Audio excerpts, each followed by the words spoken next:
der Livestream der Nürburgring Langstrecken-Serie. Präsentiert von Falkenreifen. Herzlich willkommen zur Nürburgring Langstrecken-Serie. Welcome to the Nürburgring for the NLS, the Nürburgring Langstrecken-Series. Und jetzt ist das Rennen freigegeben. The red lights are out now. Fans sind wieder da.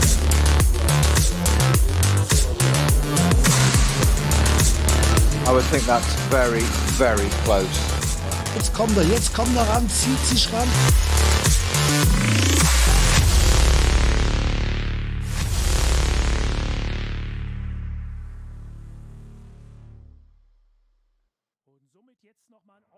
"24 hours around the Nürburgring Nordschleife. The Nürburgring Langstrecken-Serie is back again for the fourth round of the championship on the more traditional shortened Grand Prix Strecke, so through the cut-through, and also it means a shorter lap, therefore, and as demonstrated by qualifying earlier today, sub 8-minute laps. In fact, we had two incredibly close timed laps earlier today to decide the front row. Obviously, we will run you through the dynamics of qualifying and indeed the 4-hour race that is ahead of us, which will be the 45th edition of the RCM DMV Grenzlandrennen.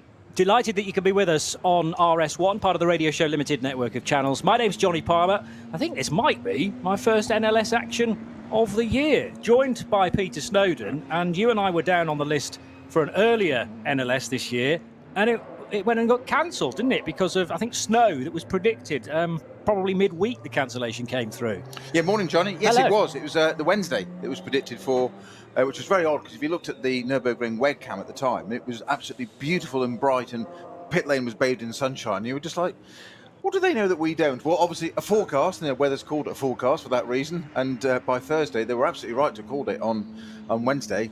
Friday, it was covered in snow, and Saturday, it was never going to happen. So yes, this is your first NLS action of the year. This is NLS 4, but the third race. Yes, and we are going to have NLS 2, aren't we? Correct. At the end of the year, 5th of November, they had a slot at the end of the year. So NLS, they've used that slot now. So the one in March where it snowed, I'm just not sure how much better on the 5th of November the weather might be in the Eifel Mountains, but yes. We'll see. Watch this space, as they say. It's an interesting season because we're in the meat of four, well, what should have been 4 4-hour races, actually now 3, as we'd have explained. The next round, which is the 9th of July, is going to be the first attempt, certainly in my recent memory, the race after that is the 12 hours. We've had regularly a 6-hour race through the course of the year, which will be the ROWE 6 Stunden, the ADAC Ruhr-Pokal-Rennen. And then after that, this 12-hour race, which is going to happen over the weekend of the 9th, 10th and 11th of September. You down for that one? Of course. It's NLS. I'm not allowed to leave. Yes, I don't actually leave. I just stay in the studio. They just pull me out from under the desk. Sounds logical. Yeah. Exactly. You did experience the 24 hours of the Nürburgring a couple of weeks ago. That was at the end of May, wasn't it? About 5 weeks ago, actually. Yeah, okay. Because of Le Mans and Le Mans Test Day, It really feels like about 10 minutes ago that we were all at the Nürburgring enjoying a bit of schnitzel and a bit of bratwurst. Many people will have been doing that already this morning as well, around potentially some of the campsites. The viewing areas, I'm sure, at Brunchen, Flansgarten will be well populated by fans. And it is a beautiful day in the Eifel Mountain region, with the Nürburg Castle sitting at the top of a massive greenery. And a little earlier on today, qualifying got started with this huge collection of BMWs from the Cup 5 division, or rather these days the M240i class, and a Mercedes looking to try and sneak through as quickly as possible as well. The tricky thing about deciding when you're going to join the session, because really there is not a moment to lose. The Lion Speed Audi trying to make waves early on as well. We'll tell you about obviously the results of qualifying in a moment or two, but the defending champions in their BMW were out as well. An early spin for Porsche number 123, which is the Mühlner Motorsport car, and also one of the TCR Golfs with a tyre down on the Dottinger Ruhr. Nice little GT VW Golf that was nice, but it's rather an X-Golf, which the engine going wallop, it looks like, at turn 1. So an awful lot of work for the GT Tyres crew between sessions. You don't get a lot of downtime between qualifying and the race. And the Phoenix Audi looking to make space as well to get through the twisty stuff on the hats and back. But it was the story, really, between Audi and BMW. The 5 Audi finishing second in qualifying, but only by 22 thousandths of a second. Frank Stippler will be starting that car, and alongside him will be the marginally faster with a 754.472 BMW M4 GT3 from Valkenhorst Motorsport. Just the 2 drivers for each of those cars on the front row. Christian Krognes to start car number 34, and he'll be joined by Sami Matti Trogan later on, and you'll then also alongside it'll be Frank Stippler sharing with Vincent Kolb. Behind them, Mercedes and Audi, so Haupt Racing Team and the Scherer Sport Team Phoenix crew. The third row, Mercedes and Mercedes from Get Speed and Landgraf Motorsport. Another BMW M4, the sister Valkenhorst car, will start 7th alongside the Audi R8 of Lion Speed, the one I just mentioned. Actually, that was a 24, with the sister car 23 tucked in behind in 9th spot. And the Schnitzelarm Racing Mercedes car number 10, car number 2, will start 10th with Kari Schreiner and Peter Terting. We only, according to you, have, is it 15 SP9 cars, Peter Snowden, for this 4th NLS race of the year? It is 15 for this one, and just a quick update on the number 9 Get Speed Audi there of Janine Schnoffner and Moritz Krantz. That car, whilst being up on 5th and qualifying, has been punished for overtaking under yellow, so it's going to start at the back of that SP9 group, that first batch. That'll go drop down to the back. But not the back no, of the third group, start group, yes. Because that could be horrendous. You're going to start, if that happened 4 minutes down the road. But still, there'll be a lot of work for that team to do to inch their way forward.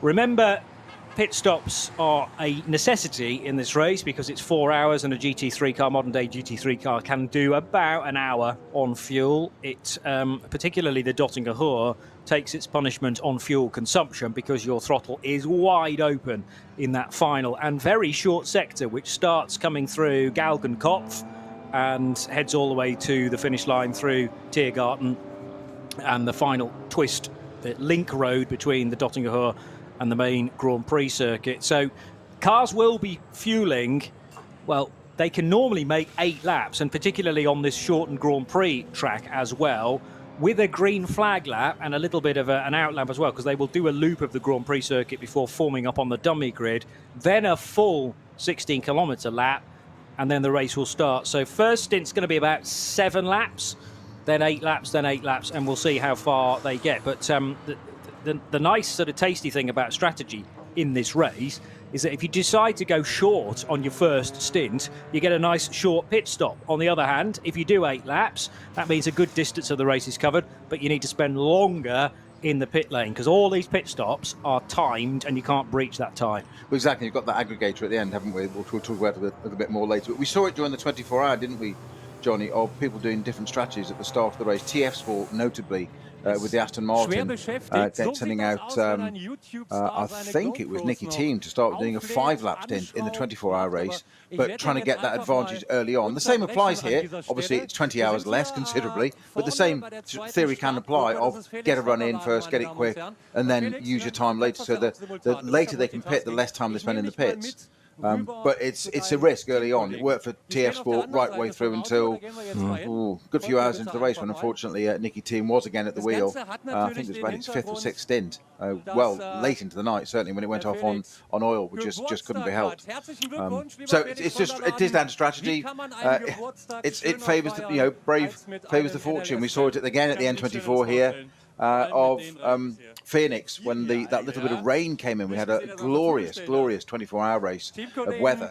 The rain came in and Phoenix decided to go onto a hand-cut slick into semi to what I call an intermediate. No, it's not exactly. Just for that one stint. Get Speed didn't, and that basically they said it cost them the race. Phoenix called it right, they didn't. It can be that simple. One tyre choice for one stint in a 24-hour race. Yeah, it's bonkers, isn't it? But that's almost the nature of the Nürburgring, in that if you get a bit of weather creeping in, maybe at the lowest part of the circuit down at Breitscheid and Bergwerk, and you've got maybe 2 miles of the track, 3 kilometres, let's say, that's affected by rain, and then the rest of it's bone dry. What do? Which direction do you go? And it almost pays you to enter a few more cars in the race so that you can get readings from several points of the track all at one point, all at one time. That's exactly the point. That normally on a track, they're much smaller. There's nothing like the Nordschleife for that in terms of its topography and how much of a lap it is. You'd expect to be able to read it across the circuit. What Gatsby did was they did exactly that. They went onto the slick on one car, but not on the other. Yeah. The thing was, it was effectively the wrong car they chose. So they used the other car to test it. It was the other side of the circuit, and they could have just put that handcut on the car that was on the tail. I think it was Adam Christodoulou in the car at the time. Just didn't work out, unfortunately. In fact, they said it cost them the race, but a bit different on a 4-hour. But there's the first, I would say the first hour and a half, 2 hours of this is the most important bit. You sort of settle down a little bit into the 3rd hour, and then the 4th hour it comes alive again. Can be the way these 4-hour Nürburgring NLS races pan out. We will find out very shortly. There's a birthday card being given to Felix Vondalarden, who... It's obviously his birthday today. Now, Felix is a massive hit on YouTube. He's a streamer, I think is the correct terminology. So a huge amount of... Check you out. I know. Get down with the kids. Huge amount of followers on that well-known streaming service, into the millions of subscribers. He maybe has got even more now, because Felix Vondalarden was at the wheel of that KTM at Schwedenkreuz that caught fire, and he was trying to get back on board that car during the 24 hours. Couldn't do, and the KTM was then driving itself down into the Fuchsrohre and turning left into the Armco, thankfully, rather than all the way down to Adenauer Forst. But talk about a man who was at his first... He's 28 today. There you go. There you go. Confirmed, yes. I was going to say, for his first Nürburgring 24 hours, it was actually his second, because he did it last year as well for Teichmann, again in a Cup X crossbow. But if you weren't already a hit on social media and on YouTube, that is a clip that will get you skyrocketing to the top of the figures, isn't it? What a scary moment. Well, yourself, Joe, and I were covering that at the time, and it was, I all remember Joe's immortal words. Joe Bradley was out in covering IMSA for us this weekend, isn't he, for RSL? Yes, on IMSA Radio, exactly. RS2. And he said, we have understated, we have a situation on track. And you jumped in with it. There's a car on fire. It's like, and it hasn't got a driver. Exactly.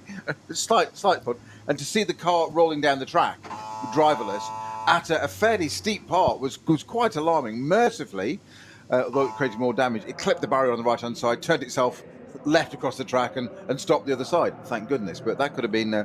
but rarely do you see a car on fire rolling into driverless. So I'm sure... But I think the problem there, actually, Johnny, is that the simpler thing is that a modern car, let's go back a few decades when I was doing this, you just push the car into gear. It's a physical gear lever. You push it into gear. When a driver's instinct at the start of the track with a car on fire is to want to get out of it, understandably, yeah?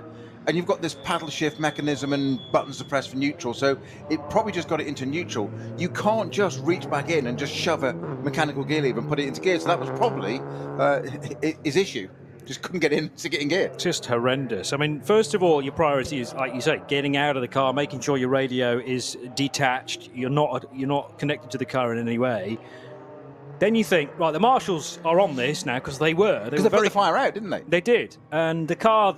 But then the car starts rolling, and the fire starts to gain more velocity again. And you're in a complete quandary there, a dilemma of, do I get back on board a burning car, or do I just watch this KTM that we've been working hard to get to the front of the class just disappear down into the foxhole? A bizarre moment, and if you haven't visited it, it's very easily found on YouTube, probably, and maybe even directly from Felix Vondalarden's own webpage. But he gets a birthday today, 28 years old, and I'm sure there were plenty of references to his last visit here to the Nürburgring Nordschleife on that car that was signed by many, many people. The grid is looking spectacularly now, with a number of spectators and fans and no doubt team guests heading towards their cars of choice. A TCR late in the day arriving on scene, which is the VW Golf. If you are an Aston Martin fan, I think, we can suggest, like the gentleman sitting alongside me, there are a couple of cars to be keeping an eye out for. Both the only part of that question is gentlemen. Elevated my status. Thank you very much, Johnny. If you drive an Aston Martin, you're a gentleman in my mind. Pro Sport Racing are the direction you'll need to go, with car 17, which is a GT3 Aston Martin, no less, for Maxime Dumoulin, Jean Gloria, and Nico Verdonk, who will always go well in that car. I'm sure he was out in qualifying earlier. 819.099 that has put it on the 12th row, and is joined by one of the many Porsche 911 GT3 Cup cars, that one from FK Performance Motorsport. But there is also an Aston Martin in SP10, which is effectively the GT4 category, for Guido Dumoulin and Emil Heyerdahl. So they'll drive the 176 car, excuse me, from 52nd position, and have Bill and Jim Cameron for company alongside them in their Cup 2 Porsche. Remember that the cars have qualified earlier, and they're displayed on my timing sheet according to lap time, but they are then split depending on which class they're in into the 3 separate groups. We'll have 3 different groups starting 2 minutes apart. I've got those groups if you want them. Yeah, obviously, excellent. and the 3 of them there's red, yellow and black, as in the German flag, quite naturally, and 39, 44 and 38 cars in each group. The first group is the SP7s, 9s, 10s, 40s, 80s, SP Pro and Cup 2. The biggest element of that actually being the SP9 15 cars, as we said before. Cup 2 has the 14 cars in. Start Group 2, biggest number there is Cup 3 in that, with 14 starters, and VT2 front-wheel drive has the 10. VT2 plus, I love this, plus rear-wheel drive plus four-wheel drive. Is a whole class in own. And would you believe there are 9 entries in that class? Excellent. Yep. Cup 3 set's got 14. And the third group has 38 cars in, with the V4, 5, 6, VT3, SP3, 4 you just mentioned, and H4. And then the BMW M240i's and the M2 CS's. And VT2, there's front and what's called VECA on the, I think it's VECA on the entry list, isn't there? Which determines basically front or rear wheel drive, which you can now enter into that class. The 112 Porsche working its way towards the front of the field, and car 112. We've got starting drivers already been issued to us, but that's a GT3 car, which is heading towards the front row. And sorry, Johnny, sorry, I didn't mean to interrupt. Sorry, the Müller Motorsport Porsche 123 is back out again, by the way. It did have that incident in qualifying. It had quite an accident in the 24 hours, and they've rebuilt that as well. They're getting very good at repairing that car. It is supported largely by Manthey as well, so there's a great support background for that car. Good to see it out. Yeah, Müller Motorsport, despite having a very German-sounding name, are actually Belgian, and they're based just out the gate at Spa from Curve Paul Frere, what was old Stavelot. That immortal word of Spa, Francorchamps. Francorchamps. That's the bit you need. Spa is okay. Spa is water or a hot tub. Francorchamps is racing. Spa is where I go and buy my orange juice. But yeah, Spa-Francorchamps. There's many things I've done at Spa, and it's not orange juice. Okay. Well, not one of them yet. Francorchamps rather determines where I'm talking about, and yeah, this down from, I mean, I think within about a kilometre of the racetrack, Müller Motorsport are based. They run cars in all sorts of different championships, including in ACO rules racing as well, so prototypes, LMP2, LMP3, but no stranger to this place either. It's not a great distance, actually, if you were to drive from Spa to the Nürburgring. In fact, when we take the trip regularly for the 24 hours, you drive past the front door of Spa and get a great view of the paddock area to the left-hand side. So Patrick Assenheimer is again part of another NLS race. He's qualified in 6th place with teammates Julian Opotolos and Lucasandro Treffs. So they're in the Landgraf Motorsport Mercedes, number 55, and we'll have Janine Schaffner and Moritz Krantz, as Snow's already mentioned, alongside in car number 9. And behind them, the second of the Valkenhorst Motorsport BMWs for Jörg Müller. Ben Tuck's in that car, the Brit, and Mario von Bohlen. So that's another SP9 Pro car. There is a Pro-Am that's done very well in qualifying. That is the number 9 Mercedes from Get Speed. Moritz Krantz no doubt did the time, which was a 7:58.394 to put it on the inside of the 55 car. So we've already... But that's the one that's starting at the back of the starting grid. Very good point. Sorry, yes, because of the issues from earlier on. And that was a yellow flag infringement, did you say? Yeah, speeding. Yeah. Speeding into a code, either code 120 or a code 60, which are issued when incidents happen. Now, whether it was related to the spin for the 123 Mullner Motorsport car, not sure. But the way the order that you find an incident is that initially there's a single waved yellow, then there's double waved yellows. That obviously prevents you from overtaking, but you could still close a gap on a car in front. Then you're into a code 120 and then a code 60, and you always have to adhere clearly to those speed limits that are implemented sort of on the fly, and sometimes they can be extended as well. So you have to have your eyes peeled, and you cannot necessarily rely on radio traffic from your team on the wall, because who knows where you might be on the track. You might be in one of those dips where the radio frequency just does not reach. Jörg Müller is sitting on the wall with one of his teammates alongside. So Müller is mentioned in the BMW and chatting away at the start of the race, looking relatively chilled ahead of getting on board his number 35 Valkenhorst Motorsport car.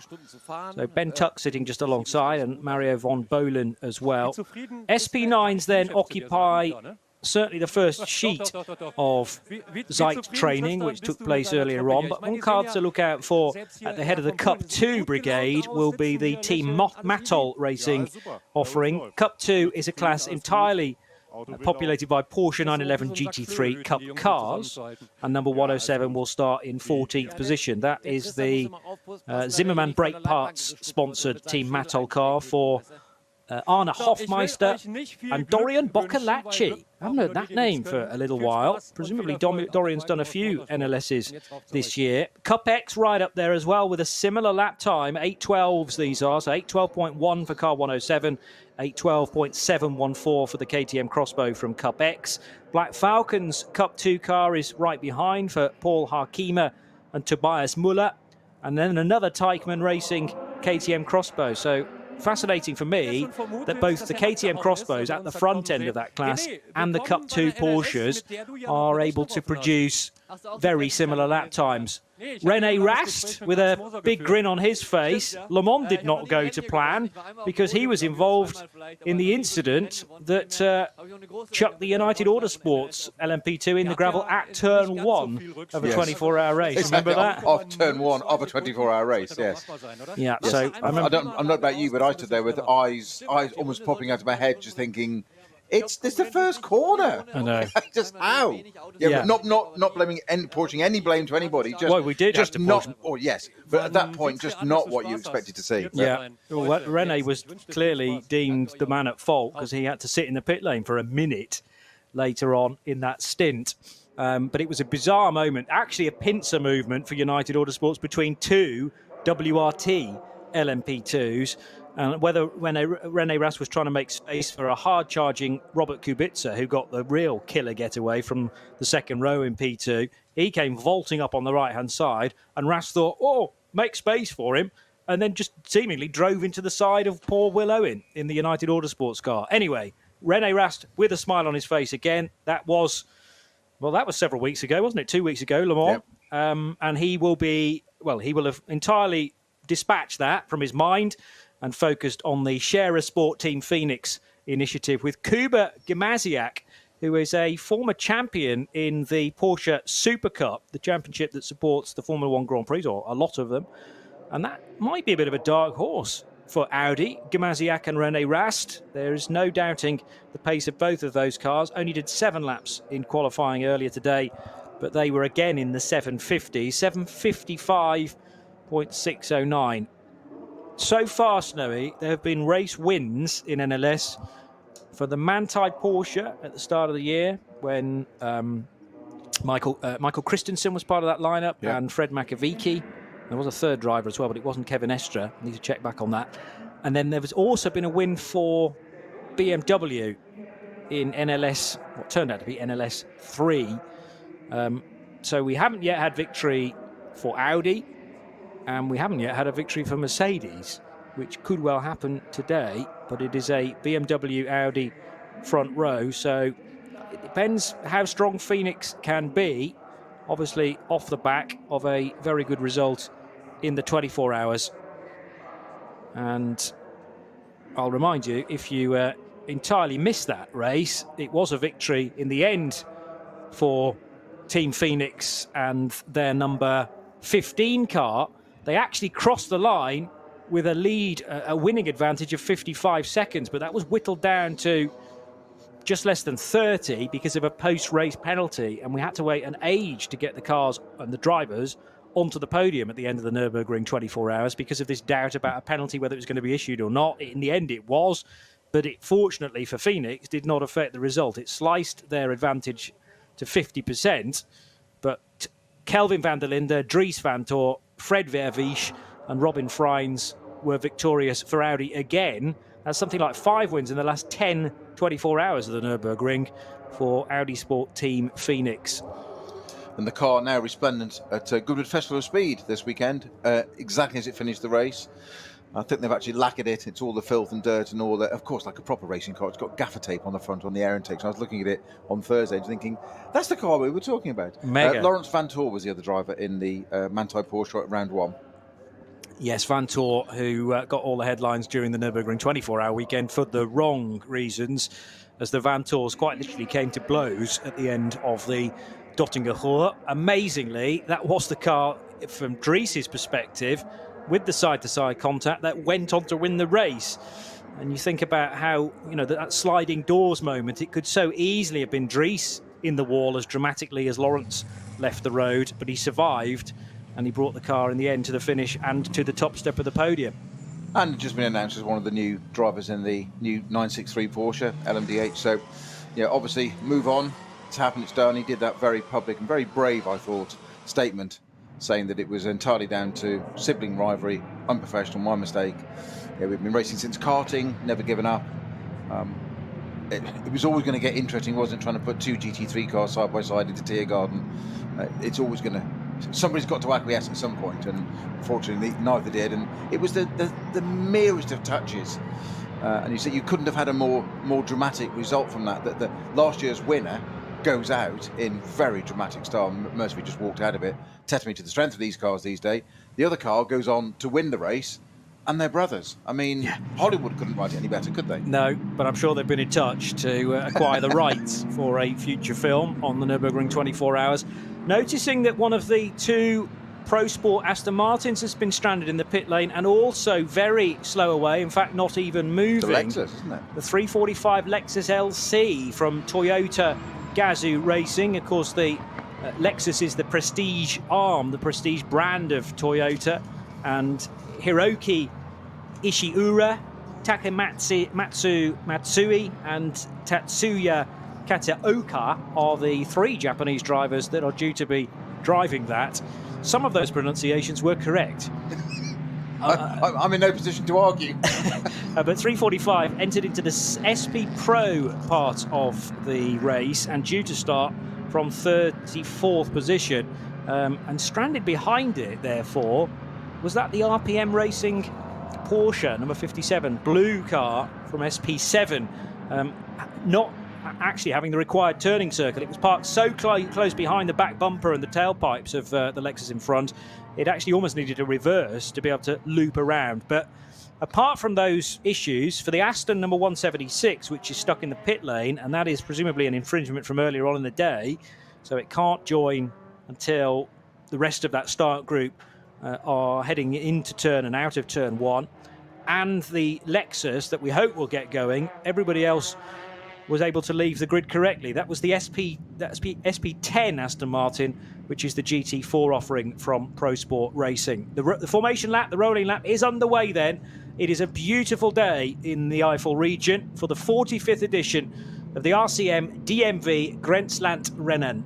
And you're tuned to RS1, part of the Radio Show Limited network of channels, with Peter Snowden and Johnny Palmer.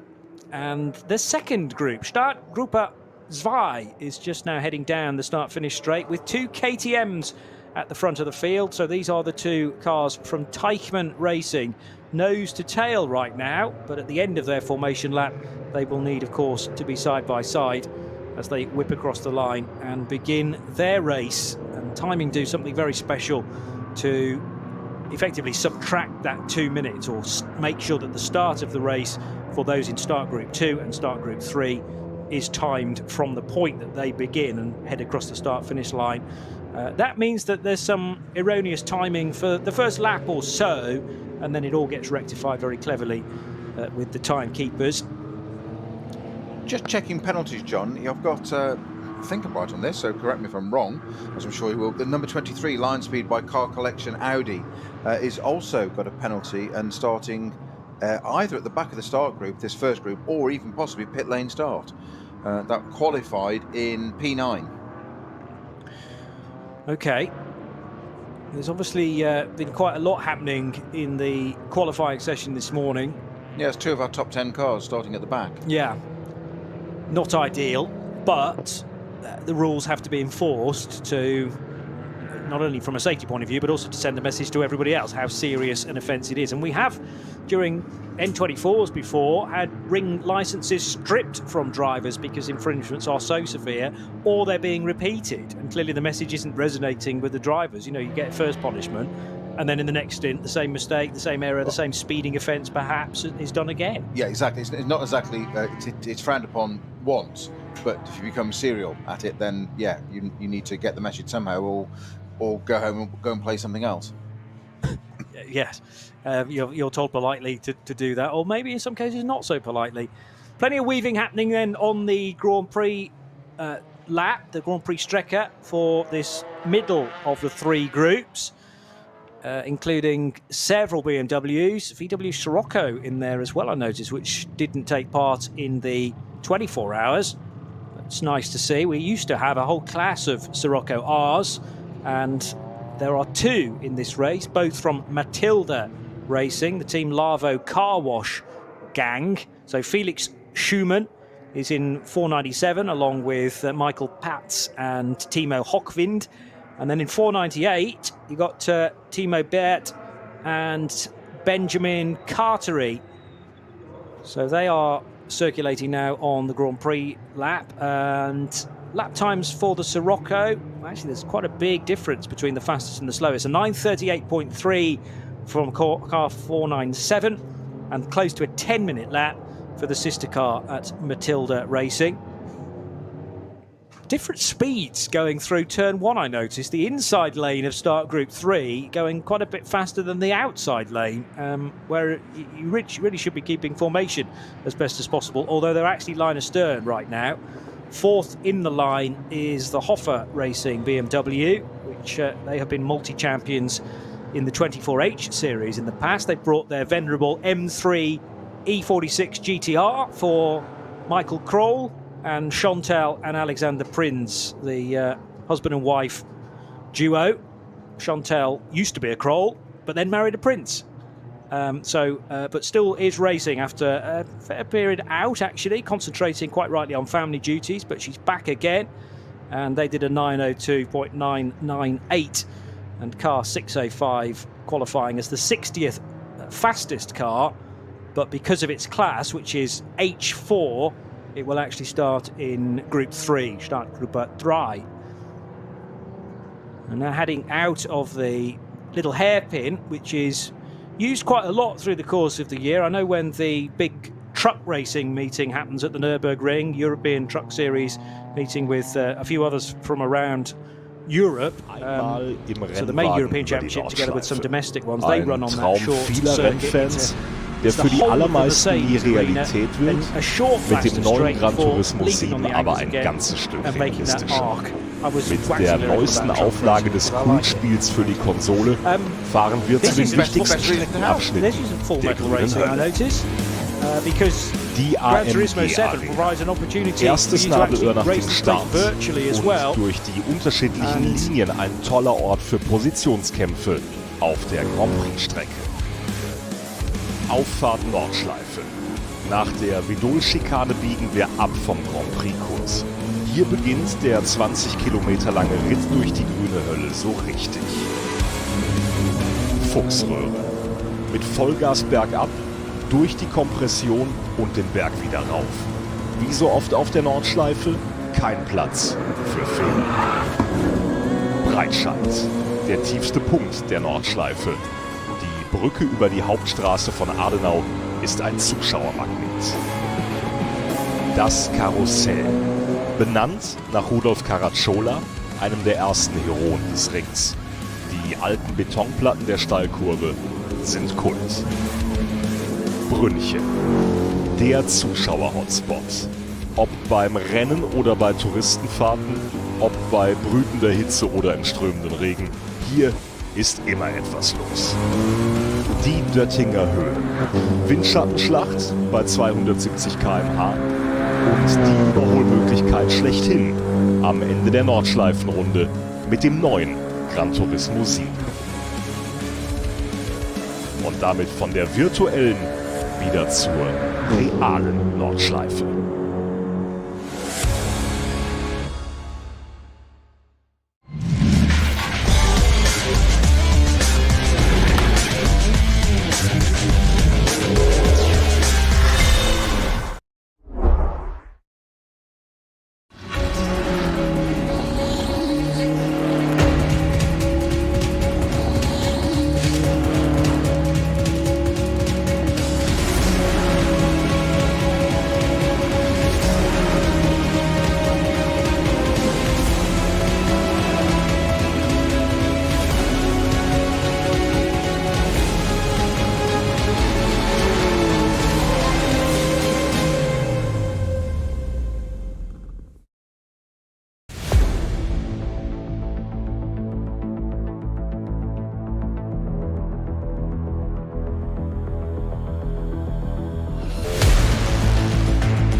Können wir progressiv beschleunigen?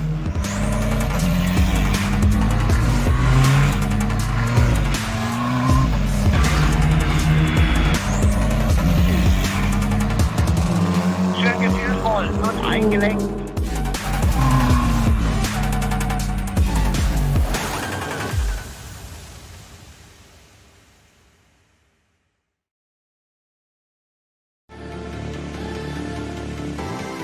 Jetzt Falkenreifen kaufen und Tankgutschein sichern. Weitere Informationen auf tankgutschein.falkenreifen.de.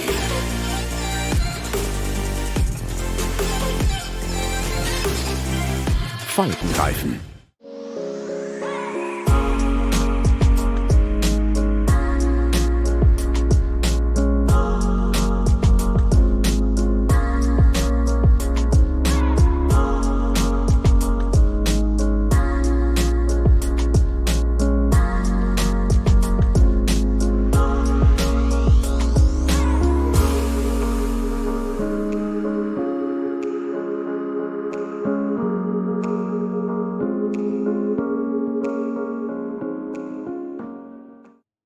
World's First Asphalt Watch.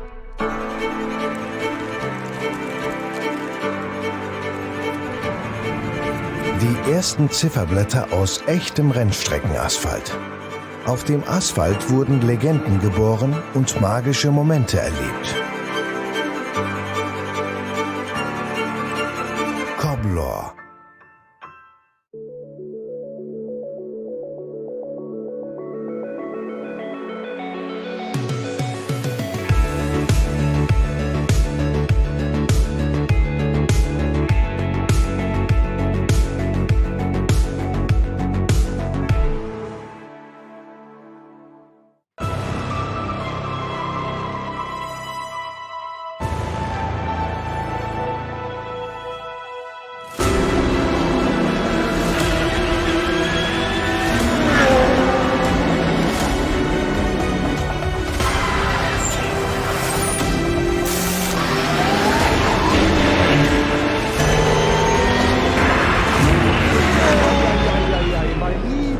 Gesangverein.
Liebe Fans, besucht unsere Social-Media-Kanäle von Facebook, Instagram, YouTube, Twitter und TikTok. Willkommen zu NLS.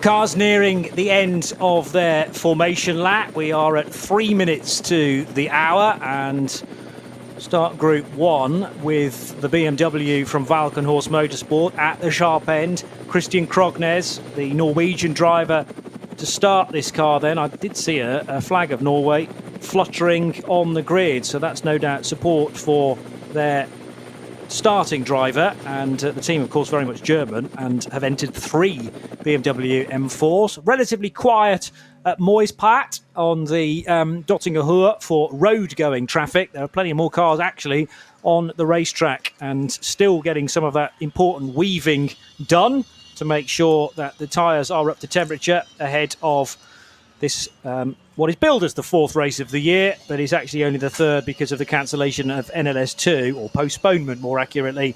That will run at the end of the year. So to run you through the key runners and riders at the sharp end of the 45th edition of the RCM DMV Grenzlandrennen. Number 34 BMW, Christian Krognes for Valkenhorst, starting alongside Frank Stippler in the number 5 Audi for Scherer Sport Team Phoenix, the Nürburgring 24-hour winners. Then the first 3-pointed star for Haupt Racing Team, their AMG GT3. I didn't get a clock on the starting driver there. It'll be either Hubert Haupt or Lucas Stoltz, and we'll know that after the first couple of sectors of this opening lap. Car 6 starting 3rd, alongside the number 16 Audi, also from Scherer Sport Team Phoenix, for Kuba Gamaziak and René Rast. René looking very chilled at the start of the race. I would suggest it's not him in the car for the opening stint. Get Speed Mercedes starting 5th for car number 9 for Janine Schaffner and Moritz Krantz, but no, that car qualified 5th, but it'll start at the back of the group because of a free practice, or because of a qualifying infringement, speeding during one of the slowed areas. Landgraf Mercedes number 55 for Lucasandro Treffs, Patrick Assenheimer and Julian Apostolos. And then you've got 35 BMW M4, also in the SP Pro category, for Jörg Müller, Mario von Bohlen and Ben Tuck. 8th position for Lion Speed by Car Collection. They have a couple of Audi R8s, actually 8th and 9th, 24 sitting just ahead of 23. And completing the top 10, the number 2 Mercedes of Schnitzelarm Racing for Kari Schreiner and Peter Terting. Fantastic formation now for the leading group. They've been line astern for much of the 16-kilometre lap, but now are completely compressed and bunched up 2 by 2, heading through Tiergarten and Hohenrhein, that little link road between the Nordschleife and the Grand Prix track. and needing, from the Audi's point of view and Frank Stippler, to be alongside but not fully alongside. Get your front wheels level with the rears of the BMW. Make sure you're not ahead at the starting line. The pace car diverts to the right, and already the racing has begun when the red lights are still on. They went 4 abreast there briefly as they hit the Grand Prix track, as if that line for the Grand Prix track was the start line, which it very definitely isn't. We are now racing, but the red lights were still on at that point, and I'm sure that's already a lot of work for race control to look back upon to see who was jumping the start. The Audi, though, from Phoenix, car number 5, is the leader. Amazing, there's a Mercedes up to second place. That's probably the Haupt Racing car number 6, and drawing level with it, the second Audi in the green and white from Phoenix, which is car 16, I reckon, with Kuba Gamaziak at the wheel. 34 BMW, though, finds itself all of a sudden down in 4th spot, and through no fault of Christian Krognes's, because he was waiting for the red lights to be extinguished. They did not go out, and he was getting swamped as they came onto the Grand Prix track, Peter Snowden. Well, it's very misleading, those lights on the gantry there, because on the top right you've got a whole set of timed lights, the countdown in red as well, so you can actually be focused on that, and those aren't going to go out because that's the start of the race. It goes 4, 3:59, 3:58, etc. if it's a 4-hour race. So you might have been focusing on that, which is easy to do, but I wouldn't have thought somebody of Christian Krohn's caliber would fall for that trap. He's slightly experienced, but he just didn't appear to go, and everybody just swamped him. And exactly as you were saying about the Audi being alongside, he was in the right place, and all of a sudden he was just engulfed, wasn't he? It's rare for me, though, to see a race started at that point. You know, normally they have to be patient and work their way closer to the start line, because the finish line and the start line are in different places. The start line's further down the straight, and yeah, it's a bizarre place to actually extinguish the lights there, because if you're further back in Tiergarten, you won't even know. You need to get more cars, in my experience, on the straight before the race is governed to be green. But we'll wait and see, because it's either the fault of Krognes for not going early enough, or everybody else's fault behind when he all of a sudden had one car on his right, 2 cars on his left, and thought, I better go here. Well, 3 things. I'll be stunned if the race start isn't under investigation. 2, what can you do about that? Well, you can't restart the race. So 3, what you can do is penalties. So that's what's going to happen now. So those 3 together, there's a bit of algebra for you in a formula. So I would be amazed if there isn't some outcome from this. And that's not suggesting anybody's done anything wrong in particular, but it just, I'm sure that the Valkenhorst BMW was doing exactly the right thing and just got swamped. Yeah. Well, as soon as the pace car diverts to the right and into the pit lane, it's then the pole sitter's job to dictate the pace until the red lights go out. I'd like to be able to describe that incident to you again, to make sure that I was focused on the right area of the gantry above the main straight. Down into the Fuchs Aurora we go, and into Adenauer Forst itself. Greenery, just perfection, left and right, as now the duo at the head of the order of start group 2 appear into Hohenrhein. These are the KTM crossbows that sit at the front of the field in Cup X, both the Teichmann Racing entries for Stefan Brodmerkel, Konstantin Scholl and Reinhard Koffler, joined by Felix Vondalarden, celebrating a birthday today. And I see what you mean about the countdown, which is also red. So maybe I was focusing on the wrong bit of the gantry. It's still very early to start the race, though, as the KTMs are very cautious there not to make contact with one another, although looking on the left-hand side and around the Mercedes arena, they tried very hard to, didn't they? Make contact, yeah. The purple and white car on the left taking to the grass to maintain position, which it managed to do because the next couple of corners are left-handers.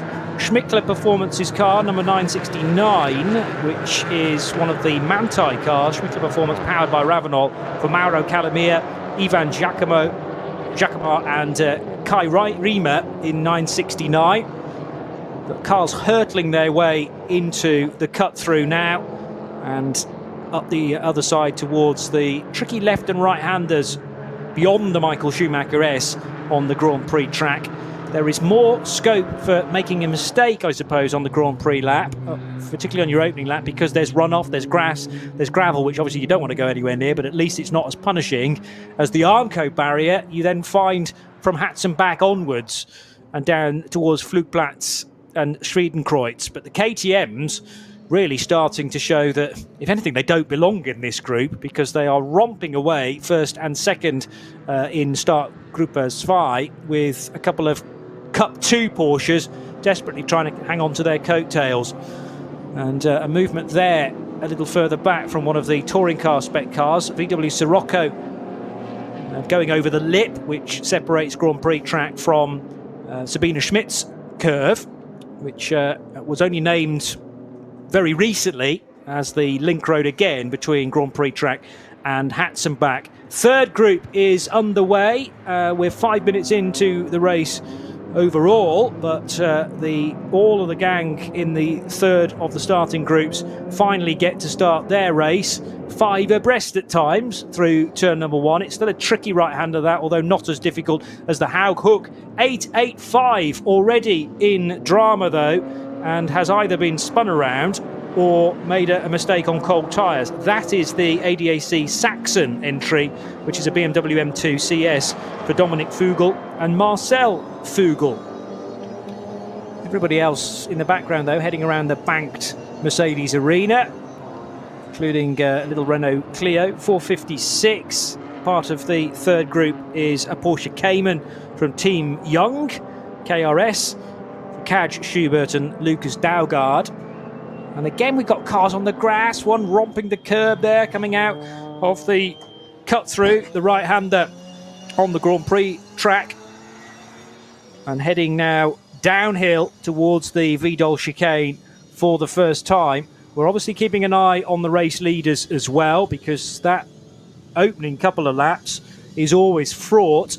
It is the number 5 Audi that leads the way from the number 6 Mercedes still, and the 16 Audi that's slotted into third position, starting to stretch its legs a little bit on the pole-sitting car, Valkenhorst Motorsport. So Christian Krognes, during the lead-up to this race, will have been mentalising exactly what his approach to this opening lap was going to be, and that went straight out the window for that first run to the line.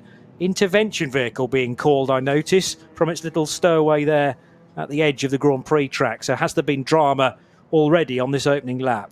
Not sure, John. I think I noticed that as well. I think it's going back around onto the off the GP loop, as it were, back into the pits. So probably just there for the start of the race. I think it's taken up a different position. I've done a quick sort of freeze frame and rewind on the start there, and it does look like the lights have gone out. Okay, but I absolutely agree with it. The lights. I wasn't sure about the lights, but that does look correct. But it does look early on the track. It looks a lot, I think that's what's caught us out. Yeah. That it looked like it was at the sort of finish line, not the start line. So nothing come up on official bulletins yet. We'll keep an eye on that and obviously keep everyone informed. But I think it may be clear and no investigation of that as it is. Well, I mean, this is why these guys have paid the big bucks to race at the Nürburgring, because they know the little intricacies of when races can go live. But they got to literally that white line, which is the edge of the Grand Prix track, and boom, like the bomb burst went off. And now the pressure is on for race leader Frank Stippler down towards the first corner again. They've completed one lap. It's taken them a little over 9 minutes to do so, a little under 9 minutes to do so. And now it's side by side between Audi Team Phoenix's number 5 and the Mercedes of Haupt Racing Team. Lucas Stoltz quite possibly, and can the 6 car get the race lead? He's perfectly placed the Mercedes, but for the next corner, which is a right-hander, gives the Audi absolutely no space on the exit. There's a clang of wheel arches as well for your money. And the second of the Phoenix Audis thinks, well, I'm going to get stuck in here as well, and almost thought about plugging that gap into the cut-through hairpin. Robust stuff, but Mercedes now lead. Yeah, perfectly fair from Lucas Stoltz. So he just, I think to coin a phrase, just opened the steering a little bit there and let the car run slightly wide and left Frank Stippler a choice. Either go through the dirt or acquiesce and join in second place. You've got to get the lead. Give it up, and that's what happened.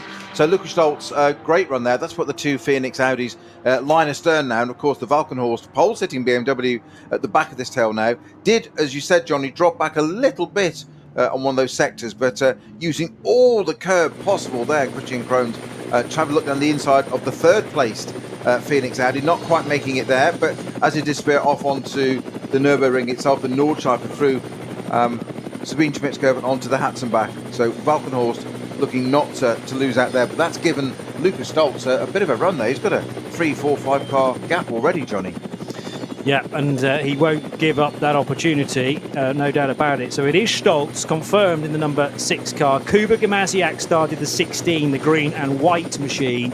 And Christian Krognes down to 4th position. Ben Tuck installed in the 35 Valkenhorst BMW, interestingly. So the young Brit given the opening stint there, car number 35. Julian Apostolos in the 55 car, running in 6th position. So he's there or thereabouts as well, as they motor their way through Flugplatz now and the tricky left-hander at Schwedenkreuz. There is a slow cut. Now, is that the intervention vehicle that I spotted that is being overtaken on the run into Schwedenkreuz? Yeah, it's got a light bar on the roof. So that's the Audi SUV. It was clearly called to some sort of incident, although we're checking the tracker. Oh, no, something has popped up. Yeah, 497's off at Exmoor on the left-hand side. And I'll just find out what that is for you straight away. 497 is the Scirocco of Matilda Racing. Yeah. Team Lavo Car Wash, to give it its full title. This is the 497 from class VT2 front-wheel drive.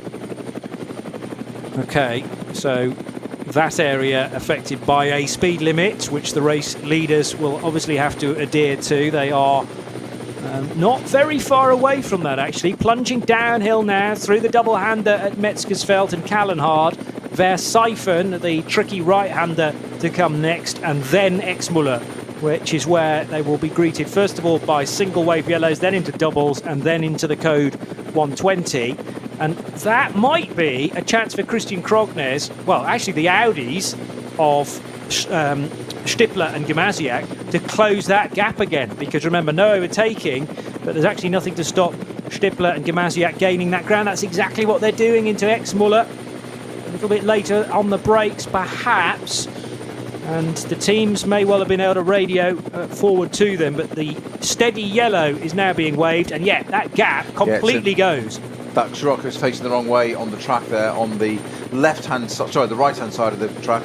We saw it on the tracker, and you can now see it is facing the wrong way. It looks like some fairly heavy front-end damage there. There's liquid or something across the track, so that's going to take a little while to clear up. And of course, the next issue of that, Johnny, is a barrier repair. That's the bit. You can often clear a car really quite quickly. It's the barriers that are the issue. Yeah. So all that work done straight away on the first lap, and you've then got to wait for it. So 2 intervention vehicles on the right, and yeah, you bang on about the damage on the front. There's also then another car in the barrier further round, which looked a bit Scirocco shaped maybe, but there's only 2 of them in the race. So, but it was one of the smaller cars. Looked almost like a Clio to me, that did, potentially, just on a very quick passing through a drive-by viewing of it's a Clio. It was Nicole. Well, unlike the N24, you are allowed to race Clio Cups in NLS, and there are 2, both in SP3. So I like that shout, Snowy, that it's perhaps a little Renault. It's a Megane, it's 493. Oh, Megane, okay, so you're right with the brand. The Waldorf Performance Megane we saw on the grid, and that's in that same class. So they've come together from the same class, would you believe? VT2 front-wheel drive. Yeah. So obviously well, I say obviously, it looks remarkably like they've come together. If not, one's avoided the other one's incident, which would be even more galling. Indeed. And, well, as an example of how quickly things get, sleeves get rolled up at the front of the field, the same can be said for the middle order as well. And indeed, for those in start group 3, they waste absolutely no time at all. And with a VW Scirocco battling it out with a little Renault Clio, and presumably some contact or maybe some miscommunication has resulted in both cars, sadly, in the barrier. The Clio maybe looked drivable. It was parked up alongside the barrier, but I think it had made contact with it, so damage down the right-hand side, whereas there was quite a lot of steam being let loose from the Scirocco from the business end of the car, front engine, of course, front-wheel drive, as the class would suggest. I may be wrong, but on that very quick bit of footage we did see of it going past that Clio, it did look like it potentially had some rear end damage. I just wonder if the two have connected. He slowed up for a reason, and the Golf's just sorry, the Scirocco just caught the back of it. You don't know. We don't know. I'm speculating, but from the little bit we see, but it doesn't look like it's going anywhere at the moment. That's all we can do at this stage. A reminder then about the VT2 class. There's certainly 2 layers of that, which is for front-wheel drive and rear-wheel drive. And to correct what I said earlier on, the German translation for rear-wheel drive being Heckentrieb, and Frontentrieb is front-wheel drive. So we had during N24 VT2 front and VT2 Hecker or Heckentrieb, but there's also now a class for four-wheel drive as well within that division. So they're opening it out to make it available to all sorts of different cars. Great to see. 1 or 2 sector times not coming through so far for the 2 Teichmann Racing KTMs, but I think that is again because of the glitchiness of the system. Because the KTMs, remember, started in the second group, it does take a while for the sectors to sync up in this opening phase of the race. Great sound in the background for car 102, which is the entry from Black Falcon. They have a Cup 2 Porsche, which actually leads the Cup 2 class right now, and round the outside there went the number 6 Haupt Racing Mercedes. So has that been delayed? No, that's the race leader, isn't it? Catching the 102 Black Falcon car, of course. So Lukas Stolz is out front now and already catching the middle order traffic for Black Falcon and Team Identica, because Cup 2 Porsches, pretty sure, start in Group 2. Snowy will confirm that to me. But yeah, so they have already caught up with pretty much the race leader in start Group 2. And the black and white Haupt Racing Team Mercedes... No, sorry, Cup 2 is going to start Group 1. Start of Group 3, not Group 1. No, Cup 2. Yeah. Start Group 1. Interesting. So what put Lukas Stolz behind the Black Falcon car? There's 14 of those in start Group 1. Weird. Okay, anyway, well, the Black Falcon car, which was the race leader in Cup 2, I'm pretty sure still is, car 102, is now heading through the twisty stuff at the end of the Dottinger Hoop and over the line. And that car then still maintaining its class lead, I believe. Lukas Stolz, though, having just apparently lapped it. But I don't think Stolz has lost. Has he lost a load of ground? Let's just check. Car 6 we're waiting for at the end of lap 2. There is Stolz. And in second position, Frank Stippler in the Audi from Team Phoenix. Kuba Gamaziak in the green and white car. And then in fourth position still, Christian Krognes, not able to make any inroads to these 2 Audis that were fairly close to the BMW's pace in qualifying. But as mentioned, a very close qualifying session, separated by only 22 thousandths of a second between a BMW and the first of the 2 Audis. But so far, on full tanks, the Audi looking stronger than that BMW M4 from Valkenhorst. But the strongest car in this phase of the stint is the Mercedes. But it all depends on how it treats its tyres, I suppose, over near enough an hour-long stint. And, you know, has it got the speed in the setup to go quickly when the fuel load starts to burn off? That Mercedes about to head through Sabine Schmidt's curve, and the KTM Crossbows are still together. They haven't really got anybody to race with elsewhere in start Group 2, but it's a KTM Crossbow 1-2 currently in start Group 2 for Teichmann Racing, and the starting drivers are Volta and Scholl in those cars.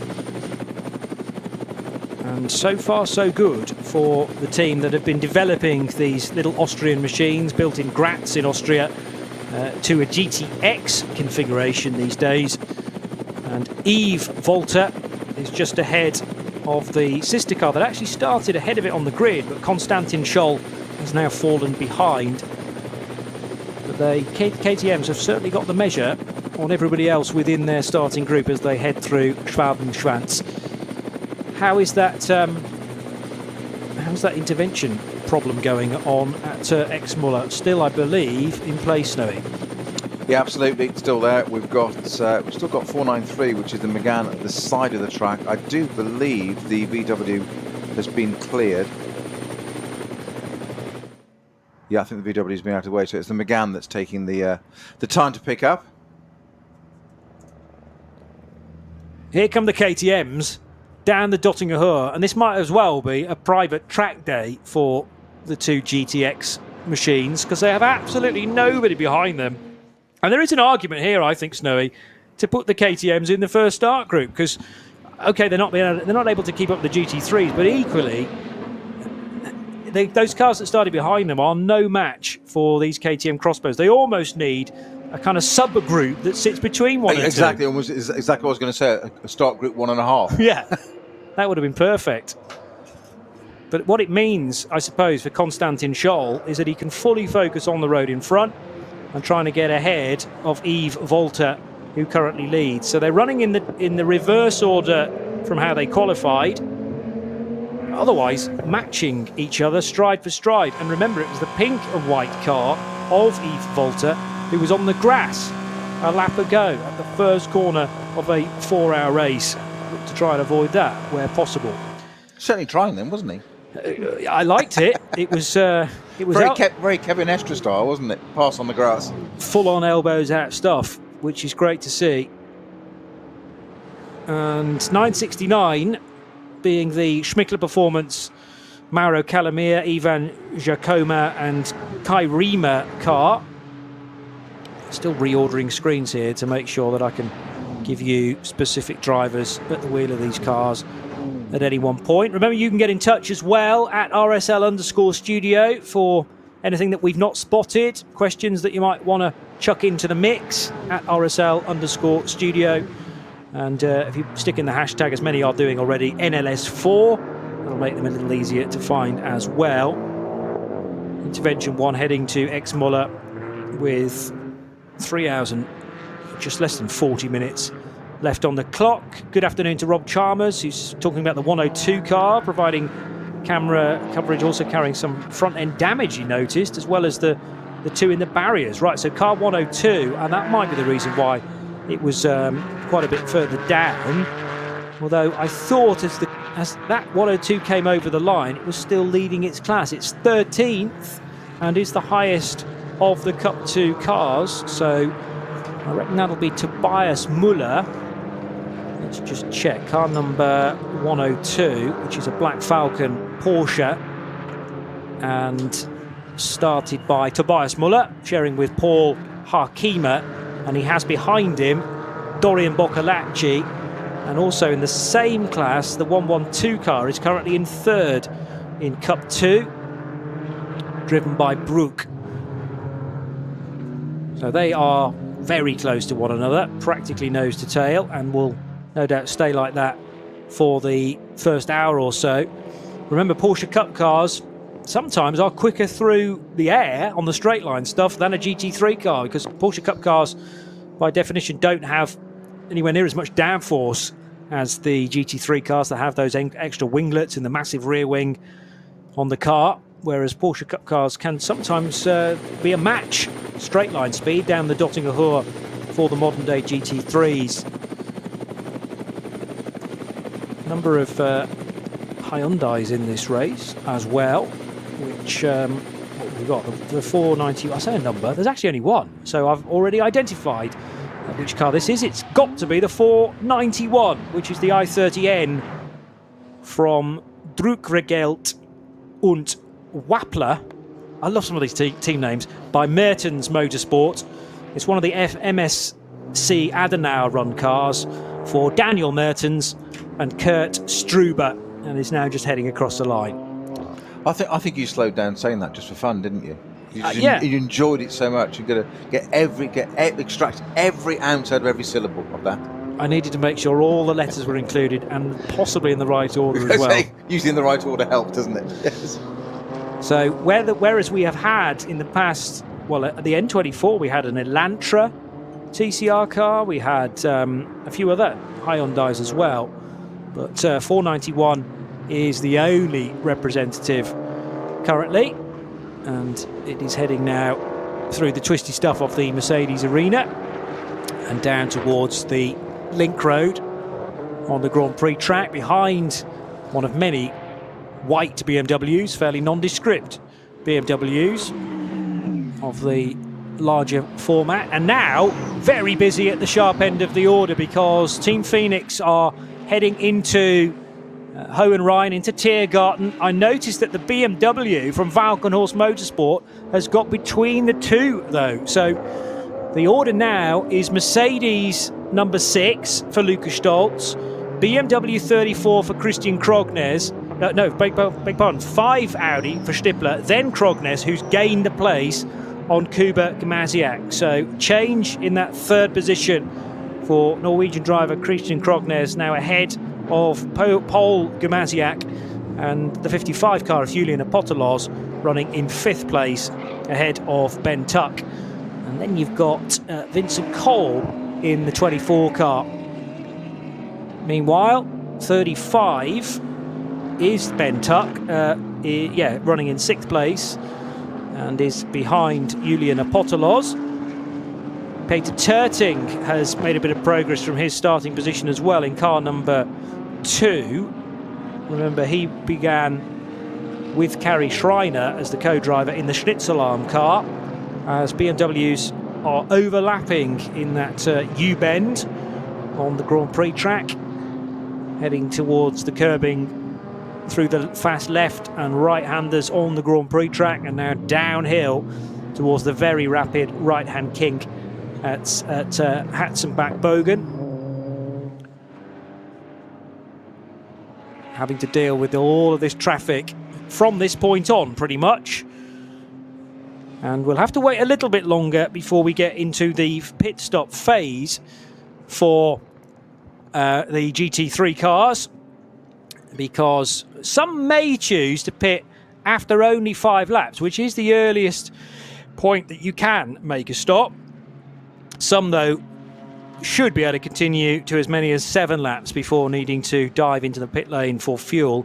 That is from the perspective, though, of GT3s. Remember, if you're in a Porsche Cup car from Cup 2, and definitely the SP7s, they'll be able to go even further. And a few years ago, 2018, 2019, the SP7s were no stranger to leading at the end of 7 laps, in fact, because they could go onto an 8th or sometimes 9 lap stint, and therefore the greater fuel mileage gave them a bit of time in the sunshine before eventually the GT3s would switch the result around. Nose to tail between 2 similar shaped BMWs, so this is, I'm sure, for class honours. Looks like it's the 504 BMW, which is just ahead.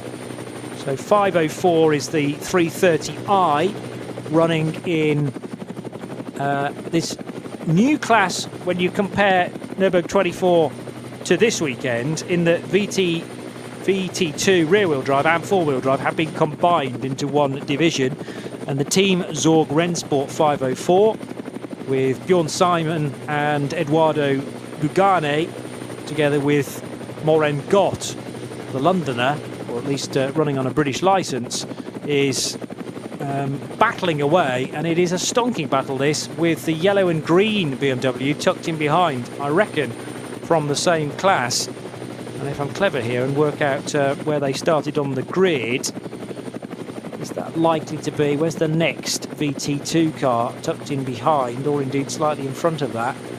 Still trying to identify that yellow and green BMW, which may not be from the same class, actually.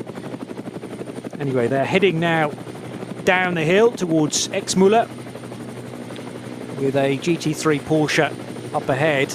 Actually, this is further around the lap now into really a lot of the quick stuff through Kesselchen and Klostertal. Klostertal is that left-hander where the BMWs are practically only a car length apart from one another through that tricky left-hander, and now they'll have to shuffle over to the right-hand side in order to get the cars lined up for that little right-hand kink where they stay off the curb, but now this much more significant slowing as they pivot right and head up the hill towards the Caracciola carousel, that concreted section.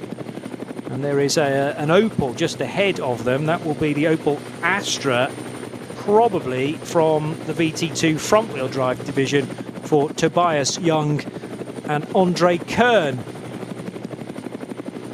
More battling as well, a little further back through the left-hander at the carousel, and now climbing up the hill towards Hohe Acht, which is the highest point of the circuit. And one or two thought about actually overlapping there through the uphill stretch. But to be honest, when you get to Hohe Acht, it's really only single file stuff. The bravest of the brave might try and manoeuvre around the outside, but you've got that incline which is slowing the car and preventing really you getting a good run on the car up ahead. Now heading for Flansgarten, one of the really famous parts of the circuit where cars take off in the GT3 division. GT3 is clearly running with a lot of downforce, but even that, the downforce on a modern day GT3 car cannot sometimes keep all four wheels on the ground. So it's been a good start, Snowy, for the two Audis from Team Phoenix, but nobody at the moment is stopping this rampant pace from Lukas Stolz in the number 6 Mercedes.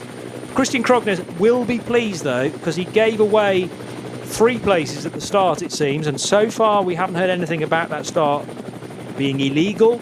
So I think you were right in your call that actually, you know, everyone that got away rapidly did so within legal boundaries. Krognes caught napping, but he has at least gained one of those spots back again.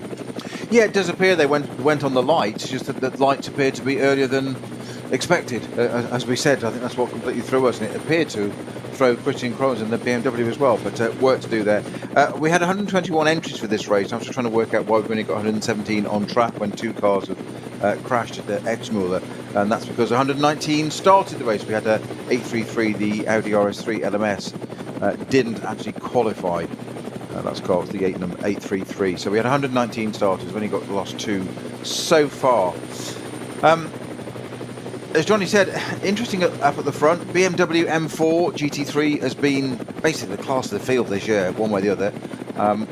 Apart from the 24-hour race, where all of them, all 4 actually went out one way or the other. Had one running towards the end, but they had some issues. Very, very quick car, but just didn't seem to have the luck, I'd say, more than anything else during the 24-hour. We've got one in third moment. That's our pole-sitting car, Valkenhorst. Christian Krognes at the wheel of that. And as you say, Lukas Stolz in the Haupt Racing Mercedes, fantastic start there. Stippler in the Audi in second place. So we've got Mercedes, Audi, BMW, Audi, Mercedes, and the other BMW, Valkenhorst, one of number 35 entry in 6th place with Ben Tuck at the wheel of that. More yellow flags, this time at Eschbach. So we'll try and do a bit of digging there to find out what the issue is. I have now, Snowy, sorted our timing out in front of us, so that has solved a big problem that we've had for the opening half an hour or so of the race. I was doing it wrong, wasn't it? Finger trouble, sorry. Operator error. Operator error, yeah. 504 battling with 511. That was the car that I was desperately trying to work out its identity. And you just said that, so I just say that, watching them go through turn 1. 504. He's in a drift championship coming through turn 1, gets on the gas, gets the back end kicks out, doesn't lift off, steers into it, drifts, leaves a couple number 11s, and again, I would say almost to the point that maybe 504's got a bit of an issue there, because he should not be losing the back end that consistently. Once is forgivable and understandable, but I think 504 there, no wonder he's under pressure from the other two. Now changes there, 870's got tucked into there as well. That's the more later 2 series, isn't it? 870, just got it and got past it as well. I think there's an issue with that 504 car. It's driven by Moran Gott, and Christian Connert is in the yellow car, the 511. So did 511 get in front there? I was looking elsewhere, I have to say. Did the yellow BMW get ahead of the very wayward white car? No, it's one of the 2 series that got in between. Oh, you kidding? Different number. Suddenly got in between, separated the pair of them. So you got 504, 511, 510 that practically crossed the line all together. 510 driven by Manheller.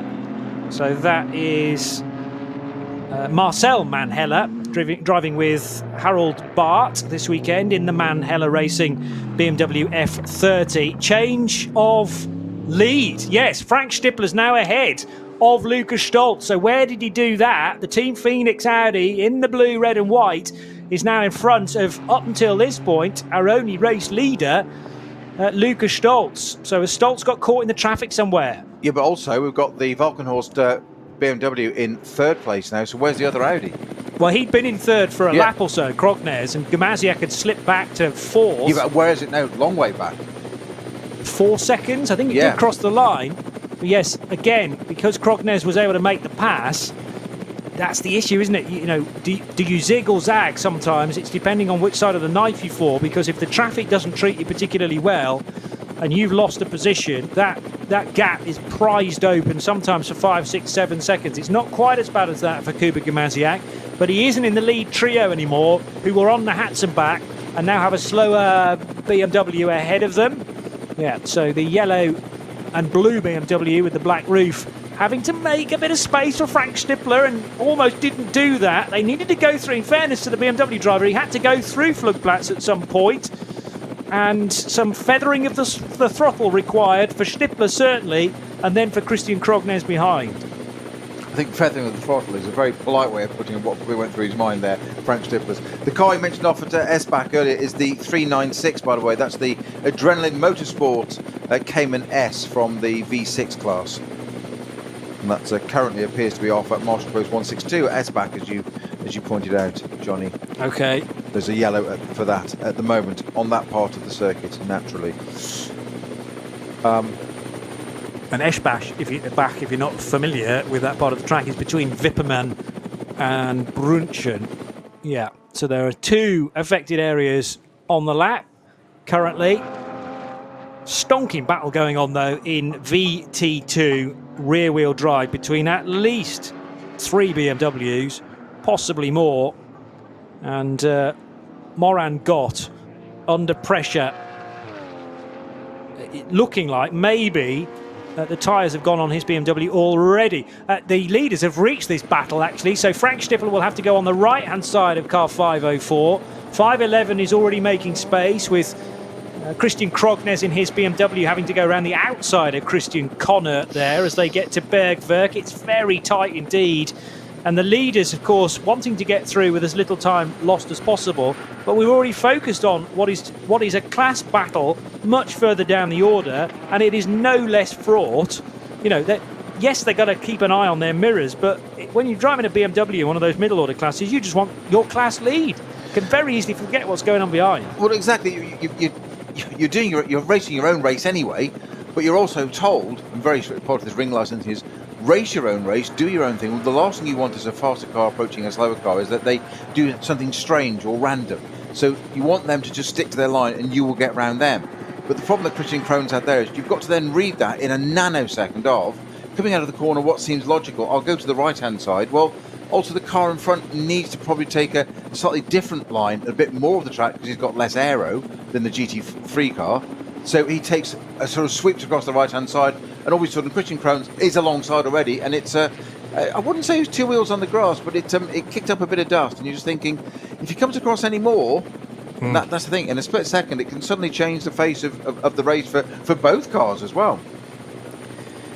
Looks like now we've got some issues for the Mühlner Motorsport Porsche. Again, car 123. Now that is the car, remember, that had the off in qualifying earlier today, and it is headed for the pit lane with Nick Zalewski driving it currently, but that's far too early in my book to be pitting just for fuel in a Cup 2 car that can normally easily make 7 or sometimes 8 laps at the start of the race. We are working lap 5 currently for the race leaders, and indeed for Cup 2, because as Snowy's made the point, Cup 2 started in Group 1, so they all got away bang on midday, and Zalewski sadly is in the pits. I think he might have been there for some time actually as well. Well, pitting at the end of lap 4, but hasn't yet rejoined the race. Bear in mind we are over halfway around lap 5 now. Meanwhile, for Kuba Gamaziak's car, he is at that's the main carousel, so quite a long way back, isn't it, as we've established. 4.3 seconds behind Krognes, and 6, maybe even 7 seconds back now from Frank Stippler in the sister Scherer Sport Team Phoenix Audi.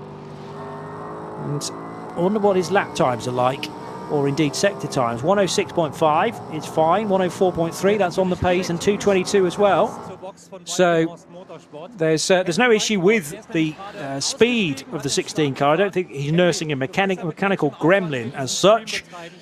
Just got caught probably on the wrong side of the traffic. Stippler leads from Stolz, Frank Stippler, Lukas Stolz, Christian Krognes in the Walkenhorst Motorsport car. Audi first and fourth, therefore, with Kuba Gamaziak's machine in fourth spot, ahead of the Landgraf Motorsport Mercedes of Julian Apostolos. And then it's Ben Tuck in the second of the Walkenhorst Motorsport BMW M4's car number 35. 3 hours, 20 minutes to go. And there is an option for some cars to make a stop at the end of this lap. I wonder how many will decide to do that at the end of lap 5. Well, the Müller Motorsport car has already boxed, but that's something else, isn't it? I think so, because it still hasn't rejoined. So I think that's probably connected with the off in qualifying today. I don't know how hard it pranged the barriers, but it was certainly at 90 degrees to the direction of travel. Yeah, but the footage we saw on the highlights there was quite a left rear damage, wasn't there? So I think that was where it ended up, but it had something else from, I'm guessing, the left-hand side of the track first and gone across. Yeah.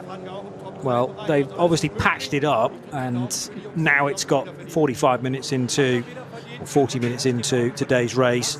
It's not quite behaving itself, so they've decided to pit that and maybe rejoin. They might call it a day. We'll have to wait and see, but it's unfortunate because that would have been one of the pace setters in Cup 2. Cup 2 is still led quite convincingly by Tobias Müller in the number 102 car from Black Falcon Team Identica, and we get to experience the wonderful sound in stereo of the flat 6 in the back of that car.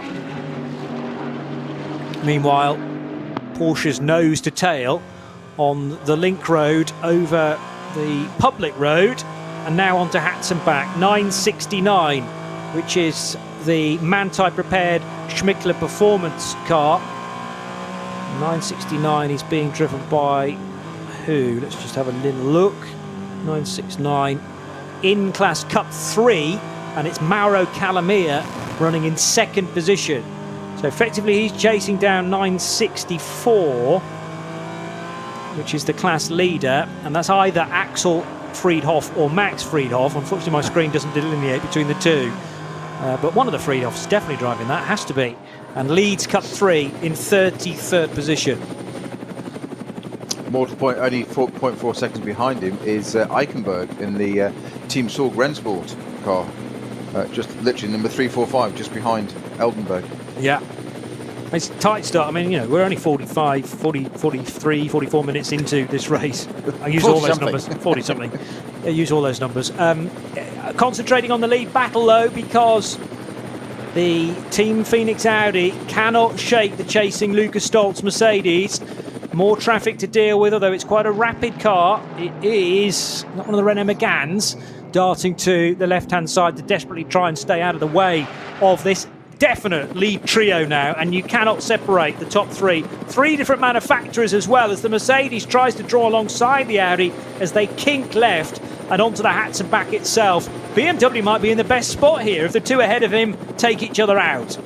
Well, I thought Lukas Stolz there, we've said many a time that AMG Mercedes has that very aggressive and menacing grille behind it there. Well, Frank Stippler wouldn't have seen any of that. It was so close behind the Audi. I really did wonder where he was trying to go. Hatzenbach isn't normally a place to try and overtake, I'd have said, certainly going through onto Sabine Smith's curve onto the Nordschleife, trying to run around the outside there. But Lukas Stolz absolutely filling the mirrors of the Audi in front of him, which you said put Christian Krohn right in touch behind. The three have now sort of settled down, and they've had almost a moment of madness on the Hatzenbach there. Helped by traffic, helped by the bunching effect, I reckon, of the Vidal chicane at the end of the Grand Prix track as well. And that really did bring all three cars, and isn't it great to have three different manufacturers involved as well? Shows the balance of performance is there or thereabouts. The only car that we haven't got in the mixture, for whatever reason, is Porsche. Because where's the highest placed Porsche? I mean, there isn't one in GT3. Now that might be down to, you know, the lack of strong Porsche entries in SP9 this particular weekend, but you're looking down to 11th position and actually the leading Cup 2 car that can provide the fight for the famous German mark. But we've got 3 other very well-known car manufacturers from this part of the world pushing incredibly hard. The BMW desperately trying to get the KP8 shaved off there as it turned in at Adenauer Forst, and down towards the left-hand, the double left-hander at Metzgersfeld. So this is NLS4 for season 2022, the 3rd race of the year, remember, all live to the flag on RS1, part of the Radio Show Limited network of channels. We've got a dogfight at the head of the order between Frank Schnippler, Luca Stolz and Christian Krognes.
Können wir progressiv beschleunigen.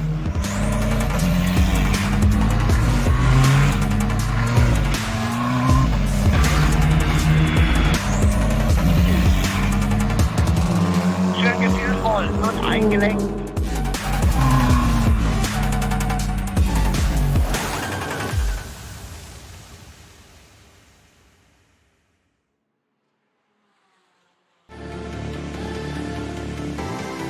Jetzt Falkenreifen kaufen und Tankgutschein sichern. Weitere Informationen auf tankgutschein.falkenreifen.de.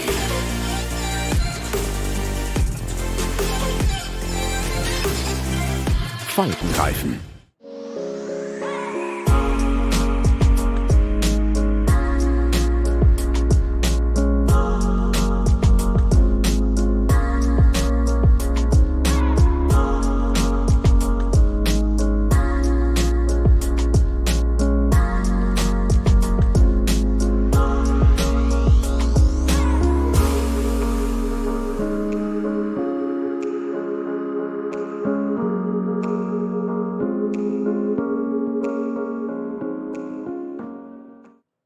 World's First Asphalt Watch.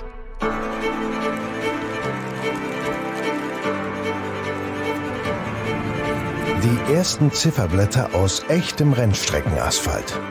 Auf dem Asphalt wurden Legenden geboren und magische Momente erlebt. Coblor.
Liebe Fans, besucht unsere Social Media Kanäle von Facebook, Instagram, YouTube, Twitter und TikTok.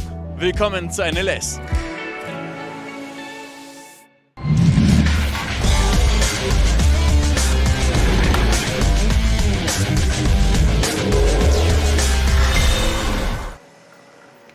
You're tuned to RS1, part of the Radio Show Limited network of channels, and this is NLS 4 for 2022. It's the 45th edition of the RCM DMV Grenzlandrennen, and more pit stops taking place, this time after 6 laps completed of a 4-hour race. And these are key stops, to be honest, because in from 3rd and 4th positions, Christian Krognes in the Valkenhorst BMW M4 and the Scherer Sport Team Phoenix Audi, not of the race leader Frank Stippler, but of Kuba Gimasiak. And that makes perfect sense to me because Gimasiak needs to buy back some time. He's lost about 9 seconds. Well, actually, it was timed as 15 seconds to the race leader as he came into pit lane. So he needs to try and gather some of that time back again. Christian Krognes wasn't short of time. I mean, he was right with the leaders as he made his stop. But I think the game plan from Valkenhorst here is get the car in earlier, hopefully, than the leading duo. The pit stop can be shorter by, I think it's as much as 10 seconds, and then get the car back out again, hopefully ahead of the race leader, the Audi from Phoenix and the Mercedes from Haupt Racing Team. So this is going to be fascinating to see how it pans out. And that run to, well, out of the pit stops for cars 5 and 6, whether they can stay ahead of 34 or whether the Valkenhorst BMW can leapfrog them. Aston Martin, I noticed, from SP9 from the Pro Sport crew, and they are relatively new to running in SP9, the Pro Sport gang from Germany, with strong ties to Belgium, not least through Jean Gloria, but it is one of the Dumouriez actually driving 176. The other car has Nico Verdonk at the wheel, number 17, which is this car that we're talking about. Verdonk now heading through the quick chicane on the Grand Prix lap and round onto the hats and back. I like that paint scheme. Very traditional, isn't it? Sort of British racing green and yellow. Very, I'm going to say Lotus Formula One colours, almost to the 60s, pre-advertising. Yes. So pre-1968. And long before your time, JP. Just a little, yes. No, long. Not little. Long time. But I've heard about the 60s and what you all got up to, much of which can't be spoken about, but great time for motorsport, of course, as well. And Nico Verdonk, also a man of the 80s, like myself, is silver rated from Brussels and running in that very smartly turned out car 17 for Aston Martin. They have a GT3 and a GT4 do Pro Sport racing. Now there's barrier repairs taking place, I noticed, on the left-hand side on the approach to Breitscheid. So the Sirocco that we were talking about with the damage to the front has clearly gone into the barrier left, and then that has chucked it back across the road where it's eventually come to rest on the right. That's what we saw that down. It's on that sort of gradient there. We saw that all that fluid coming out of the front of that car, and that's what's on the track there. The slippery surface, yellow and red striped flag being displayed there for that, but it's now clear.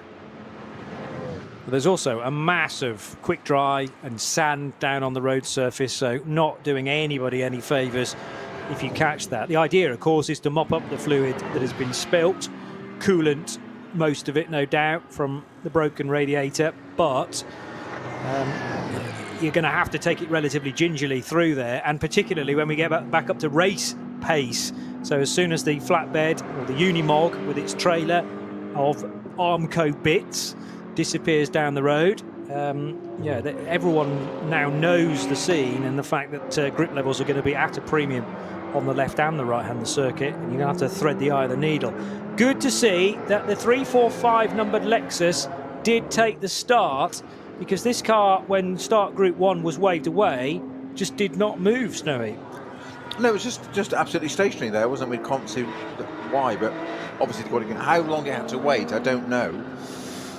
But it is out there. Very distinctive colours in black and white. It's, again, quite an old-fashioned colour scheme almost, isn't it? And it's Hiroki Ishiura who is doing the driving there, 41-year-old from Tokyo. I can't argue with him.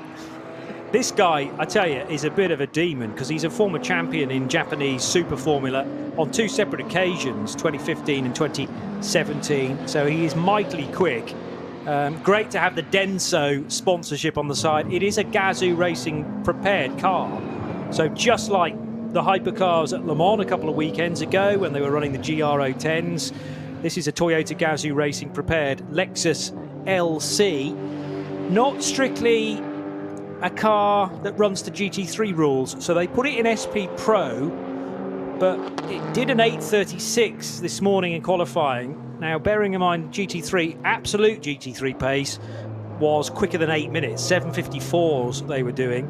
So it's a bit slower than that, but it's just great to have it. I mean, representing, you know, a fabulous part of the world, as in Japan, with its rich racing heritage, and wonderful to have 3 Japanese drivers doing the piloting of that car as well. So currently at the wheel, Hiroki Ishiura, Takamitsu Matsui's to come later, and Tatsuya Kataoka will be the 3rd driver. My attempts at those names much better now that I've had several attempts at them, because it was dreadful at the start of the race, so apologies to all involved. A very damaged car I noticed on the back of a flatbed there. That might have been the Sirocco that we were talking about. Yeah, it was. It was the Matilda Racing Sirocco that went off at the beginning.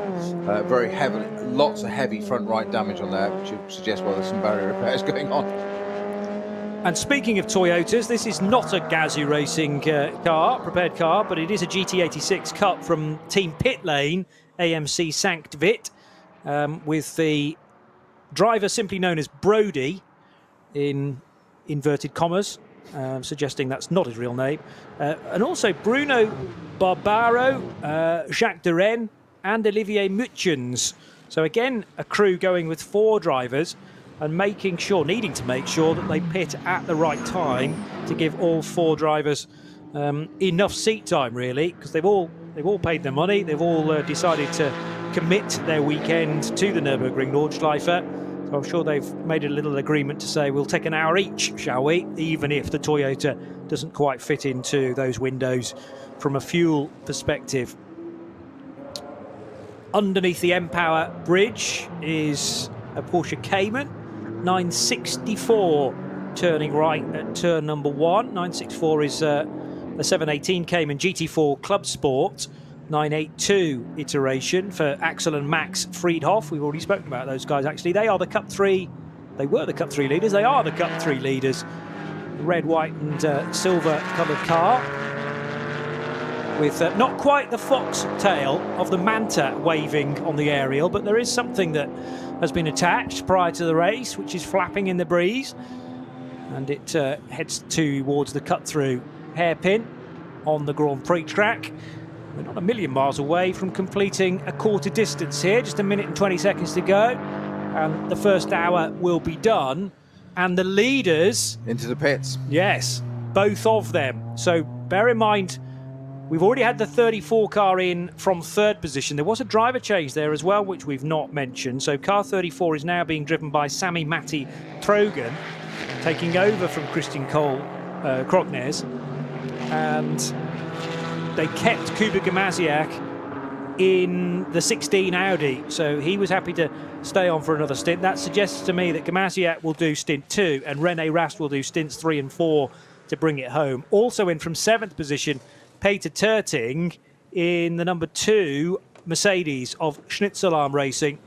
But this is an important part of the race, Noe, because if you pit at the end of 7 laps, your stop has to be longer, as per the regulations, than if you were to pit after 6 laps. So this is a real strong chance now for Sami Matti Trogan to at least take 2nd and possibly the race lead. Very clever strategy. A good call. We did mention this earlier on, that even though it's we've been talking about the 24-hour race, because it's the last race we had here.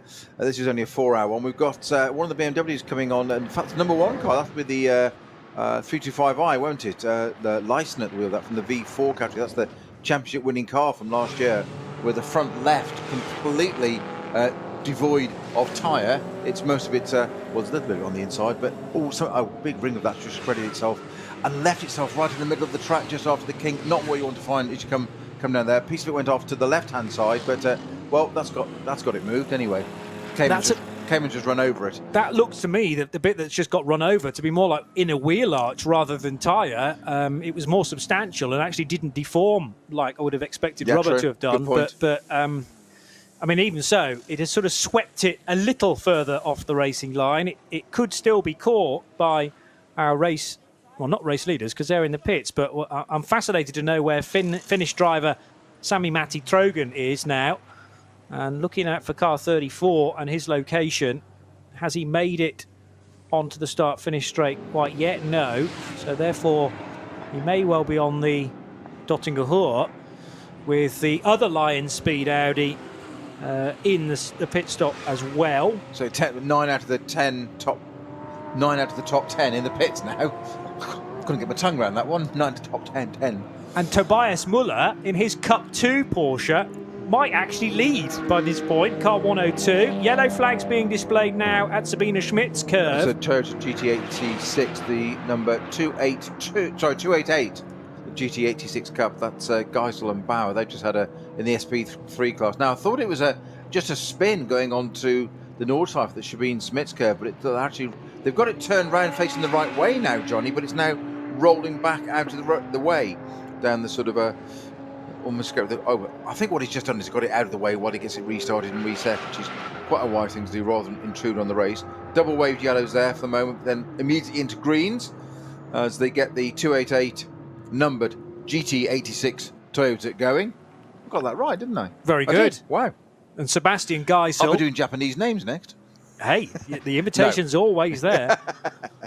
Sebastian Geisel actually did very well there to keep his head and to just sort of collect his thoughts, find first gear and set off again. Not sure whether he was put there at Sabine Schmidt's curve, whether it was a mistake on his own, whether it was his error clashing with another car, but came to a halt basically right next to the old Grand Prix pit lane and the road that is used on the tourist laps. If you pay to go around the Nordschleife, you don't get access to the Grand Prix part of the track that we're using today. Instead, you turn right and use that link road where Sebastian Geisel ended up. But thankfully, it didn't appear that the car hit anything solid and can continue. Now, heading through Tiergarten is the 35 BMW, one of the early stoppers, which they decided to get that car in at the end of only lap 5.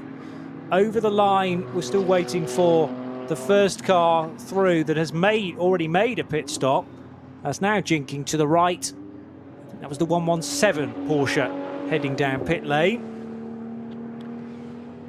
And Patrick Assenheimer in the 55 car being shown in third position in his Mercedes, but that car had made a stop as well.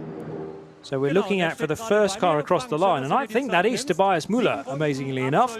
Frank Stippler looking a little warm, it has to be said, after an hour, or pretty much an hour's hard work behind the wheel of the number 5 Audi. He's handed that car over to Vincent Kolb now, his teammate, just the 2 drivers allocated to car 5 for SB9 Pro. And also in a good position here should be the 114 car for FK Performance Motorsport, only in the initial stages, I hasten to add, because the Cup 2 Porsches have such good fuel mileage. It'll be a while before they need to come into pit lane, and Nico Otto was put into Porsche number 114 for the opening stint. He'll be joined a little later on, or the car will be joined by Ben Bunagel, the Bonn-based driver for FK Performance Motorsport. Another crew deciding to tackle this event just with 2 drivers, but there are some cars out there with as many as 4. Ex-Müller, now the scene of, is that additional yellow flags, or is that just them adjusting the area that is affected by the barrier repair that continues? Yeah, Marshall Post 122 now has some yellow flags, so that is the exit of Ex-Müller. Yeah, we had those very early in the race. We had 497 and 493, the Megane and the Schröcker graph there. It appears that, according to the ticker, 484, which is the Renault Megane of Rent to Drive racing entry, also from the VT2 front-wheel drive class, was involved in that collision with those other 2 anyway, but has continued. It seems like all 3 of them in the same class got together on if I'm not sure, it wasn't the first or second lap, to be honest, John. I think it might even be in the first lap. Yeah, I think you're right. And that's when obviously all the cars are very bunched together, and very, very bunched together in their case. Too heavily bunched together. But also everyone's thinking, I've got a moment to lose here. I want to get to the front of the field as quickly as possible, to safety, if you like, to sanctuary. But it didn't quite work out at Exmoor, which is a tricky part of the circuit. You're approaching downhill at a pace, needing to slow the speed, the fight against gravity, if nothing else, and the twisty nature of the circuit, needing to get it over to the left, then to the right, and between the barriers. And there's really only one racing line there, and if you get caught on the wrong side of another car and the car on your inside loses it, very easily take a couple of cars with it, and you're just in the wrong place at entirely the wrong time. The 144 Porsche is now heading through Hohenrhein and indicating to everybody around, treble 4 in fact it is, that it wants to peel off to the right, which it will do, and head for pit lane. So that is the car running third in the V5 division, one of many Adrenaline Motorsport Team Altsner Automotive Caymans. Adrenaline Motorsport are an arrive and drive company that prepare these cars for so many drivers in NLS Championship, but also the N24 as well. You don't own the car, that is always owned by Adrenaline, but they bring the things to the circuit, set them up for you, and literally you climb on board and do your race. It's a fantastic bit of business from Adrenaline, and everyone seems happy by it, because you don't have the issue of having, if you've got damage, for example, of trying to get the car in the trailer at the end of the day, because they'll do it all for you. Basically just a hire car. Effectively it is. Just a very expensive one. Exactly, yes. Or it could turn very expensive by the end of the event. It depends what you do with it. It's just like a hire car in the real world, isn't it? It depends what you do with it. It's how you return it at the end of the contract, sir. That's right. And I always pay close attention to the terms and conditions. Audi RS3 LMS. Bedtime reading, isn't it? Well, really? Each to their own. 833 is the Audi that did not qualify earlier today, interestingly. 0 laps completed for another Sharer Sport Audi. So this carrying the same sponsorship as the race leader overall. And 833, its paint scheme's not a million miles away actually from car number 5, but this is an RS3 LMS for Ben Leuchter, Christoph Brewer and Andreas Gulden. They are some big names when it comes to Nürburgring Nordschleife racing, particularly Benjamin Leuchter, and they shouldn't be as far down as that. Well, in fact, they've wasted no time at all in now leading the TCR class, so who needs qualifying, eh? 0 laps completed this morning, but they are out front in their division, which is exactly the target. It never ceases to amaze me, this, that when qualifying comes up, we, as in motorsport people, put so much emphasis on it, drivers in particular, team principals, and we've got this fine-tuning, and it's all important to get it. And almost every time something like this happens, didn't even qualify. Yeah. Didn't qualify badly, did not qualify. DNQ, yeah? And how far are we into the race now? An hour and 10 minutes, and it's leading the class. Yeah. So it begs the question, I'm scared to say this almost, Johnny, why bother with qualifying? Especially fuel costs these days. I'm going to regret that one, aren't I? Yeah. I see Twitter's going to just light up now. I do agree that effectively qualifying for a 24-hour race is pointless. However, if you qualify on the front row, you're out of all the trouble, theoretically. I mean, LMP2 battling but equally, at Le Mans, if you don't qualify at all and start from the pit lane, you're out of trouble anyway. You can be, yeah. I mean, there are some championships that unfortunately, when they say you've got to start from the pit lane, they also say you've got to start from a lap down as well, which, I mean, sometimes you're never going to recover that distance. More drama on the Dottinger Ruhr. Yeah, 484 McGann. Now, was that the one I mentioned a few minutes ago that had been involved in that original incident? It is David Ackerman. It is. That's the car that was involved in that first. I said that was involved in the two that went out, the McGann and the Scirocco that went out, that were 497 and 493 from the VT2 front-wheel drive class. This is the other car that was involved, that I said was still running, remarkably. Well, looks like it's, I can't say payback, because I don't know what his involvement was in that incident, but that's the the third one of this that has escaped so far. The other two ended up in the barriers. But it doesn't look like this one's done too well either. No, limping home now down the Dottinger Hoor, but possibly when it reaches the pit lane, it'll be straight into retirement. A real shame that, because it's a beautifully turned out car, and they won't have got very far at all. The car I was mistaking for another Megane, I've just noticed, is the little Scooby, in fact. So this is the Subaru BRZ for Tim Schrick and Lucien Gavris, car 636. And running in the alternative fuels category. Now, this was not one of the 6 AT cars that we had at the Nürburgring 24. So whether that has been converted quite recently, the BRZ RR-AT, and the AT bit is, as I say, the alternative fueled part of the entry. It means that they don't fuel in the normal part of the pit lane. When you enter pit road, there's almost immediately a right-hand turn, which leads you into effectively a lay-by, which can house as many as 6 cars, and that is one of, I presume 6, because there's not a lot of space for any other AT cars, but it's going well, and good to have again a nice bit of variation in the field. Actually, that appears to be the only alternative fueled car this weekend, so plenty of space in the extra lay-by for them. And 636, where is that currently in the order? I mean, not really going for class honours, but looking for other cars to fight with. 51st position, and behind the second placed SP10 car, which is the 161. 161. We've got a number of SP10 cars, and that's a Porsche 718 Cayman GT4 from Black Falcon Team Techstar. Nose to tail in Cup 2, with the 112 Porsche heading down to the tricky right-hander at the start of the lap, diving to the inside now, and I think we'll get the place. Yes, it will. So 104 looking to try and fend that overtake manoeuvre off, but couldn't quite manage it, and that is the dice for 5th and 6th places in Cup 2. Stursberg in the 104, Verimenko in the 112 car, and Verimenko getting the place, rapidly approaching the SP10 Aston Martin from Team Pro Sport Racing. But Verimenko with a nicely timed overtake there at the first corner, and Alexei charging on. Christopher Brook started that car, the 112 from Cup 2. And we've got Carsten Kramer still to come in the K. Kramer Racing prepared Porsche 911.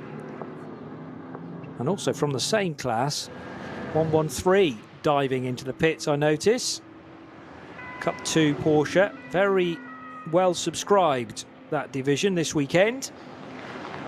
And Bill and Jim Cameron's car into pit lane. That car earlier today qualified in 51st position.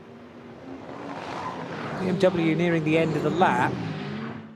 So a bit of damage on the front right-hand corner of that car. I think it's just the way that the livery worked actually around the front of that machine. And Meixner needing to stay away from a GT3 Audi, which dive bombs the pit lane. We haven't actually mentioned, Snowy, that the strategy from Valkenhorst Motorsport and Sami Matti Trogan worked a treat, because it vaulted the 34 car ahead of Lukas Stoltz and Vincent Kolb. It's been all changed. They've headed across the line at the end of lap 8, and this is the new order. 34 BMW leading after it pitted after only 6 laps and took a shorter pit stop therefore, ahead of, amazingly, the Harkema driven Porsche Cup 2 car. And I think it's Paul Harkema, is it not? Let's just check. No, got the first name wrong there. Yeah, it is Paul Harkema, racing with Tobias Muller. So they got Muller out of that car and Harkema in. That will have dropped the Cup 2 car down the order. It's displayed in second on the timing right now, but that will alter when they complete lap 9. But I reckon the GT3 order is therefore Valkenhorst BMW 34, Audi Team Phoenix Kuba Gamaziak second, number 16, and they are now being chased by Lukas Stoltz and Vincent Kolb. So it is effectively flipped all the way around. Gamaziak, not quite, because he was fourth and he's now gone up to second rather than leading the race. But Trogan was third, or the 34 car was third. He's now first. And the former race leading Phoenix Audi dropping all the way down to fourth. All change, and we're only just over an hour in. Yeah.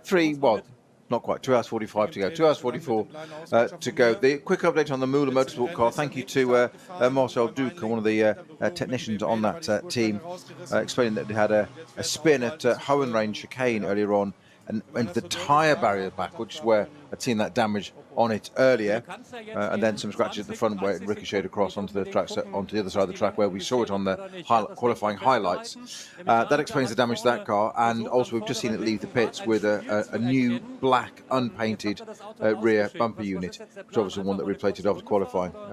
But it's still out there, it's still going, which is important. It did have lots and lots of new panels in the 24-hour race, so they're quite used to rebuilding that car. You get to the point when you get to buy that car at some point, the next owner, whether it be later this year or next year or whenever it may be, just wonder how much of it is original. They say it did the 24-hour, it did this NLS race, but how much of it did the roof panel? What's left of it? Yeah, that's the big question. And a bit like Trigger's Broom, I suppose. Yeah, this is exactly the same car that we raced several weeks ago. Well, it's the same chassis, but every single body panel is brand new on top of it. A real fraught affair indeed, heading down the Dottinger Höhe now between a couple of Porsche Caymans. Still great to have, well, typical weather for late June, I suppose, in the Eifel region. But when you bear in mind that NLS2 could not happen at all because of heavy snowfall predicted. 505 BMW has now just come into pit lane, showing damage on the left-hand side with Philipp Schauter at the wheel of this car. Schauter has lost at least one door mirror and possibly the right-hand side one as well. Oh, 123's just arrived in the pit lane. So, again? Just back again? Yeah, but at least it's been out, because I feared that this car might be a retirement, but it was a lengthy first stop. Now, did they send it out just around the Grand Prix loop, or have... Yeah, must have done, okay. Time-wise, yeah. So Torsten Young stays at the wheel. They're checking rear wheels and clearly whether the hub is still straight. Well, that's where it had that damage in on the left rear there, where it was scraped. Yeah, so I'm just going to check Young's sector times to see whether... Yeah, you're quite right. He's done an outlap on the Grand Prix circuit and back in again, and so that's a sensible decision for me, rather than just chucking him out on his own onto the hats and back and hoping he comes back again. By the looks of things, it's a whole different thing when a team principal or number one says to you, just go and do a lap and check it. It's a bit different on the Nordschleife. You're like, do I have to? You might not see me again today, or indeed this week. Yes, mummy. So that's the sensible thing. And now, you know, they can do the checks, and assuming everything is okay, they can then continue that car in the race. Kuba Gamaziak is now leading, so he's got ahead of Finnish driver Sami Matti Trogan, and the 16 car for the first time in the green and white colours, kind of similar to alternative teams that have run Audis in the past, but no connection to the team Landgraf guys, who are now very much connected with Mercedes. In fact, this is the alternative paint scheme for Team Phoenix, carrying the Getbox sponsorship, and it heads through the fairly rapid left and right-handers on the Grand Prix track and down the hill towards the Vidal chicane. But Sami Matti Trogan not very far away, 1.6 seconds. At least he can still see the Audi, which will give him that extra shot in the arm. I mentioned earlier that our Twitter feed would probably come alive after suggesting that what was the point in qualifying. I did say it slightly Machiavellian way, but Ian McCarthy, good to have you on board again, always a regular contributor to us at RSL_studio, has written in just saying that quality may not have had too much impact on the 24-hour, but it has indeed become a separate competition and TV spectacle, part of a racing weekend, just plain old extra track time, which is absolutely great to have on the Nordschleife. Thank you, Ian, good to have you aboard, and look forward to hearing more from you throughout this remaining 2 hours 39 minutes. Here's the order then after 9 laps. It's Kuba Gamaziak's Phoenix Audi, number 16, out front from the Sami Matti Trogan-driven 34 Valkenhorst Motorsport BMW. Lukas Stolz is third in the 6 Mercedes. And remember, he led the early laps, so clearly there is pace in that car, run by Haupt Racing Team. Then it is Vincent Kolb in the 2nd Scherer Sport Team Phoenix Audi, having taken over from Frank Stippler in the first of the pit stops for that car. 55, driven by Patrick Assenheimer, is the Landgraf Motorsport Mercedes. The first of a couple of Lion Speed by Car Collection Motorsport Audis. Number 24 has Patrick Fetzer now at the wheel. Then is the 2 Schnitzelarm Racing Mercedes for Bourne and Schreiner. So Carrie Schreiner's taking charge of car number 2, just behind teammate number 11. Janine Schaffner for Get Speed, running in 9th place for Pro-Am. And the Valkenhorst Motorsport BMW number 35, now for Jörg Muller, running in 10th. But was it not Janine Schaffner's car, Snowy, that had to start at the back of Group 1? So Schaffner's done very well to get up to 9th place now from the rear of Startgruppe 1. Yes, that's the car that was done for speeding. Yes, yeah. So qualified P5. It's the number 9 car to Get Speed, but actually started at the back of that grid. 9th place after an hour and 21 minutes is good going. Problem is, she's now staring at she's right with Carrie Schreiner, battling for 8th place, but the 2 of them 15 seconds adrift of the next car, which is in 7th position. So there is a bit of work to do, certainly to break into the top 6. The Pro Sport Aston Martin turning right on the Grand Prix track now, with one of the Dumoulins at the wheel, and Guido Dumoulin in the 176, so that must therefore be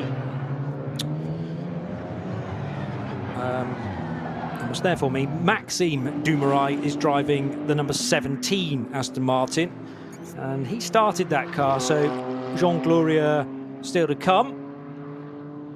As I say, strong Belgian connection. That's an all-Belgian lineup, in fact, in the German-run car for Pro Sport. And they're heading now through Sabine Schmidt's curve. Another car I noticed on a flatbed, taken presumably back to the paddock, as the quicker race cars that remain in the race go over the road bridge and back onto the Hatzenbach. Well, that's the graveyard area for the cars, isn't it? Just there on the right-hand side there. That's the 961, one of the Caymans by the look of it, isn't it? WNS Motorsport Cayman GT4 Club Sport. Thought for you, Johnny, just 2.5 hours to go. Looking at the times, I'm going to ask you a question here. Best time, the qualifying times, 7:54 for the pole position car, the Valkenhorst BMW, and the first 9, I think it was, were covered by just under half a second in qualifying. Yet we're only down to 8:06.7 is the fastest lap of the race. Christian Kolb in the number 5 Audi, currently running in 4th position. They're 12 seconds off qualifying pace. That, to me, seems slower than normal. I'm not expecting them to doing sub-8s just quite at the moment, but I'm surprised it's 12 seconds. Thoughts? Or am I just creating... No, I don't think you are. I think qualifying qualifying is clearly one thing, because you go out on very of course low fill tanks. It's just a greater spread than I would have expected. 12 seconds. Is that the balance of performance which is creeping in? And it is tricky to balance a car depending on what point of the weekend it is at, I suppose. You're looking to try and get similar speeds from a car over ideally an 8-lap stint.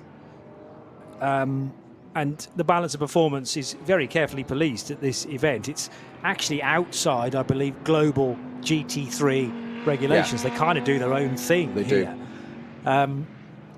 But it's very tricky. Sometimes that after a couple of laps, they'll probably say, although they will never admit it publicly, we got this a bit wrong. But it's a notable difference. You've also got, I suppose, difference in driver, just straight driver pace, because there is a mixture of some platinum and gold racers in there. And I think Vincent Kolb will be the first to admit that generally he cannot go as quick as Frank Stippler. You say that though, but just take our first cars on a snapshot of the timing screen as you look at it now. Kuba Maziak, 807. Matty Simon Trojan, 809. Lucas Stoltz, 806. Christian Kolb, 806. And these are all pro entries. Patrick Assenheimer, Landgraf Mercedes, 812. But Assenheimer's a silver-rated driver, and sometimes that's just the difference. I'm just surprised by the spread. To me, it's something that just stands out. It's more noticeable this race than it has been in the past. And I may be absolutely barking up the wrong tree, and it has been known before and recorded. True. So it's nothing new. No, you meant to hesitate there, not to agree. I mean, quite so quickly. don't be so harsh on yourself. I don't mind you agreeing. Just the speed at which you agreed. That's the issue. Johnny Palmer for support. Thank you very much. No, that was never going to happen. Up towards Hoher Act for the race leader, Kuba Gamaziak. This is lap 10. He only has a 1.6 second lead, or at least that was the way of things at the start of the lap. He is able to go through these sectors quite a bit faster than the guy behind, Sami Matti Trojan. And Lucas Stoltz, I would expect to be closing in. Yes, he is on Trojan at the moment. 3 seconds gained by the German on the Finn last time around. Kuba Gamaziak, a delight at this stage to have a clear road in front of him. Well, to an extent. There are cars a little further up the way, and perhaps on the Dottinger Höhe he would have appreciated a bit of a tow. Heading now towards Tiergarten with a Megane to loop by, and he's done that. So no issues as he reaches the end of the lap and streams across the line.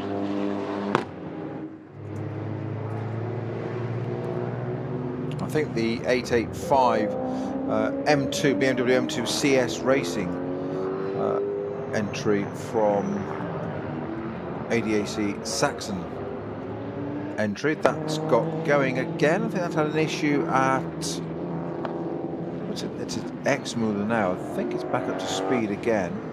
Just trying to pick out where it had its incident. It's had a flag for that before. Cleared. It's cleared now then.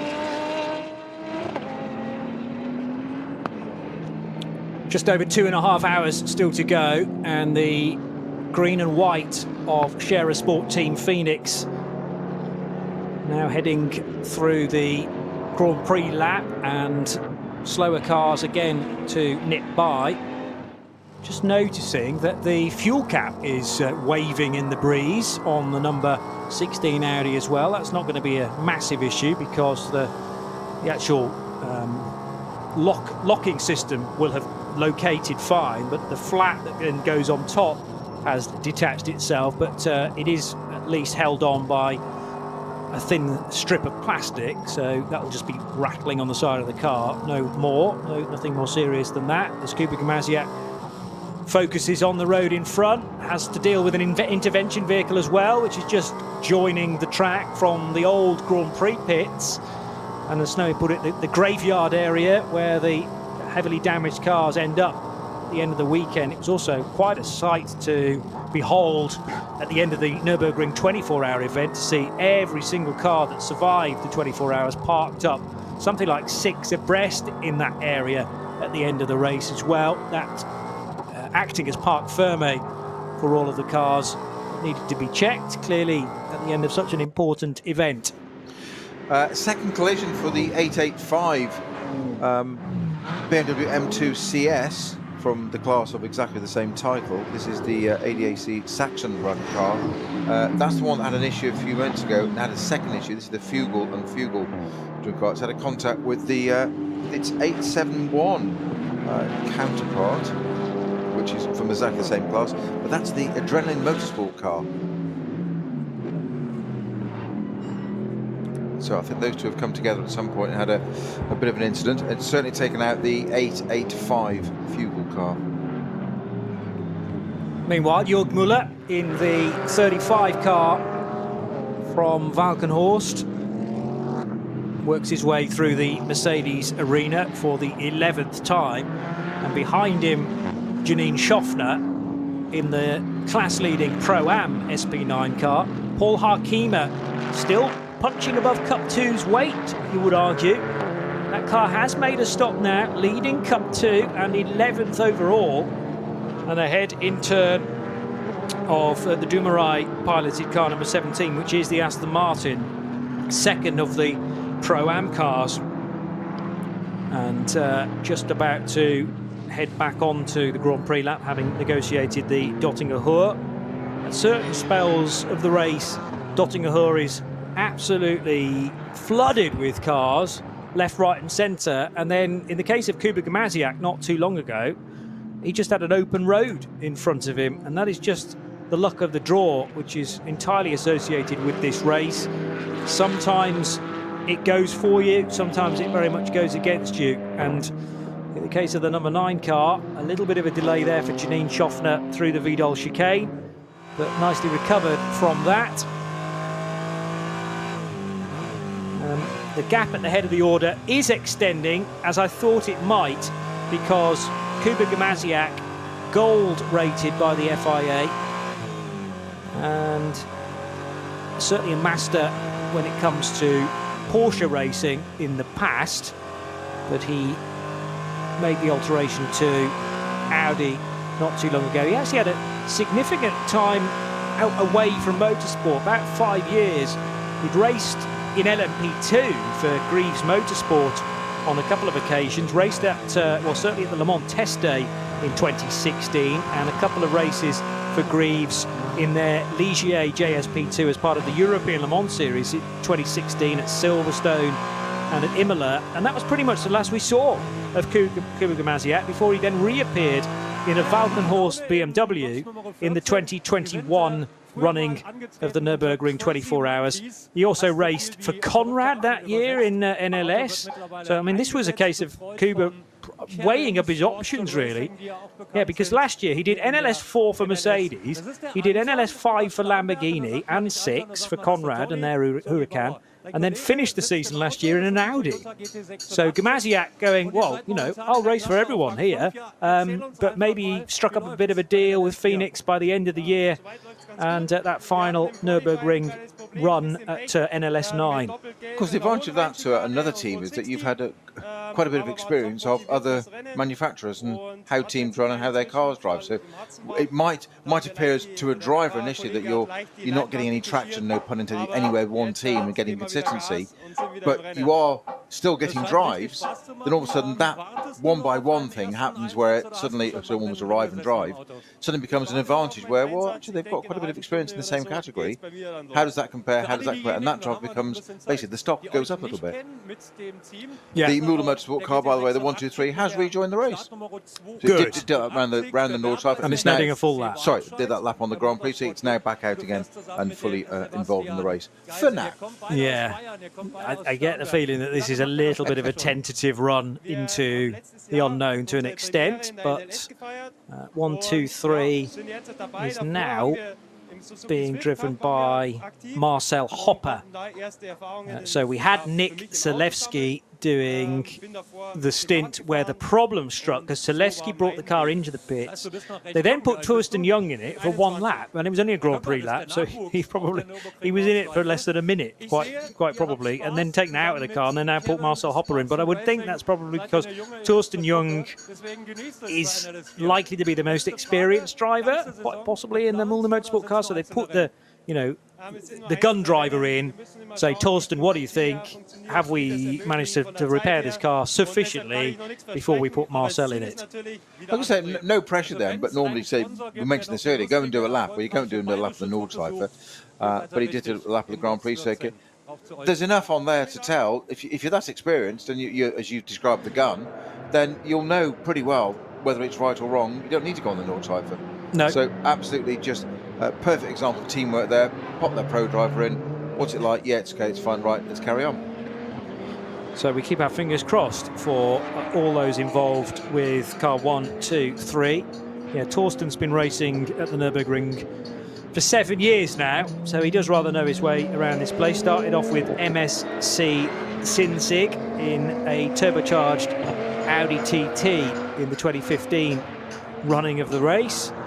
We've had an hour and 35 minutes of it. Yes, an hour and 35 of this 4-hour race. And there is a bit of an issue now, which I'm sure you've mentioned at Brunchen, but it's extended all the way through Flansgarten as well. That's quite a long section to be affected by either speed limits. So there are 4 posts at least showing the code 60 warning boards, and then a secondary incident a little further around on the approach to Schwabenschwanz. So if you're in a position to pit right now, I can see 1 or 2 GT3 cars deciding to do that, but Kuba Gamaziak's not going to, because he pitted after 7 laps.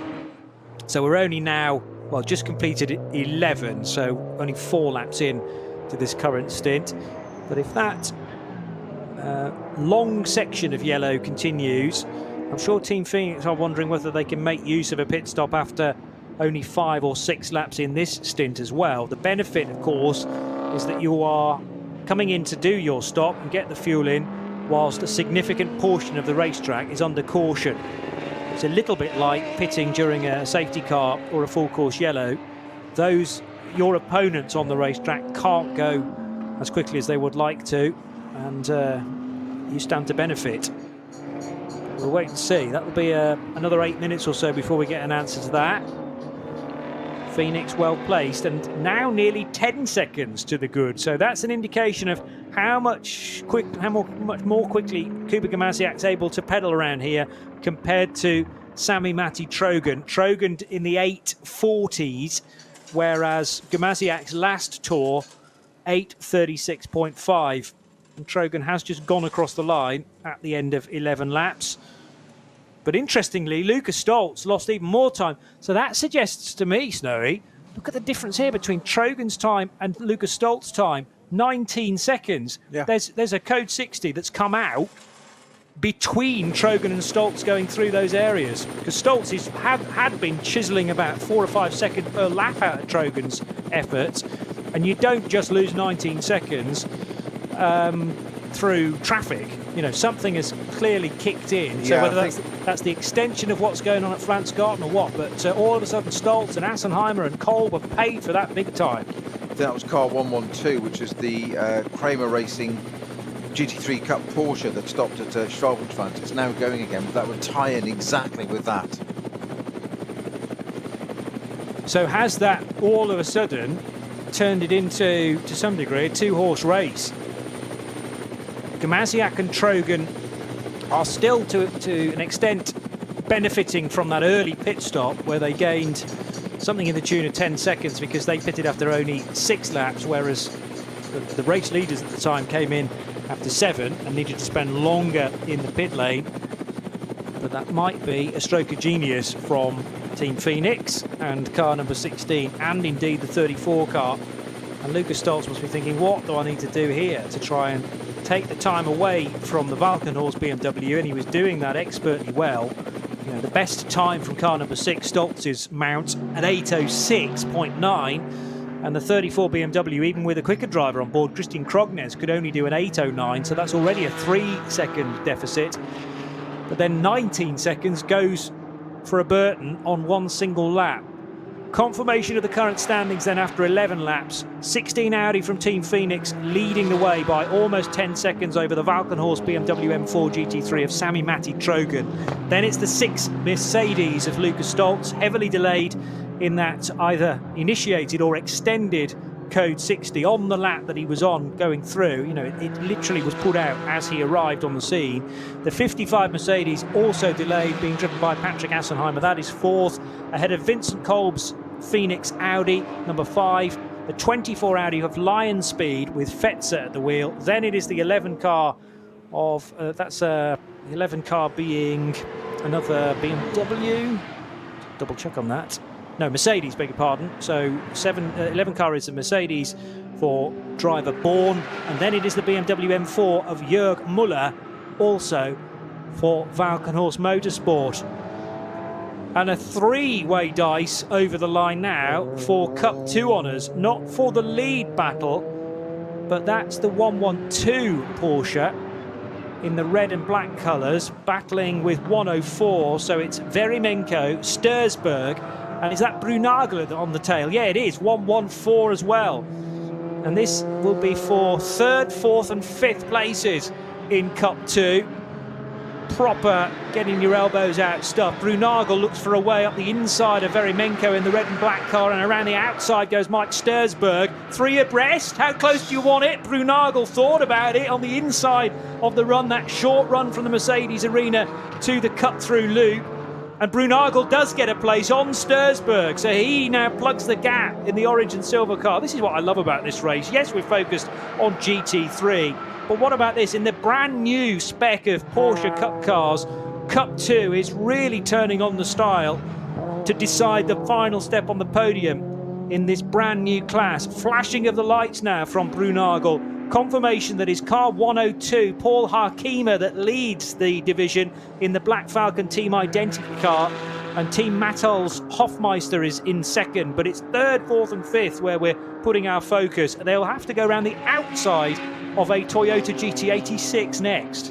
As they're approaching the Nordschleife onto Sabine Schmidt's curve, not the place you want to be doing that. You couldn't get closer. Those two absolutely brilliant races. That's 102, 107 and 112. Running line astern there, new class, you said, Johnny, GT3 Cup, and I just wish we'd been able to see that continue. We've got this lovely view at the moment going across the Eiffel Mountains of the Nordschleife to our right. I wanted to see those 3 GT3 Cup cars duking it out down the Hatzenbach, because if ever there was a part of the circuit, so many parts of the circuit you can call a roller coaster, but the Hatzenbach to me is always that initial bit, that initial phase. You come off the Grand Prix circuit, you swing that huge 180-degree hairpin back, now named after Sabine Schmitz, onto there. There is no room for error on the right-hand side there. There is a white line and there's a barrier. That's it. There might be a tiny bit of tarmac, but it's so tiny, off the white line bit of paint. That's it. And then you're onto the Hatzenbach, and it just sets you up for what is the rest of that Nordschleife lap. And I so wanted to see those cars doing that. We've got one of the M2s that's just lost a very strange, a bit of almost a small sliver, but a full. I think that's the wheel. That's the rim. So the front left. This is the 870 car. It's an M2 certainly. Its front left wheel locked up completely. I thought it was a tiny bit of tyre came off there, but it wasn't. It's actually lost the circumference of the rim, if you like, not the spokes of the wheel. The rest of it's still on there, but so obviously something's locked up there brake-wise on that. Just going to check which exact car. There's 870, what I think I saw on the door as it went by. If so, that would be the C2 CS Racing Adrenaline Motorsport car again, in different colours than I've got. That's the alternate automotive version of Yannick Grasner, David Lidsley. Not quite sure at the wheel of that. It's got a new colour scheme. Normally Adrenaline Motorsport have been running traditionally in sort of what we might say is a famous oil colours of blue and orange. I won't say anything else. I'll let you say that, Johnny, because you're lead. You can get away with that. You're on a better pay grade than me. You're allowed to say those things. That doesn't necessarily suggest the gulf in class, though. See what I did there? Absolutely. I was going to go with void, but I like what you did, yeah. Well, no, that word was kind of crucial to the paint scheme that you're talking about. Okay, fine. I won't draw any more attention to it. I'd never actually made that connection. It's like sky blue and orange, isn't it? And that, like you say, the old colour scheme for Adrenaline Motorsport, but they have revised that for season 2022. The 511 BMW looking to slot by a Cayman, or indeed allow the Cayman through, and can do so on the exit of Hohenheim. And that was interesting to me on the real twisty stuff. The BMW looked to have the measure on the faster Cayman down the straights.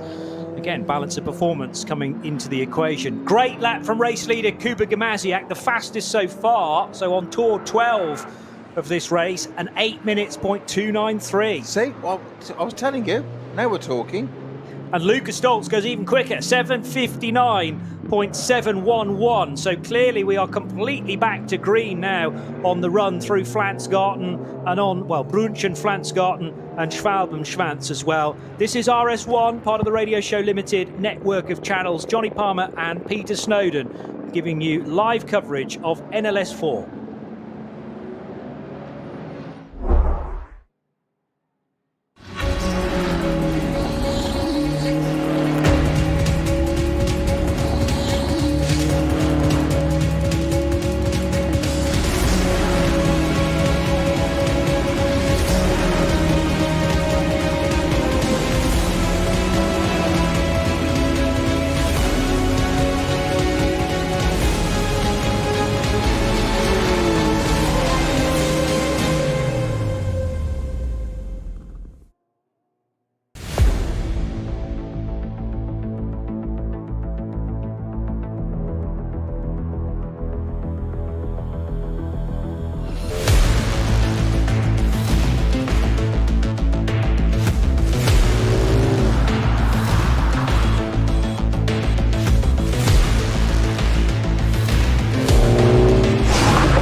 Er wird progressiv beschleunigen.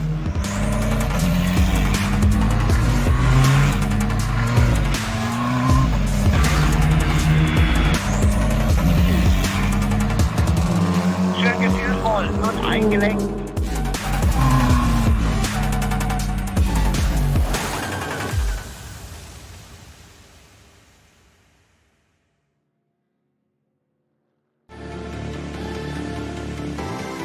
Jetzt Falkenreifen kaufen und Tankgutschein sichern. Weitere Informationen auf tankgutschein.falkenreifen.de.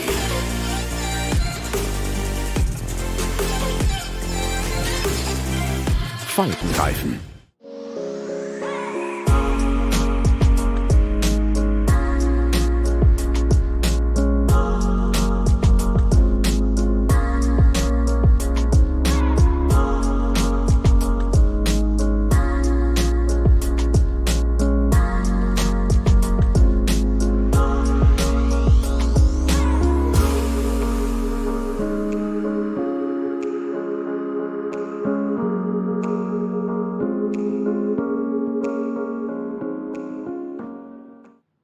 World's First Asphalt Watch.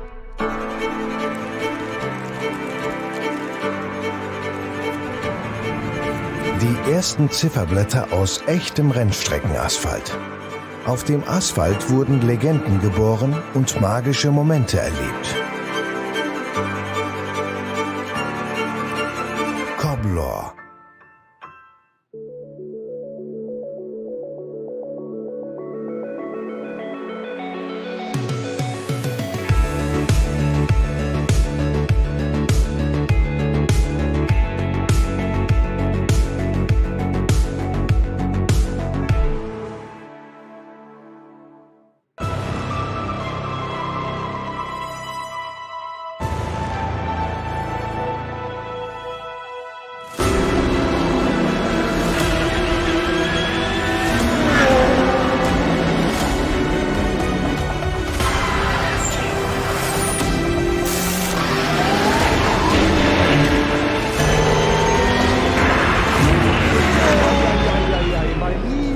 Gesangverein.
Liebe Fans, besucht unsere Social Media Kanäle von Facebook, Instagram, YouTube, Twitter und TikTok. Willkommen zu NLS.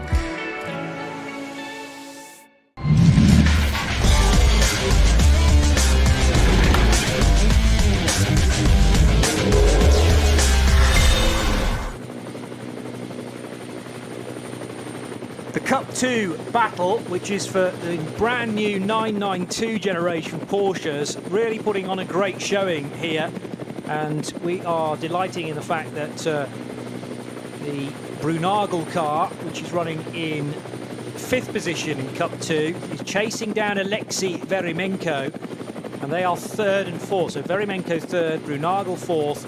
Mike Stursberg has either romped away into the distance in car 104 or he is behind this duo. It's been a little while whilst we were dealing with other scraps at the head of the order, so we edged away from this battle for a short period of time and now are back with it.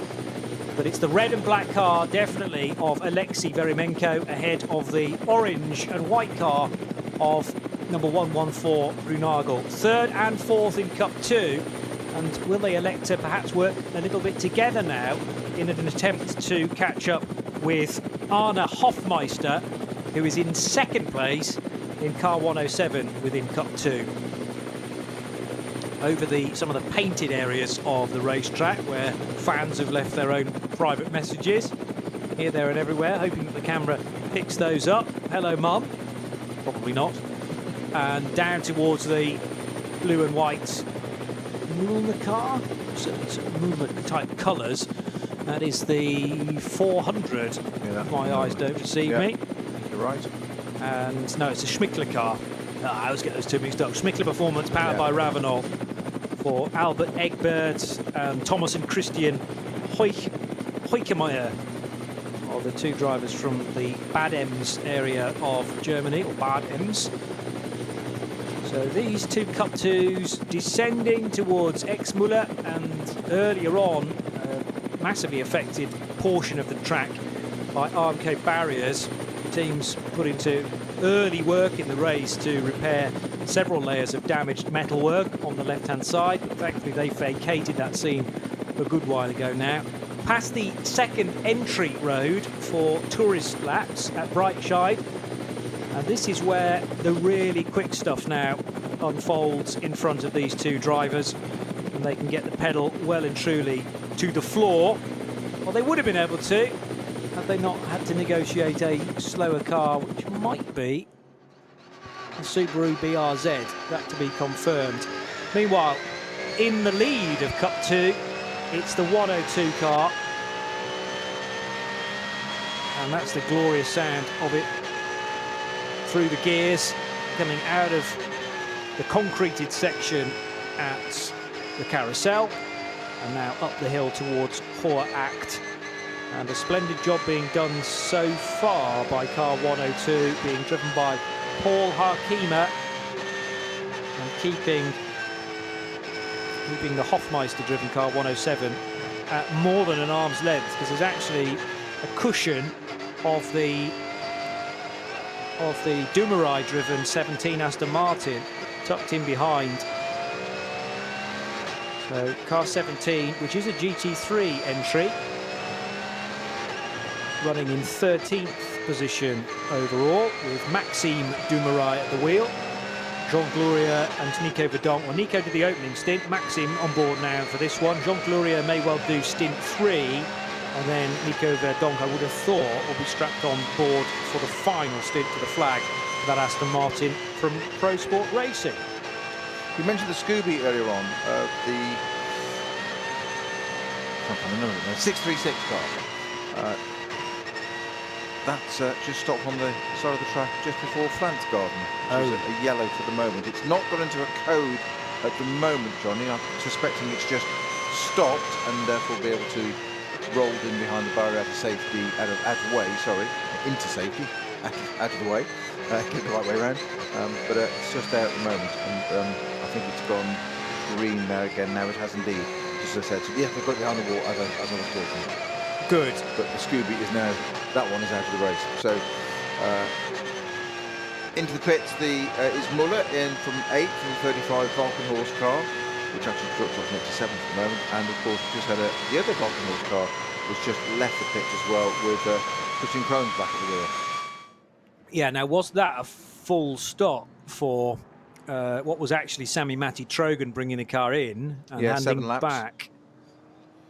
Okay, so yeah, that should be a full stop. There's still this doubt about Assenheimer's pit stop, though, and it isn't actually displayed in my final column now as a legitimate pit stop, but he certainly lost 20 seconds at the start of the previous lap.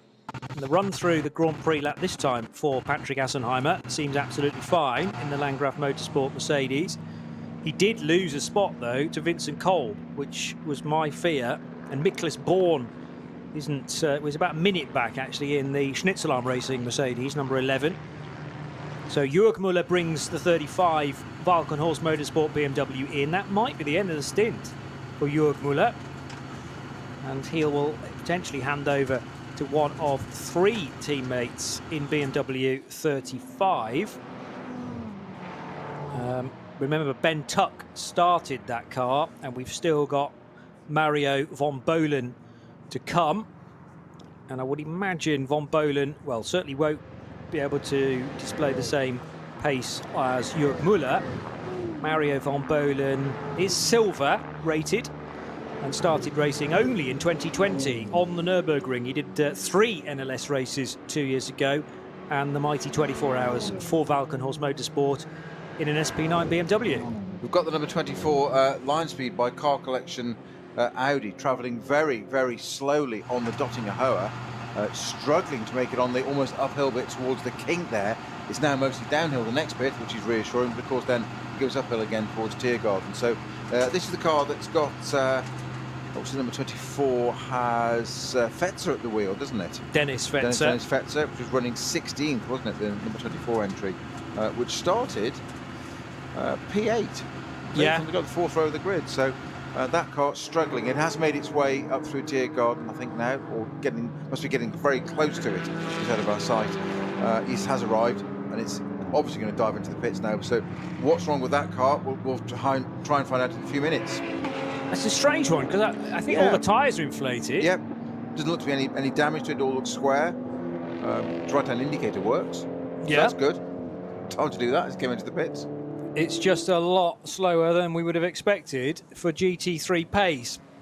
So Car Collection out into, well, careful not to be in the fast lane itself. And you say that's just on an 8:22 as its lap in. That can't be right, surely.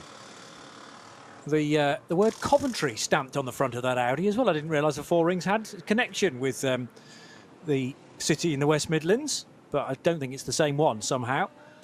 Marco Seifried's name is on that car too, but I'm pretty sure he's not on driving duty this weekend. Well, driver change taking place. Yeah. So, who do we say? It's Dennis Fetzer must be handing over to Patrick Kolb, because they're the only 2 drivers on duty this weekend for Car Collection and for Lion Speed, more specifically.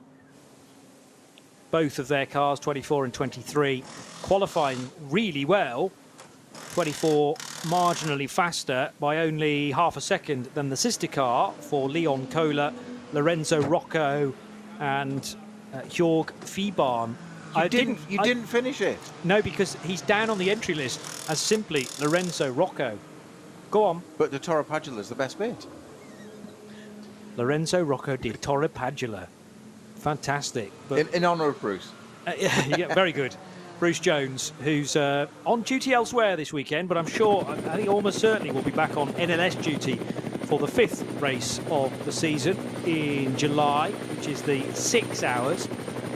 And then, at the start of September, the 9th, 10th and 11th of September, it's the 12 hours for NLS, will be NLS 6, won't it? Yeah. And I don't know whether they've ever done a 12-hour race before. No. It's the first time, is it? First time, yeah. So, yeah, that's breaking new ground for NLS, as they always try and do. Really good fight within Cup 3, which again is a one-make Porsche category, but this time for the 718 Cayman GT4 Club Sport, the 982 iteration of that. 964 and 952 only seconds apart, and you can lump 950 in as well. 964, it's a 718, it's a 962. What is it? It's a Porsche. It is.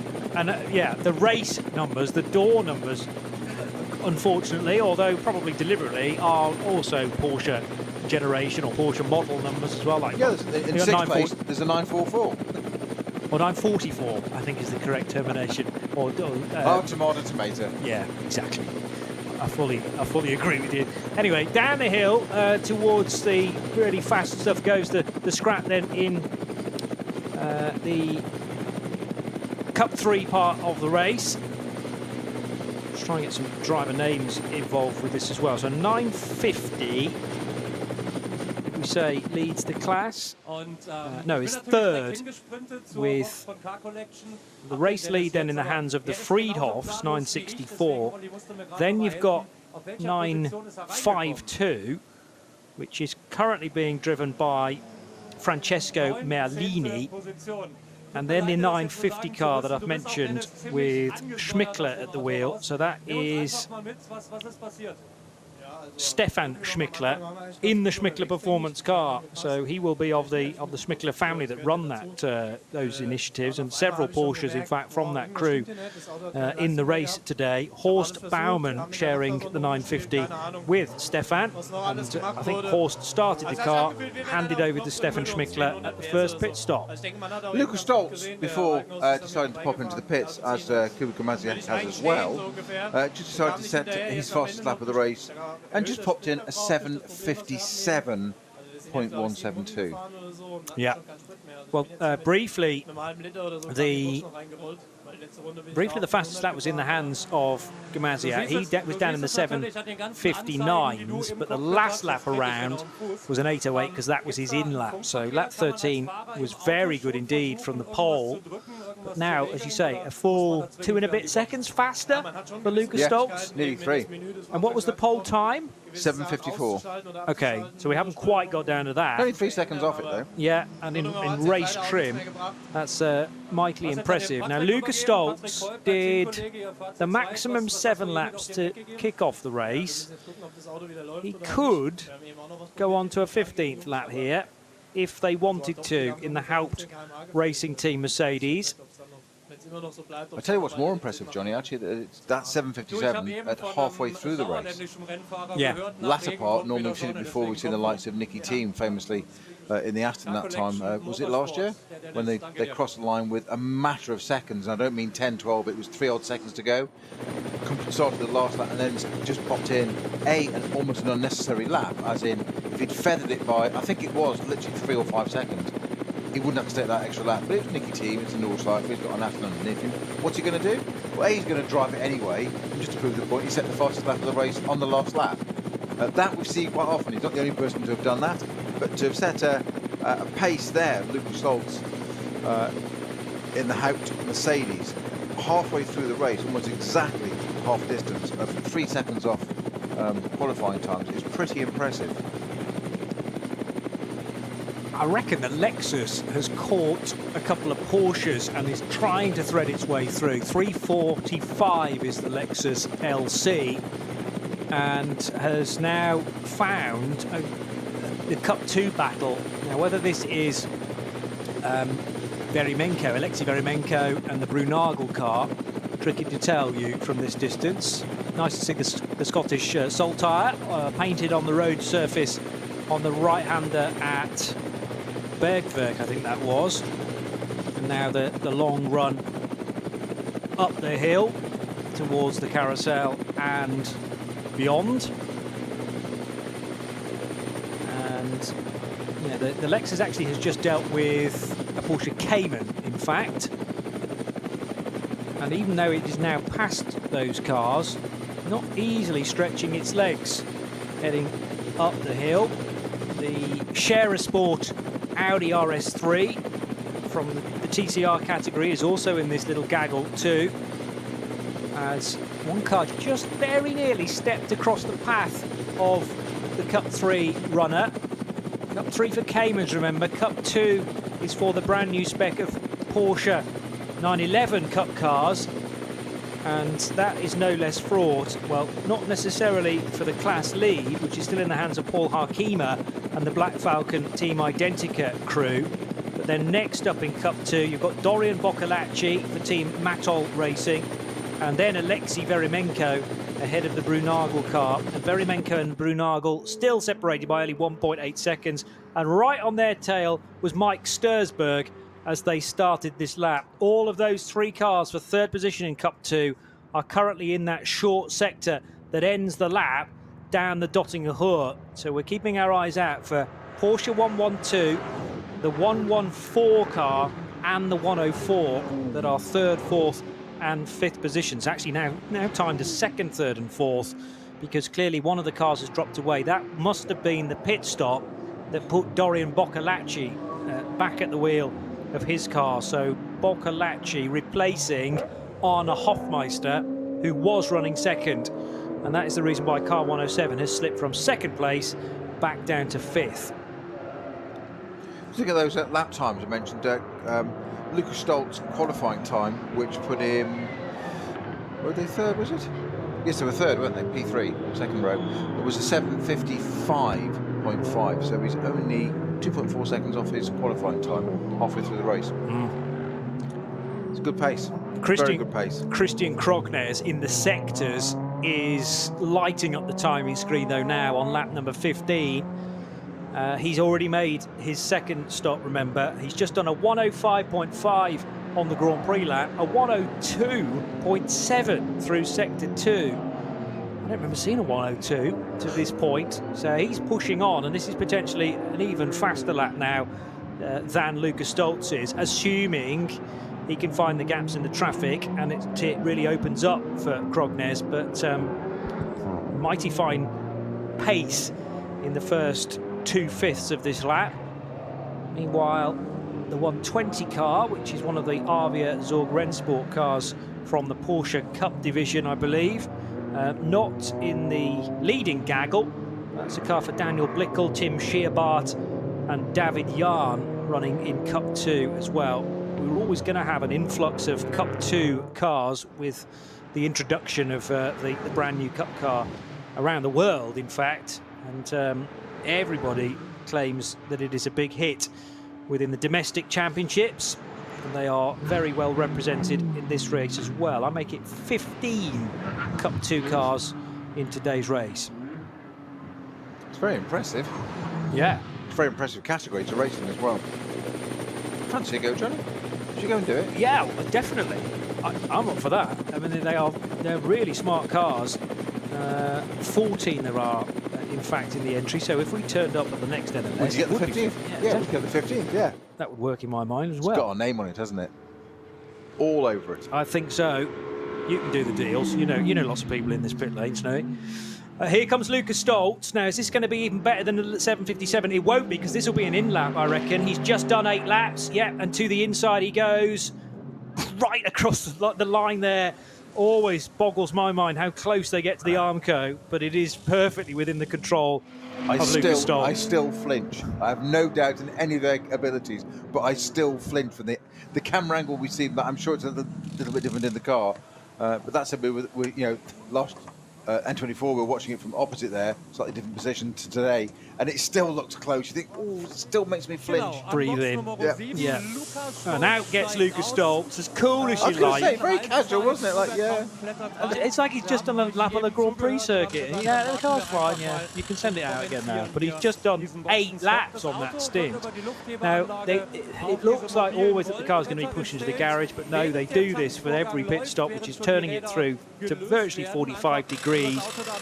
End on, rear right, close to the pit garage wall, and now the tyre change will take place. It's relatively sedate, actually, a kind of cool part of the afternoon, because the clock is ticking, but they have to be so careful not to be under the regulated time. And when you've done 8 laps, you have a certain amount of time to be in the pits, which is longer had they done a 7-lap or indeed a 6 or 5-lap stint prior to this particular pit stop. But Stoltz needed to go. Generally, the rule is go as long as you can. Once you've got that initial stint out of the way, out of the green flag lap, then generally the rule is just keep going as far into the stint as you possibly can. Patrick Assenheimer is now in for a proper stop. So still, to me, there was that erroneous first sector a couple of laps ago where it took him 1 minute and 27 seconds, where normally it'd take 1 minute and 6, or if you're Christian Krognes, it only takes 1 minute and 5. So quite what happened to Patrick Assenheimer where it took him 20 extra seconds, I don't know, but it no doubt lost him a lot of time. Now that Lucas Stoltz has taken the helmet and the hands device off, it's like he's just arrived for the morning and some breakfast. You wouldn't know this guy has just done 8 laps of the Nürburgring Nordschleife, but he's able to be very illiterate indeed. Illiterate? No, I don't mean illiterate. Very lucid, and the opposite of illiterate. Mercedes then doing their driver change and new driver in. Did we even establish that? Into the 6 car will definitely be Hubert Haupt in car number 6. So there's going to be no shortage of pace here. Hubert Haupt, I think he will admit that he was quicker in his younger days, without wishing to be rude, but he's still very swift. And now that he is north of a milestone birthday, actually been knocked back to silver, would you believe? He was gold, the man from Munich, but he reached half a century a couple of years ago, so drops down a grade as a result of that, and is now silver. He's a former Dubai 24-hour winner, Hubert Haupt. That one of the more recent successes. He's won that, in fact, on 2 separate occasions when he raced for Black Falcon back in 2015, but has won some key races in between times as well, and for many years a regular at the Spa 24 hours, the Nürburgring 24 hours, the Gulf 12 hours, and the Dubai event as well that I've already mentioned that he's won twice. So Hubert Haupt is into the race for the first time. I reckon Lucas Stoltz will have qualified the car earlier on as well. So this might be Hubert's first action of the day. In fact, unless they put him out for a bit of qualifying, of course, just to get used to the current setup of the car. But I would imagine it was Lucas Stoltz's time that put it so well up there on the grid in 3rd position. Car 55 is the Landgraf Motorsport car, and Lucasandro Treffs, Patrick Assenheimer, Julian Apostolos are the drivers there. Now, we had a stint from Apostolos. Patrick Assenheimer has also done an 8-lap stint, so this could very easily be Lucasandro Treffs now for the first time in this event.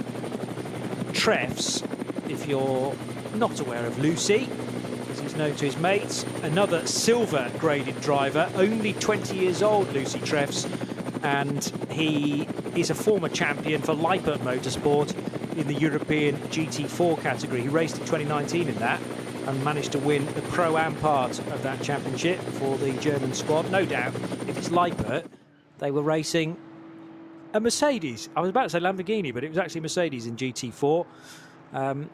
I suppose there's no, strictly speaking, there's no GT4 Lamborghini Huracan yet. We've got a Super Trofeo car, we've got a GT3, but there isn't a GT4.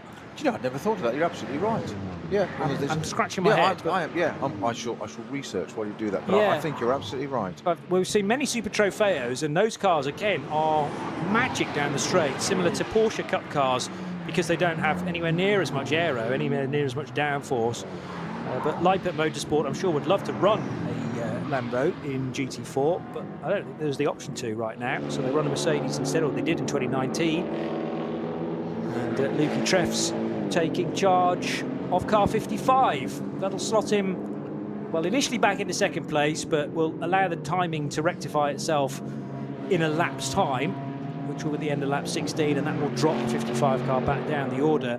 Could very easily now have Frank Stippler at the head of the race then in car 5. So that was the starting driver for Team Phoenix. Christian Krognes, number 34, running in 2nd position. The 733 BMW, according to our information, only has the one driver at the wheel. Yes, that is confirmed. Entered by Dr. Stein Tveten, and driven by Dr. Stein Tveten indeed. So it's Stein Tveten Motorsport for his BMW 325i. I'd need a bit more time to run through the whole of the entry, but I reckon this is one of the only cars, if not the only car, with just the one driver allocated to it. And around the outside, neat little manoeuvre there from the SP9 Pro 11 car, which is the Mercedes that we were talking about not too long ago. Car 11 has a change of driver because Marcel Markovits has now taken over that Schnitzelarm Racing entered Mercedes AMG from Miklas Born. And Miklas had been in the top 6 for the opening couple of hours obviously because they've done a driver change and their latest pit stop, the second pit stop of the race for car 11, that's dropped them down to 13th. But they're definitely on course for a top 10 potentially in this race. How's your Lamborghini GT4 research going, Snowy? Swimmingly. You're absolutely right. As ever, you're absolutely right, Johnny. There is a GT3 Evo 2 and a Super Trofeo Evo 2. And that's it. So, Lamborghini, put your finger out and build a GT4 car. That would be mega. I mean, there should be so many customers for that, you would have thought. I mean, you've piqued my interest now as to why that's not been done already. Why haven't they built that? More concerns for Lion Speed and the Car Collection Motorsport prepared car, definitely lacking in pace on the way. Also, the second place car, Landgraf Motorsport Mercedes, has got a penalty now for under pit stop time. 7 seconds. 7 seconds? 7 seconds. Blimey. Well, if you're going to blow the pit stop time, you might as well do it royally, and it sounds like they have done with 7 seconds. So, unfortunately for Lukey Treffs, I was building him up as the 2019 GT4 European Pro-Am champion. Well, the first job that he's going to have to do... I know. In a Leipzig Mercedes, because they don't make a GT4 Lamborghini. But the first job he's going to have to do, and it was not necessarily his error. Well, it won't be his error, because he will have just gone when he was told to. But he'll now be getting the message, sadly, that he'll have to come into pit lane and take that penalty. There's also in this race a Peugeot RCZ, which I wasn't aware of, I have to say. We didn't have one of these during the Nürburgring 24 hours either. So again, I get to a point of an NLS race where I spot a car for the first time, and it's the 385 in the SP2T entry. So this for lower powered special cars, but with turbochargers, and the Peugeot RCZ Cup car from Team Rally Top for Max Langenegger and Bernhard Badetscher, I think is the correct pronunciation there. Not sure which of the two is currently at the wheel, but they're being overtaken by the number 14 Audi on the Mercedes Arena. Car 14 is the only one of only a few Pro-Am entries in the order, and driver Hensel at the wheel of that. So that's Bernhard Hensel alongside Nick Wustenhagen. And they qualified 13th actually in the number 14 car. Have dropped down a bit since then, running 21st overall. 385 on the Grand Prix part of the lap now, and leading SP2T in the Peugeot RCZ. And actually quite a bit of racetrack, both in front and behind, in order to get their heads down and try and get a good lap time in on this one and fend off everybody else in the category. Not a natural looking race car, that is it, the RCZ. I remember the very first time I saw an RCZ was at the Nürburgring, and I thought, what is that? It looks like it. Actually, the design of the car looks like it's going backwards, I think, because the cockpit is slightly more towards the front than the rear.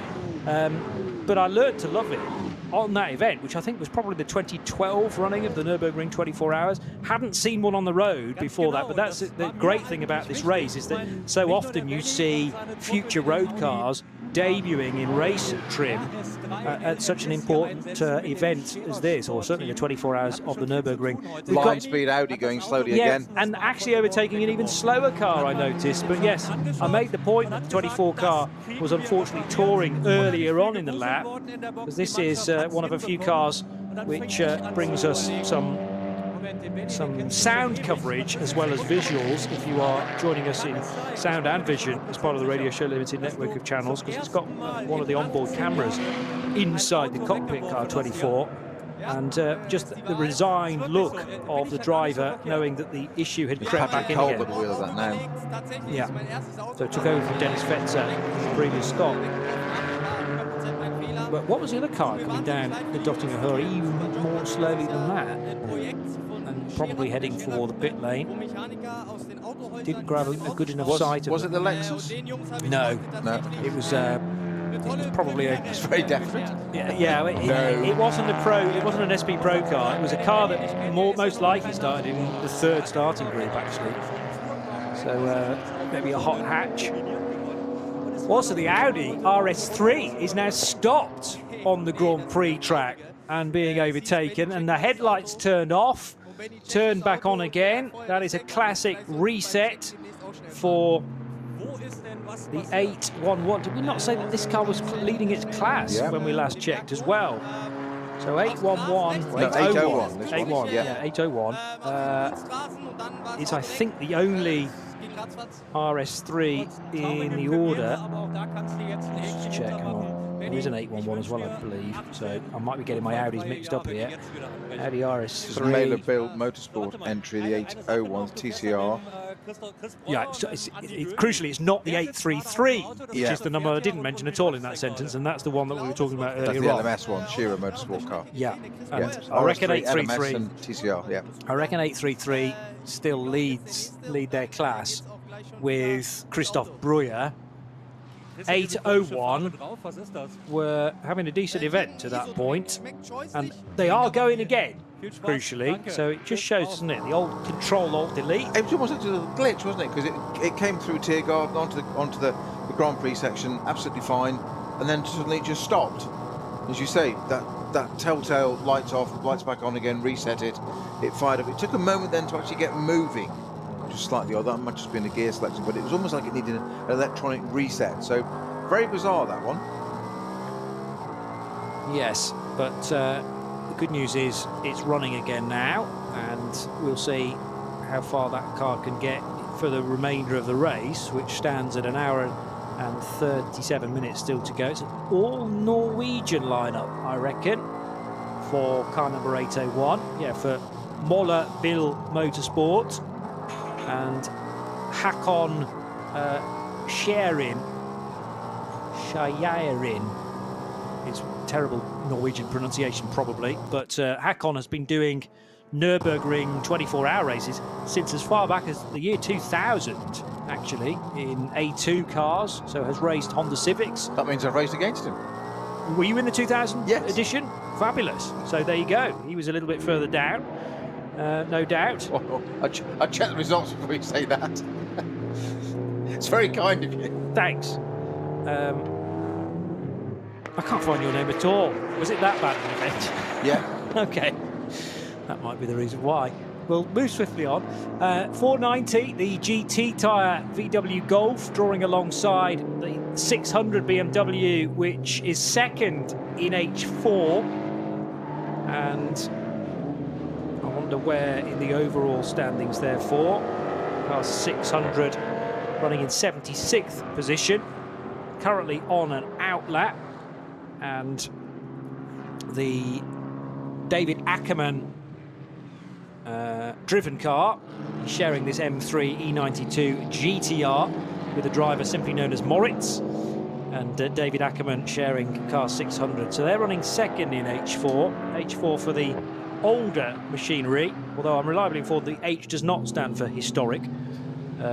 It's something else, which I've never actually found out, but H4, good to have that category still existing in NLS racing, one of those old school ones that existed in VLN days as well.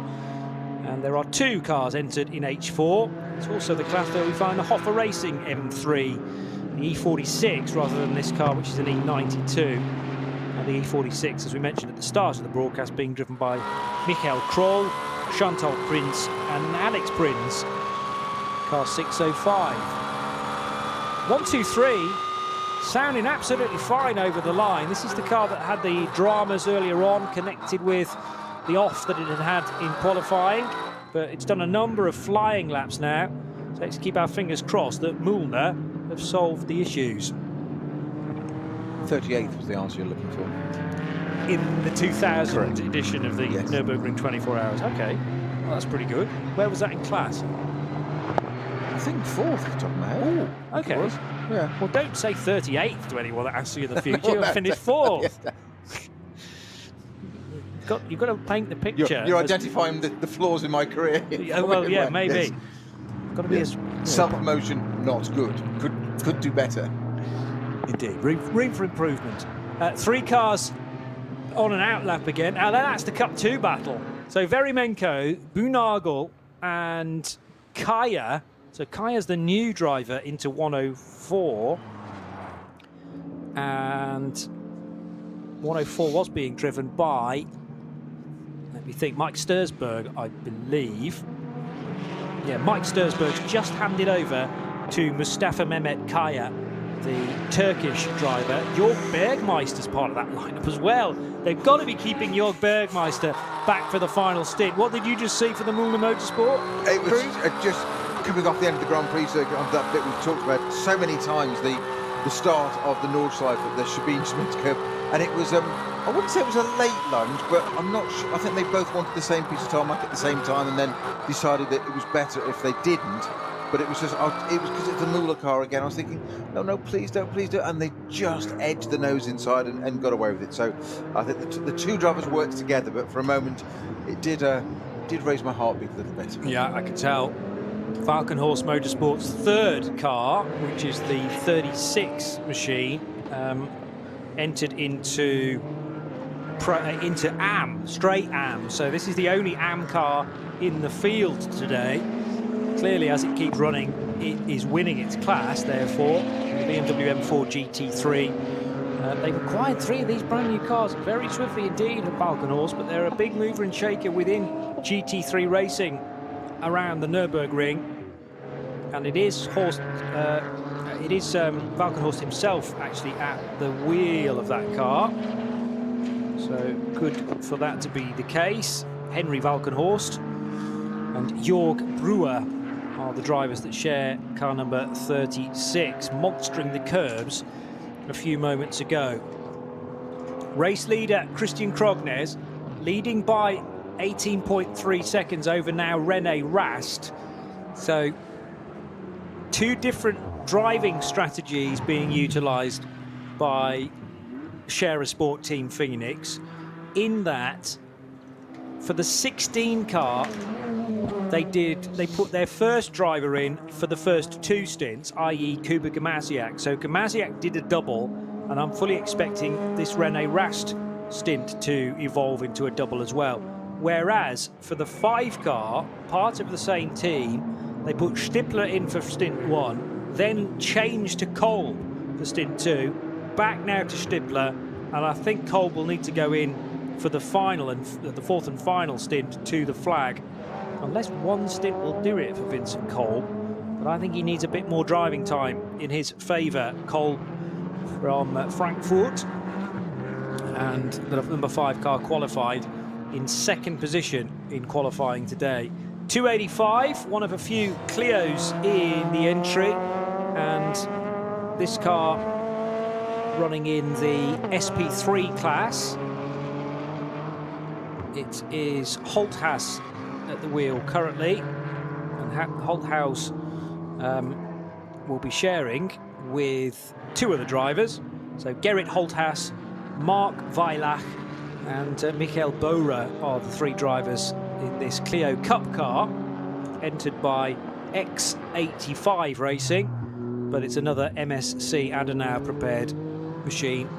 Did a 9:25 in qualifying on. They actually did 4 laps in qualifying, which is quite a short distance of running, but maybe they just wanted to limit the risk, get a good time in, establishing themselves within SP3, and for reasons of academic, they were 69th overall, if you're interested, in the SP3 class, but they're not really interested in where they sit when you put all the entry in together, but more like, can they finish on the SP3 podium by the end of this?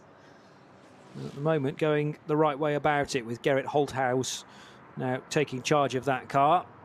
Only 3 cars on the Dottinger Hohe, one of which is the number 11 Mercedes for Markowitz. Look further back, and the SP7 car, that looks suspiciously like the livery for 9 und 11, who have been long-time runners in this field. Although a quick word search for that crew, and I can't find them in today's entry. So that is an SP7 car. It's car 65, possibly, down the Dottinger Hohe, and heading now towards the Tiergarten to complete another lap.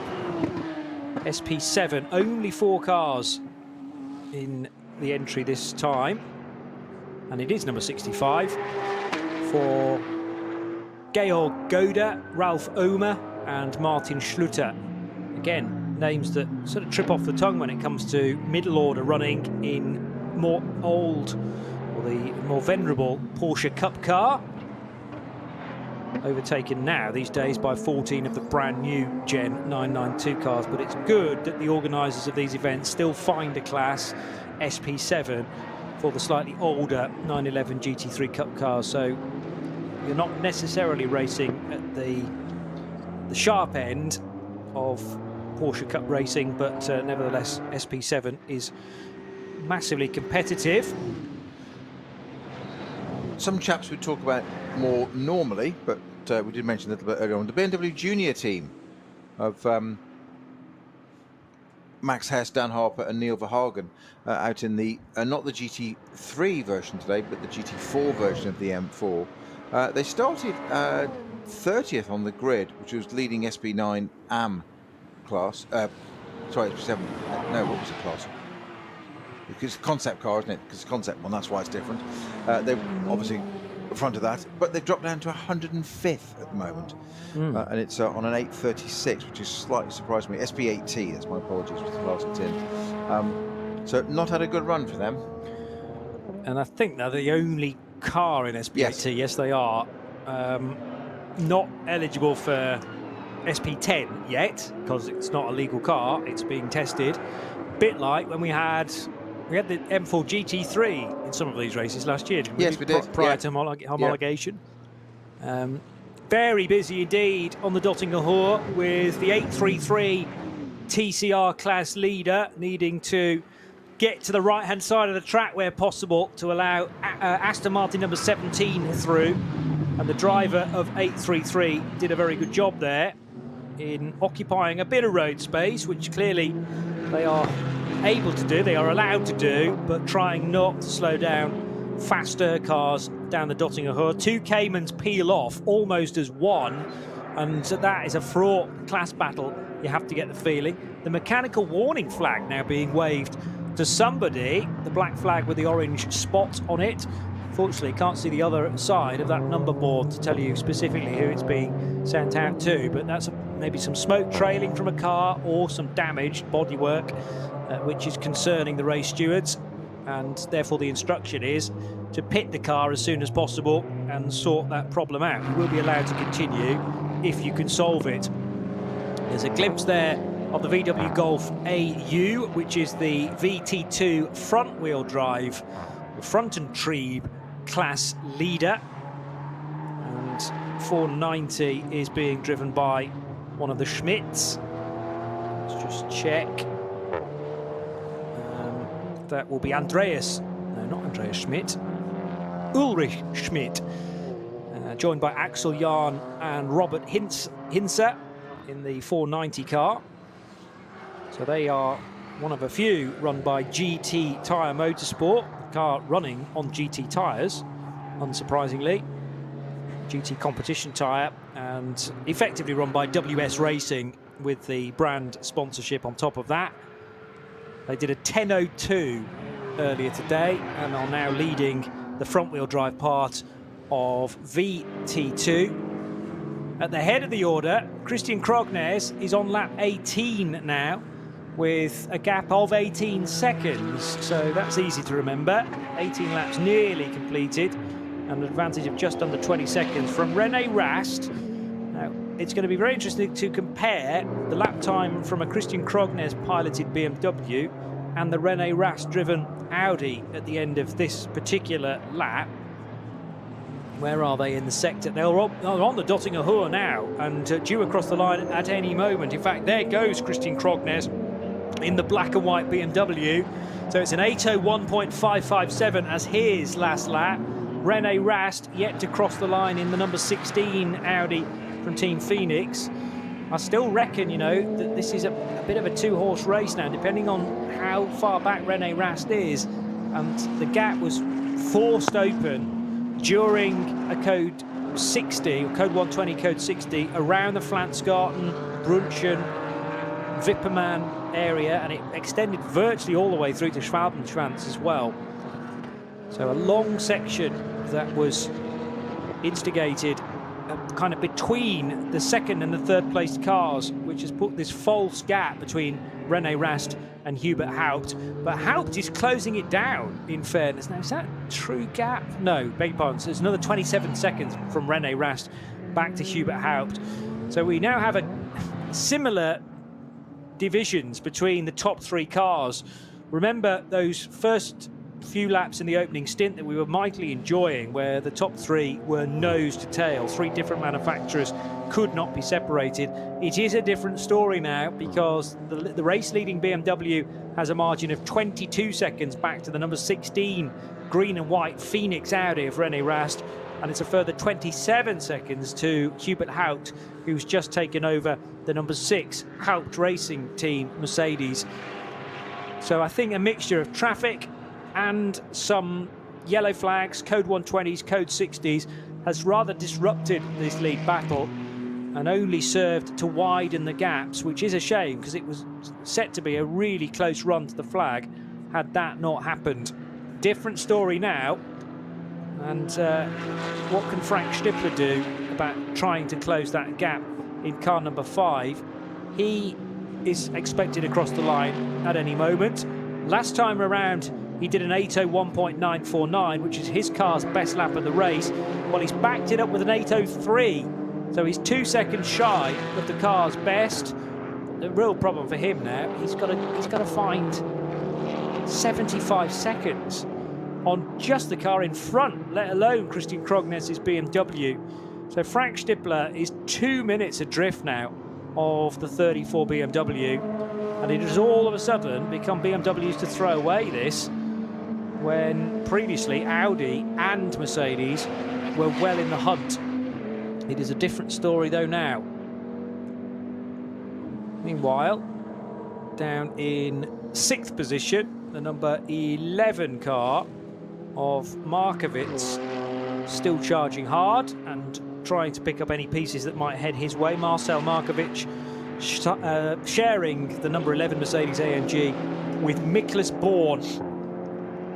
And I was right about some damage on the BMW from H&R. Yeah, well, the paint scheme on that car, when you look at it from a distance, hides damage very well. Maybe they've done it deliberately. Exactly, to hide the gaffer tape that's going to get applied to it later in the race. Yeah, well, the gaffer tape wasn't actually flapping as much as it is now, but I suppose it's been exposed to very high speeds around this place, particularly towards the end of the lap.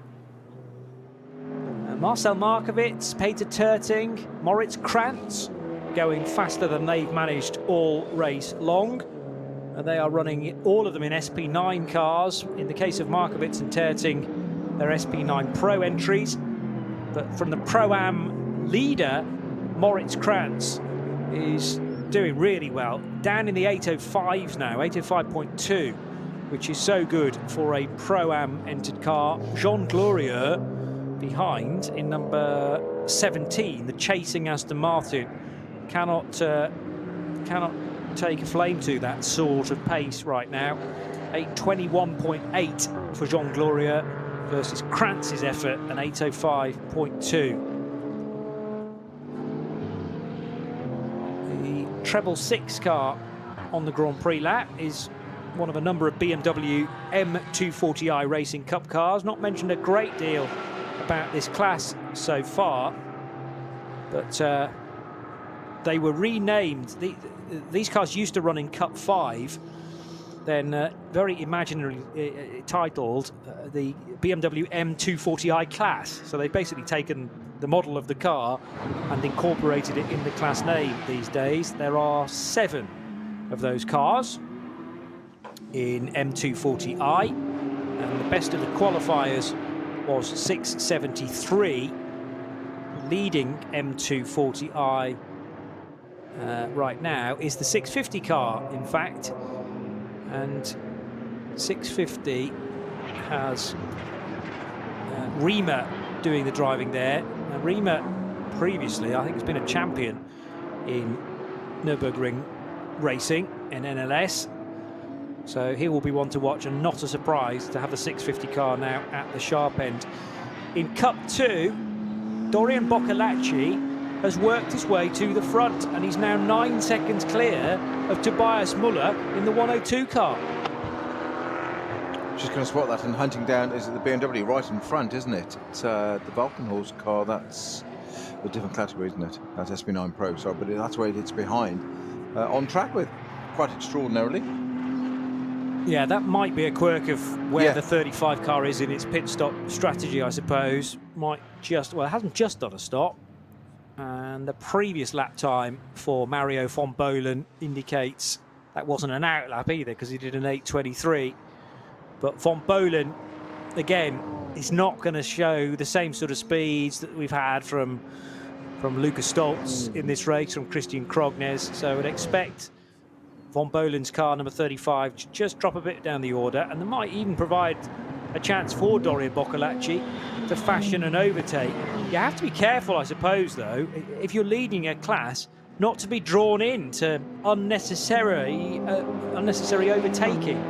Because if you start sticking your nose up the inside of a GT3 car, it could go very wrong indeed. Last minute call there for the 833 up the inside of the, or rather alongside the Armco barrier for the pit stop. What do you reckon, Snow? You were kind of like, I'm not sure about that.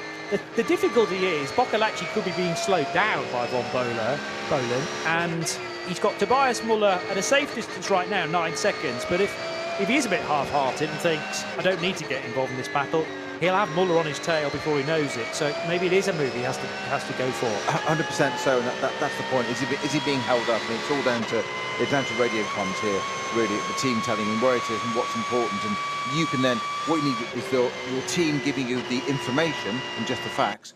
You decide whether it's important or not to do anything at that moment, and when that is best executed, if indeed it needs executing. You're absolutely right that you can't sit there half-heartedly, out of all places, around the Nordschleife, but you sit behind somebody. You don't want to get into battles unnecessarily, because if you make a mistake, it's 0 to 0.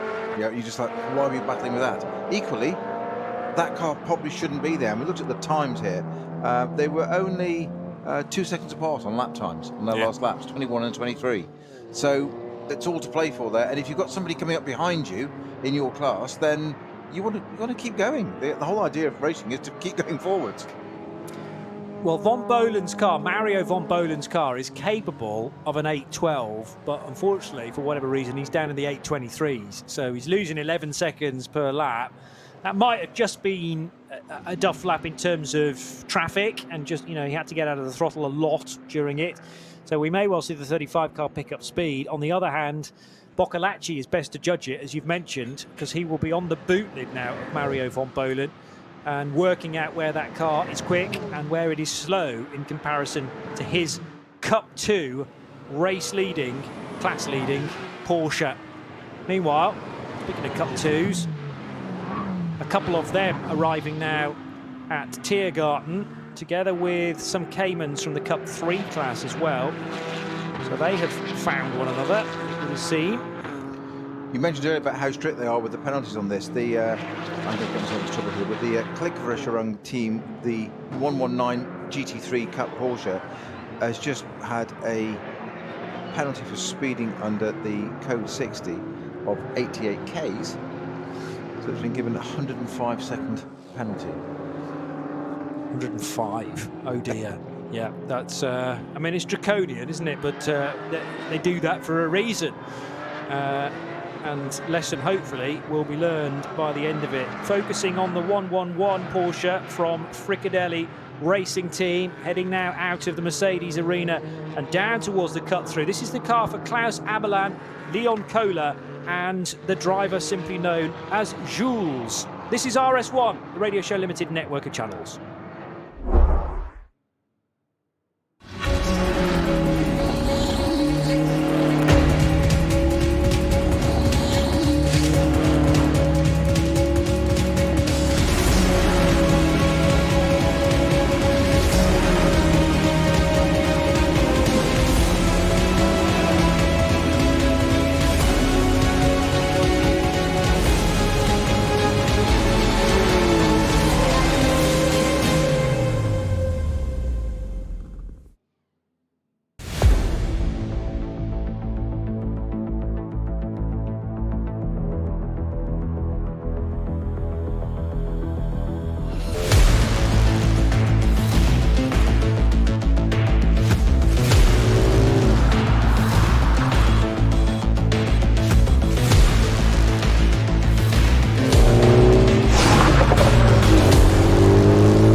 Zeitsprung. Können wir progressiv beschleunigen?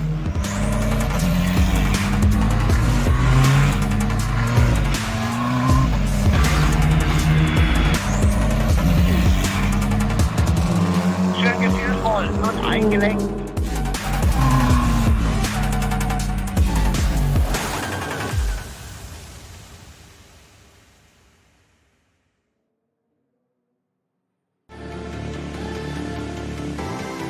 Jetzt Falkenreifen kaufen und Tankgutschein sichern. Weitere Informationen auf tankgutschein.falkenreifen.de.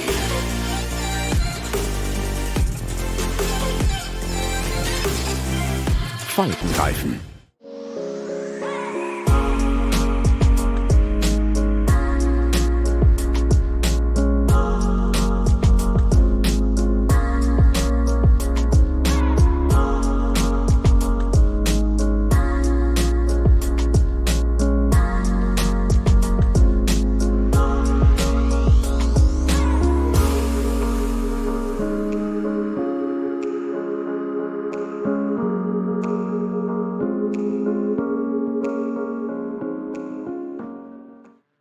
World's First Asphalt Watch.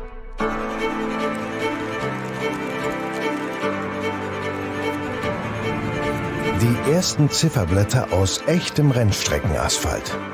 Auf dem Asphalt wurden Legenden geboren und magische Momente erlebt. Coblor.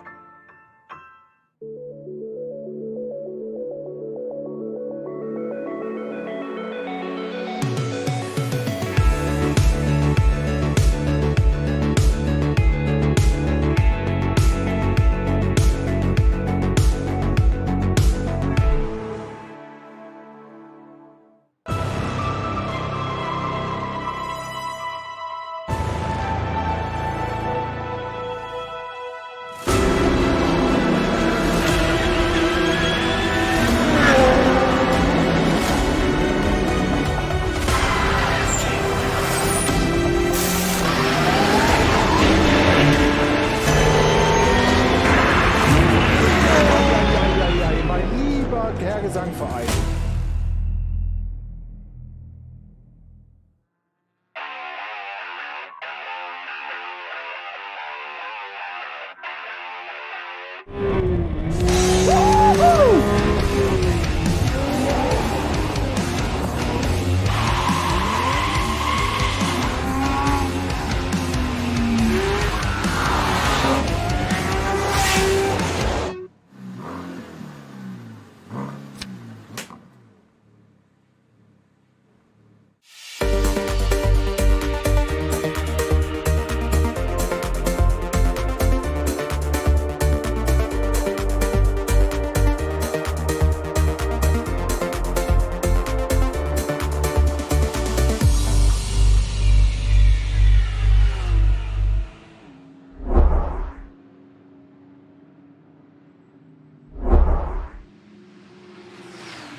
Liebe Fans, besucht unsere Social-Media-Kanäle von Facebook, Instagram, YouTube, Twitter und TikTok.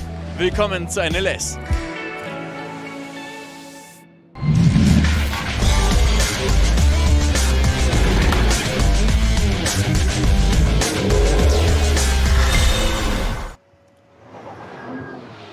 Christian Krognes leading on lap 20 by a little over a third of a minute, in fact, 24 seconds to be exact, and that gap is back to René Rast, although sector times may well favour the German.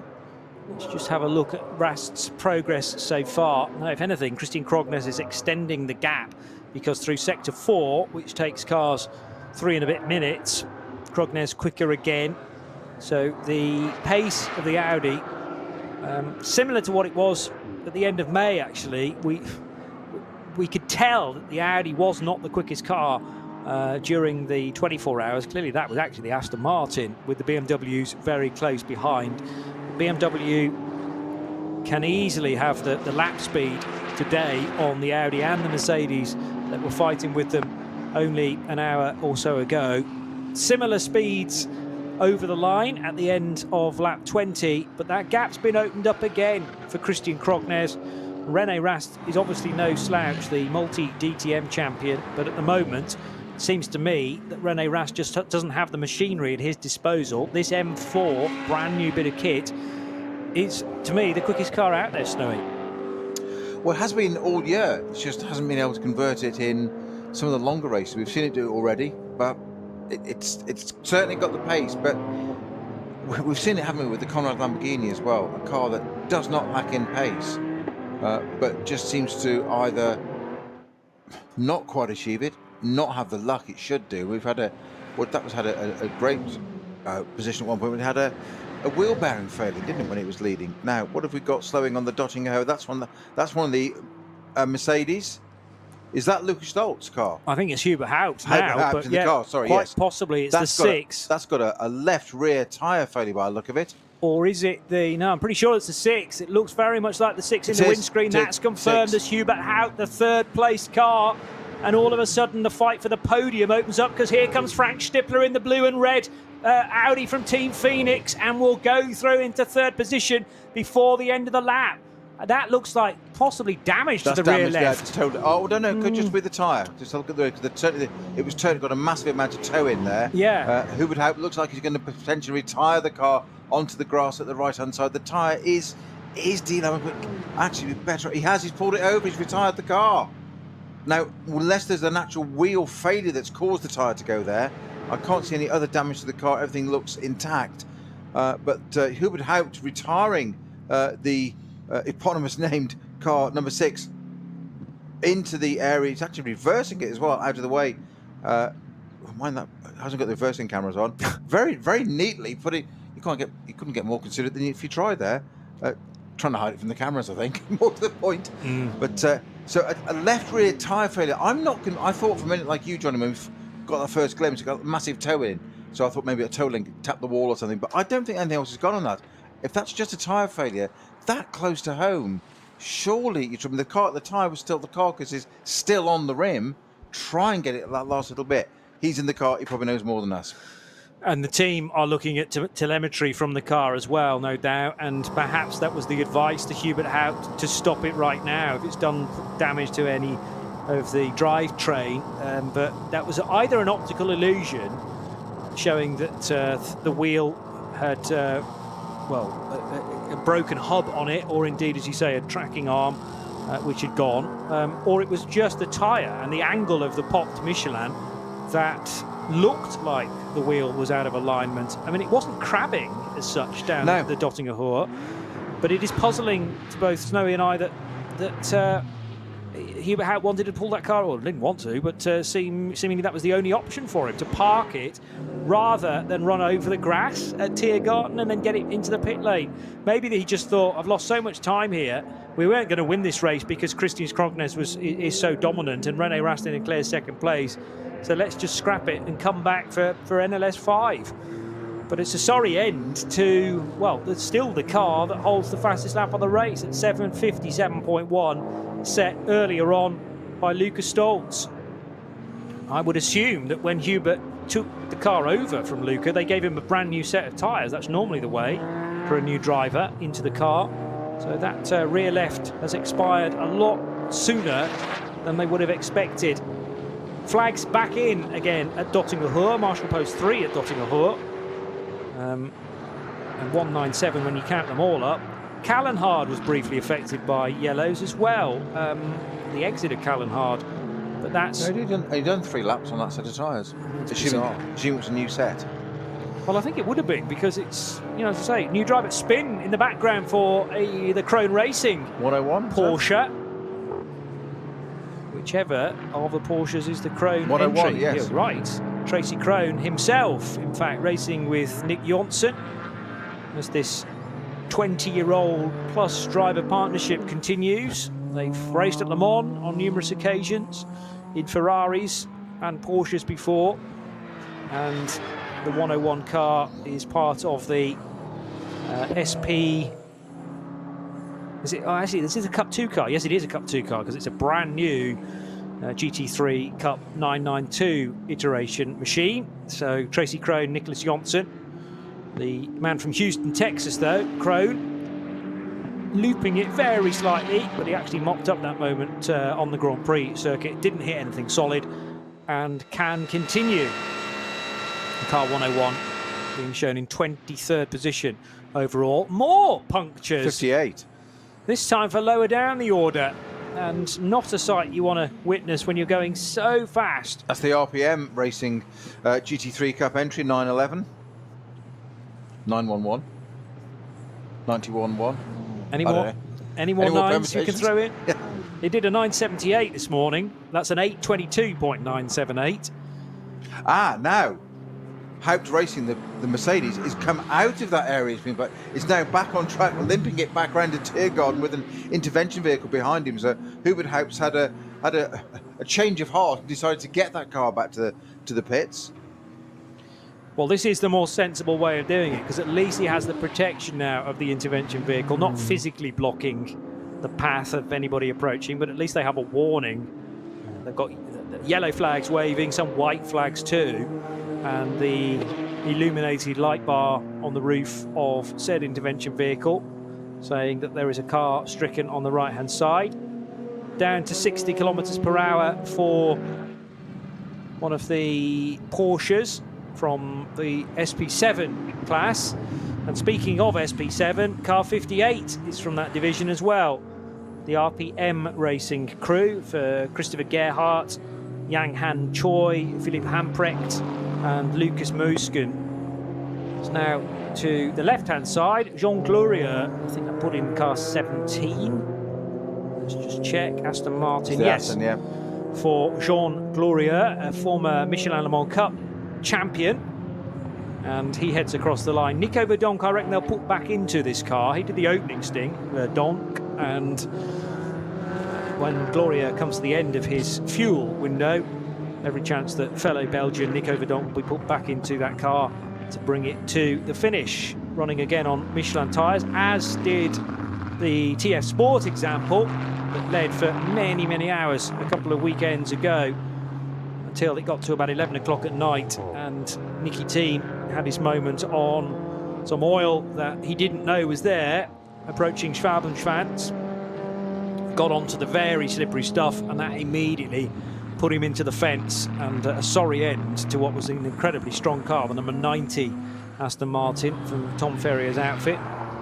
You say BMW had the strongest car all year, but actually Aston turned up that weekend and had an even quicker car than the M4s, and carried the pace in the opening third of that race, but unfortunately had a dramatic off in the darkness hours from which they could not recover.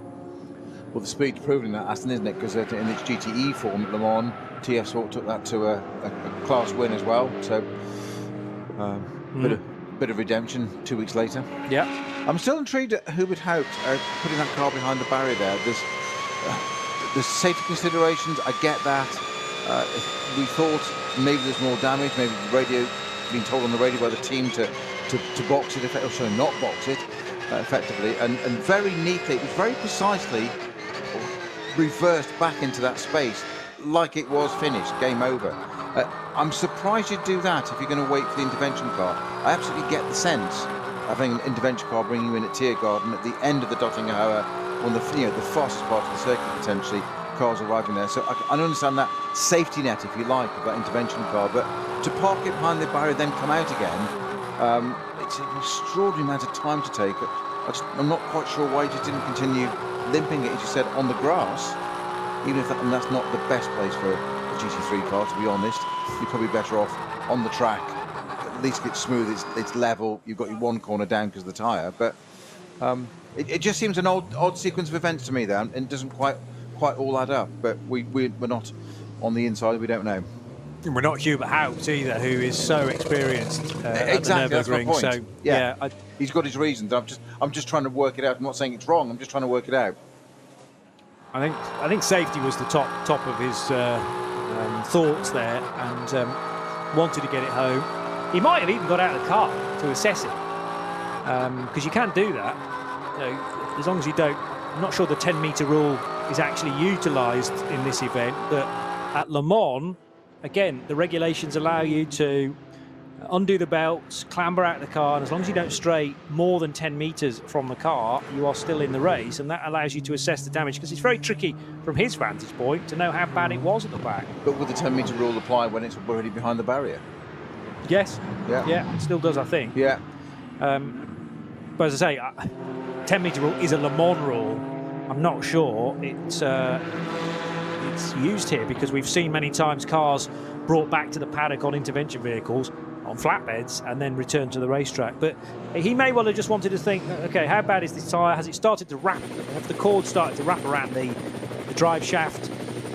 Cause problem for gearboxes. You know what happened to the 63 Corvette at Le Mans? You know, a single puncture wrecked their race because it just started to do untold damage to the internals. But as long as he knew he could just go to the, I mean, so close to the end of the lap, you were out. And then with the addition of the intervention vehicle, probably convinced him in his mind that he was okay to limp back. I'm not sure we're going to see that car again. That's the bit I was going to say. I think the proof of the pudding will be when that car comes out again. Will they put a tyre on it? And if it hasn't done any other collateral damage, nothing's got wrapped around suspension, drive shafts, you know, inner wheel arches, etc. If it was just a puncture, potentially we might see the car just put out again to do probably even just a lap. Yeah. It might even just do the Grand Prix circuit to see it all works fine. That way they know it goes back into its box. The rest of the season, it's ready for the next meeting.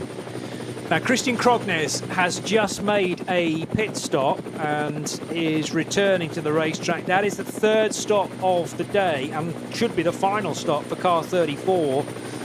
And everybody else in the entry realises that Krognes stays on board, so it's not going to be Sami Matti-Trojan to bring the car to the finish. And I think just a little bit more air is puffed out of everyone's cheeks, and you think it's BMW's to lose here, because Krognes has proven not quite to be the fastest car out there, but the second fastest behind Lucas Stoltz. And now that the 6 car will not win this race, down in 14th and now in the pit lane with the punctured rear left tyre, it's all about Krognes' speed. And René Rast, yes, that car number 16, the Audi for the German, has reached 759s. The Audi hasn't yet punched out a 758, and Christian Krognes has the measure for me on the 16 Team Phoenix Audi. So Krognes returning for one final stint, and as he got back to the racetrack, there was just less than an hour to go, so he should be absolutely fine to the finish now. If he does an 8-lap stint, that will be a 29-lap race. But he's in a very strong position, with really only René Rast anywhere close to him.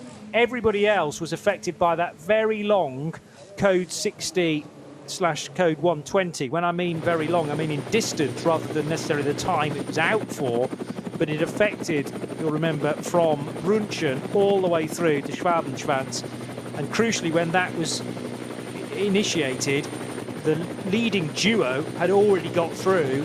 Everybody else was massively delayed, including Lucas Stoltz, who lost about 19 seconds comparatively to Christian Krognes. And that is why we've got this unusual situation where there's a minute and 44 now between René Rast and the sister car of Frank Stippler. So it's all about the top 2, and I think as long as Christian Krognes keeps this clean, Valkenhorst have this in the bag. Snowy's putting his arms up into the air, but I will bet a considerable amount of money on the fact that they are going to win this, and probably by 22 seconds. Rast just hasn't got the pace. I mean, Krognes could put it in the wall, but I just don't think he will. You're missing my point. You're absolutely right in everything that you say. The stats, all the numbers add up. It's just that dreaded curse of the commentator. Why would you go and say that with just under an hour to go? Because I think that's what's going to happen. Well, you heard it here first at RSL. Sorry, but I'm just, you know, I can paint this as a very interesting race. At the moment, it's not, because, you know, a Code 60's gone against everybody from third and down. So what, we'll do a perfect compromise, as we often do. Okay, I agree with you. Therefore, I'm prepared to bet your money on it. Fair enough. Sounds good to me. Indicator on from the GT86, the Toyota GT86. The other classes are going to be fascinating, so maybe that's where we should concentrate our efforts from now on, because Cup 2 has been superb to this point. Opening up a little bit in the midfield, but Hofmeister has just come in from second position in that class. Tobias Muller's retaken the lead in car 102. Hofmeister in third in the 107 car. And Arne Hofmeister took over from Dorian Boccolacci in the last stop. I've been paying close enough attention to know which of the two those drivers are generally the quickest. Boccolacci, well, with an hour to go, Cup 2 cars should comfortably do 60 minutes and a bit more on a stint. So it may well be Arne Hofmeister to the flag. Oh, he's just brought that car in though, interestingly. So will they do one final driver switch before returning that car to the racetrack? We haven't yet seen the final pit stop for car 102 though. So for Tobias Müller, there'll be one more visit to the pit lane and maybe to hand back to Dutch teammate Paul Harkema. Yep. It's about 3 seconds between teammates of Boccolacci and Hofmeister on their 2 stints so far. All right. In the favour of Boccolacci. Okay. Yeah, so I would think Boccolacci will be put back at the wheel of that car. He's only 23 years old. In fact, and to be fair, sorry, in the first stint that Boccolacci did in that car, it was an 8:27. Hofmeister that he did it. Sorry, Boccolacci did a 7 laps, and this is the Team Mathol Racing 107 Porsche we're talking about. The Hofmeister then did a second stint in it and did an 8:30. And Boccolacci's current stint, his best, is an 8:17. Okay. So suddenly found 10 seconds over his first stint. Yeah. So that's a big jump. That's not to say that Hofmeister couldn't now match that if there's got some pace in the car now compared to earlier on. We saw that a little bit earlier on, didn't we? To the cars, not because I was commenting, didn't I, that cars were 12 seconds off qualifying pace. Then all of a sudden it came in because they listened to us. Looking down at Arne Hofmeister, though. I heard that pause. Hofmeister started racing 2010, but he hasn't done the high-profile stuff that Boccolacci has done, because Boccolacci on board for another season in the Porsche Super Cup with Martinet by Almeras. Done a couple of races in that, along with dovetailing a campaign in the Carrera Cup France Championship, and where he can, some Cup 2 racing for Mathol Racing. So he's a key man to get in, still only 23 years old, from Cannes in the south of France. So what a background there of, the karting and stuff that he's done. Well, yeah, all the way through. I mean, he's only 23 now, and he's been he's karting back in 2011. I know, as they do. And I mean, I didn't mention the stellar kind of GP3 and then FIA Formula 2 career that he's had. Not necessarily the results to back that up, but a couple of seasons in there for Campos and for MP Motorsport. Has had some top 5 finishes, places like Baku and Monaco as well. But I think his natural home is in sports cars. And what are they going to do about this fuel cap? Oh, they forget about it completely. So they screw the tank nice and tight, so the cap itself goes over, but then there's a cover which was rattling off the side of the car, and that's just been torn away now by the Team Phoenix mechanics. Any slight distraction for the driver should now be gone. So Christian Krognes pitted at the end of lap 22 and has rejoined. René Rast also making his final stop as well. And the gap, remember, prior to those 2 stops was 22 seconds, but with the same drivers up against one another, this time on full tanks, so that's the difference. And I suppose the 16 car, did that pit a lap later? Because they might well have been able to nip a bit of time away, therefore, from René Rast and his designated pit stop time. Just going to check on the blocks of the stints. It was an 8-lap stint for Rast.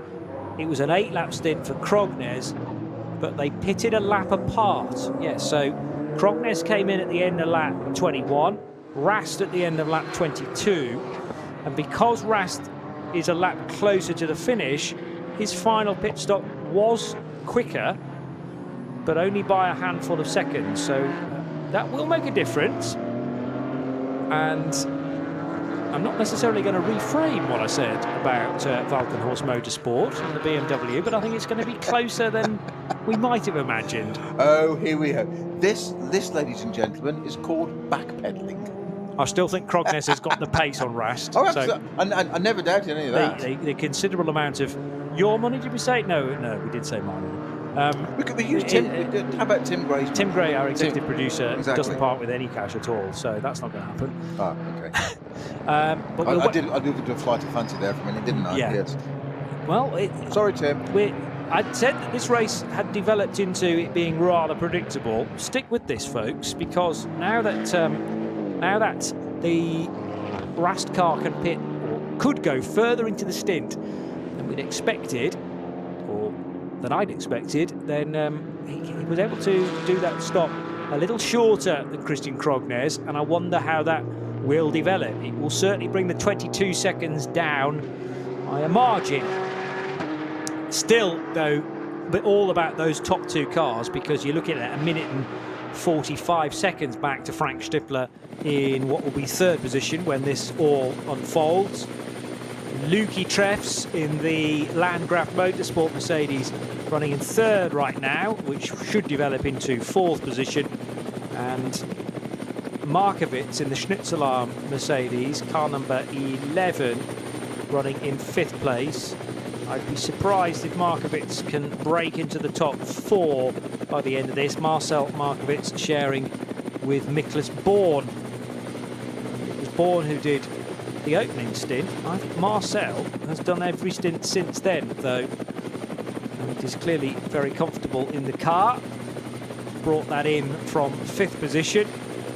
So this could be a chance for Miklas Born to take that car over again and do the final stint, which is now down to 47 minutes rather than the full hour.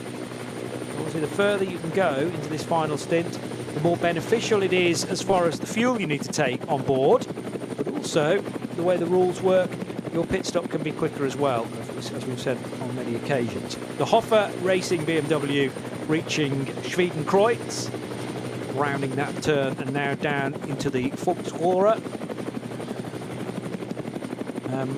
And we'll reach the base of that descent into Adenauer Forest, where things open up a little bit into a clearing, and there's the one bit of Nürburgring Nordschleife runoff there to Adenauer Forest itself.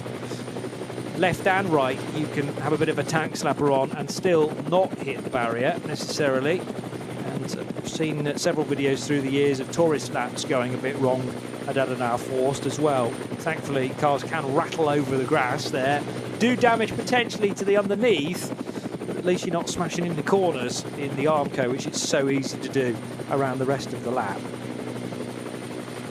And that Hoffer BMW, which runs in H4, has had a strong showing to this point.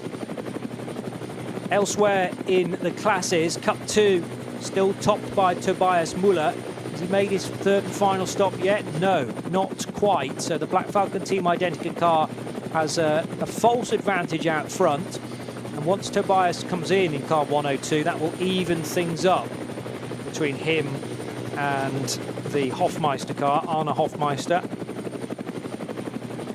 Beyond that, in Cup 2, looking at Christopher Brook, Nico Otto and Mustafa Kaya in the Black Falcon car, number 104. And now that some of the silver-rated drivers have got on board, the lap times are becoming more different, more spaced out, if you like. So that is starting to lessen the competition in Cup 2. Might well bring one or two other cars in there, like the Rosenberg-driven Black Falcon machine. Something's happened at Schwedenkreuz, because the yellow flags have just come out a moment or two ago. Peering down, not at that part of the track quite yet, at Bergwerk instead, but yellow flags being shown at the second marshal post at Schwedenkreuz, which is actually marshal post 86. By the time you've gone around the Grand Prix lap, the hats are back, Flugplatz, and Schwedenkreuz is the very fast left-hander. You don't often have a small moment there, actually, and the left-hander is quickly followed by the right-hander at Arenberg. which from the bridge, the road bridge, provides a good view of the Nürburgring town, the nearby town of Orenburg. And then the drop down into the foxhole immediately after that. I'm just trying to establish which car that is. We've got 650 off at just before Flansgarden. That's one of the another one of the Adrenaline Motorsports entries, M240i. And that's a shame for 650 because they were leading their class in the 240i's. It is still Robin Reimer at the wheel of that. Clearly, Robin's had an incident somewhere, and that's taken them well out of the equation now in the BMW M240i Racing Cup division. So if it's not 650, who is now leading the 240i class? It's gone now to 673, which is the Schnitzelarm racing car.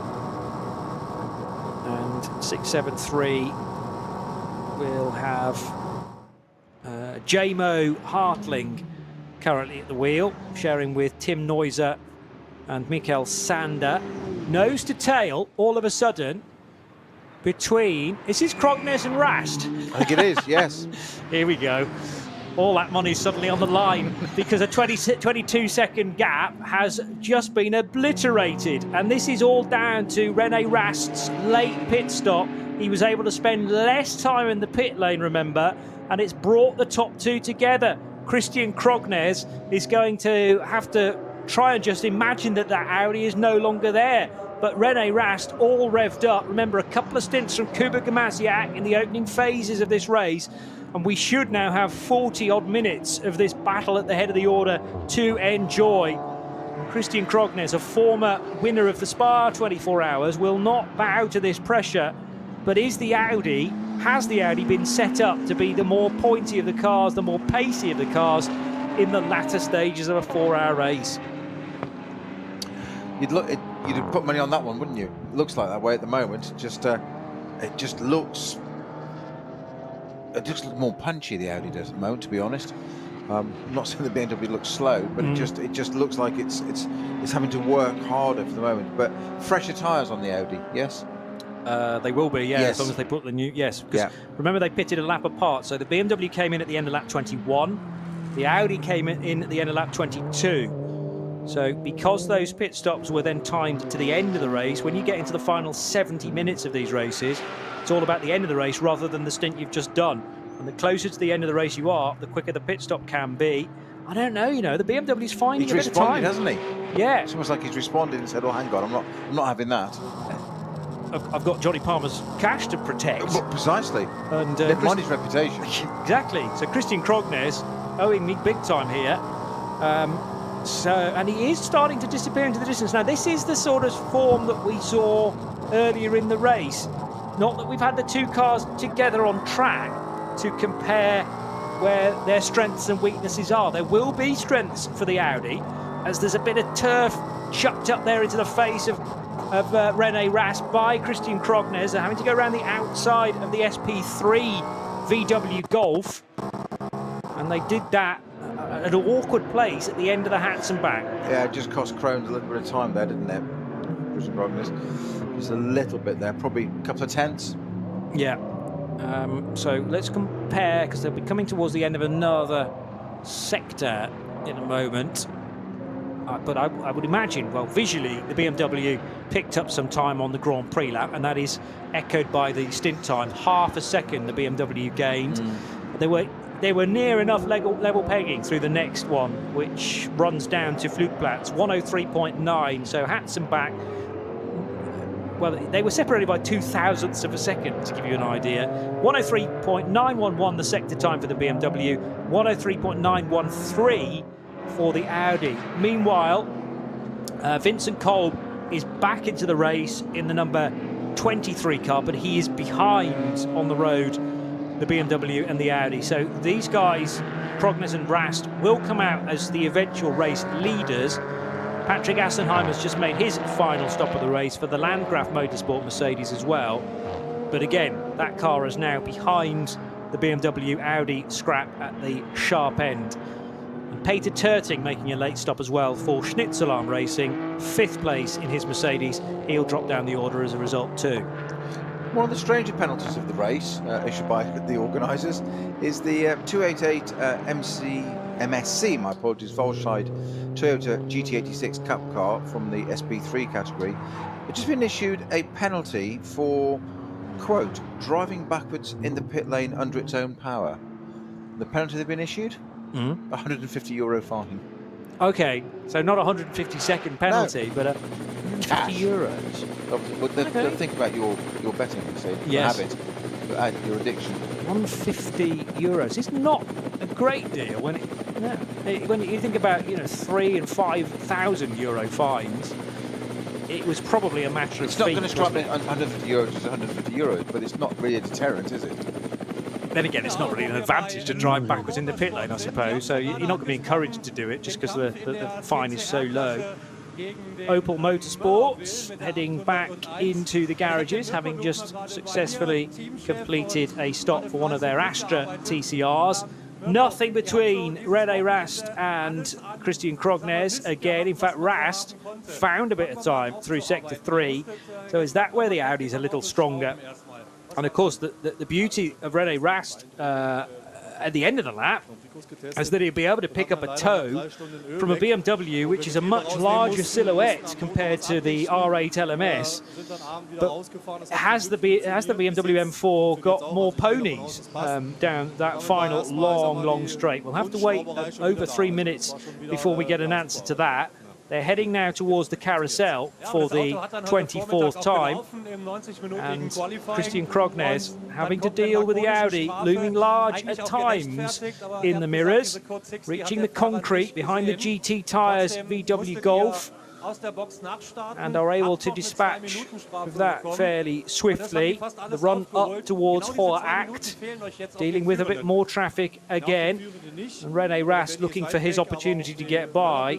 Probably doesn't want to do it at Hoher Acht, and to be honest, Flansgarten, Brunchen, Eschbach are all very high risk places to attempt an overtake. Much better to just get a good run on the BMW through Galgenkopf and down the Dottinger Hohe. Absolutely so. The Audi did gain a little bit there through the Caracciola carousel, just because the BMW was just tucked up behind a couple of slower cars, but then he got a slightly better exit.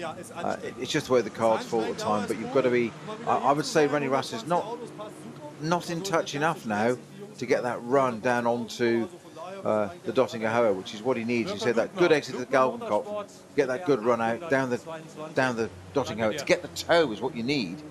But almost don't want it too soon, because you want to take the advantage at the end of the Dottinger Hohe, not suddenly catch up out of Galgenkopf and then sit behind. It needs to be post the kink, really. That's where you want to be, tucked in behind the car. Then you can hopefully pull out. So the 2018 Spa 24-hour joint winner, Christian Krognes from Hamar in Norway, with the pressure on from René Rast, having to go around the outside of a Porsche Cup car there. That was the Brunagel, or formerly driven Brunagel car. I think that was the 116 Cup 2, or 114, beg your pardon, now with Nico Otto at the wheel. No, it can't be that car, because that's in the pit lane. I might go back to my estimation of 116. Tricky to tell from this kind of height, to be honest. You can hear in the background the chopper blades, so having to identify cars purely from their roof colours right now. Definitely, though, the black and the white of Valkenhorst Motorsport. And here comes the Audi for Team Phoenix, because already René Rast has picked up the toe. He was a long way back coming out of Galgenkopf, and the straight line speed of the BMW is mightily impressive, but it's gone down to 2 car lengths, 1 car length. Now he pulls out of the toe, goes to the left, goes to the right, around the outside line. And does René Rast get a good enough run? Yes, he does, to the front of the race. René Rast, spectacular to overtake that. Looked like it wasn't on as they came through Galgenkopf, but then that vacuum system off the back of the BMW hauled him in. And what can Christian Krognes offer as a response? He's now right under that very large wing of René Rast's car as they head across the start-finish line. He's got to punch a big hole in the air with that BMW, hasn't he? The car coming out to the pit exit, that's just not too much of a problem. Has compromised very slightly. Bit of a switchback for Krognes there. He's got the inside line. I thought he got it done there because there was traffic at Tiergarten whilst René Rast got the job done there. He then went straight into traffic at Tiergarten, and I thought the BMW would get a run down the pit straight, but not quite enough there. I don't think this is done yet, though, Johnny. I don't think it is either, because the BMW for me is still the faster car. The Audi got by because of the hole in the air that was being punched by the big M4. The problem is that when we end the race in 33, 34 minutes time, it will be ended by a run down the Dottinger Hohe. So it's going to be about who is behind the other car potentially, a bit like a Caterham race. Now to the left and to the right goes Christian Krognes, and trying around the outside line of the Audi. That's maybe brave. going to run out of road. There's a contact between the two of them. Now Krognes' BMW hit the gravel, which will have affected the traction out of that right-hand run, and René Rast, I think perfectly within his rights, did not give Krognes an inch of room on the exit on the Grand Prix track. But the BMW again, very quick on the approach to the Vidal chicane. Can't get the loop underneath the Audi though as they hit Sabina Smich curve. It's all going to take place on the Hatzenbach. Can he have a go with that? Audi punches a smaller, lower little hole in the air than that big BMW. He's still got work to do. It's the other way around. The Audi has the advantage sitting behind the BMW aerodynamically. So that sheer size of that BMW has to punch through the air. But back marker in the way now. Krognes is sitting there. Can he take the opportunity? Can they go either side of it? No, they're both going to the right-hand side. I thought the Hatzenbach might play into the hands. Neither got an advantage there. Neither lost, neither gained. So he's all game on still. Going to go on to after the Hatzenbach over the narrow bit now. Really is really quite now. Just a strip of grass on the right-hand side. Either side is not much, is it? It's like a video game on steroids. Just gone nuts. BMW not quite in touch here, Johnny. But can he pull up to it? I'm not sure yet. At the moment, it's in the Audi's favour, I would say. It's absolutely epic stuff, though, this. Classic Nürburgring Nordschleife racing. The BMW's got some poke, but I agree, it's not quite the same as the Audi right now, and he won't have helped his tyres a great deal, dropping a couple of left-side Yokohamas, as they are on the Valkenhorst BMW, that was back on the GP in the circuit. gravel track. That's not a problem. That's cleaned off now. That's do you fine. clean it off on the straights, though, or do you need to go through corners to get the dust off? No, it can come off. I mean, the problem is it depends which side it is. You don't want to be, if it's left-hand side and you've got a right-hand turn, you don't want to be using the corner to just clean it off because the tyre's less than optimum. So, yeah, try and get it off on the straight if you can. They obviously, tyres lose a bit of temperature on the straights. You need to be working them hard through the corners, but not overly so. And the BMW still with the Audi as they get to Adenauer Forest. This is for the 25th time. We've got a little over 30 minutes remaining on the clock, and the gap at the start of this lap was just a quarter of a second. It's not a great deal more than that for René Rast. Now, René's just trying to break the toe as much as he can, and he is rapid. I mean, I've been a massive fan of René Rast for a number of years now. Again, someone who came out of Porsche Cup racing, but then established himself as the name to be fighting with in Audis. And now he's caught behind. Now this is tricky because he's got a Cup 2 Porsche to get by. The speed differential is not that different, in fact. And Christian Krognes needed to bide his time as well to get underneath the Porsche in the same movement. He did manage it. The top two are very much together as we look forward to the closing moments of this race.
beschleunigen.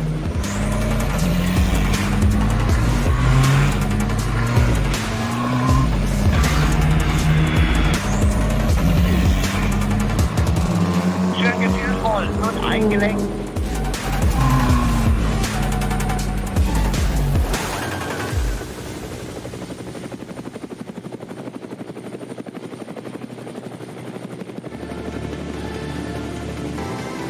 Jetzt Falkenreifen kaufen und Tankgutschein sichern. Weitere Informationen auf tankgutschein.falkenreifen.de.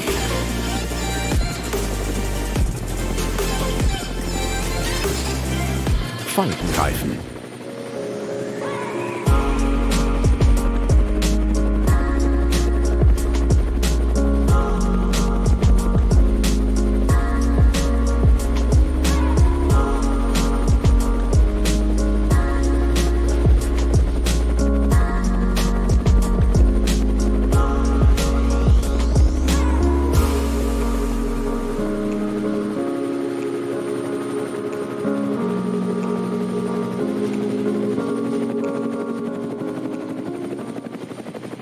World's First Asphalt Watch.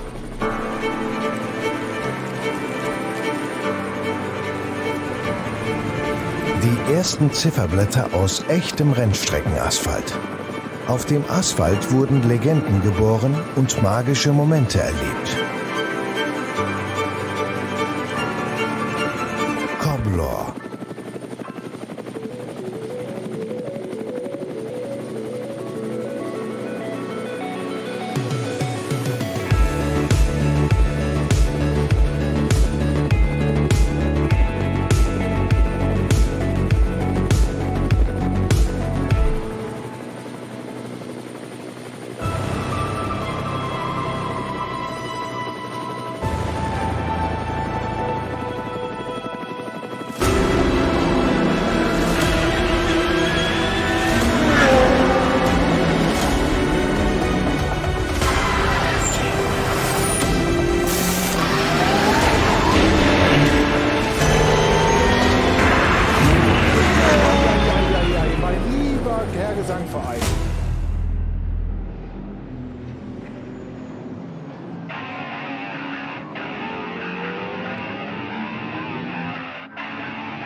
Liebe Fans, besucht unsere Social Media Kanäle von Facebook, Instagram, YouTube, Twitter und TikTok.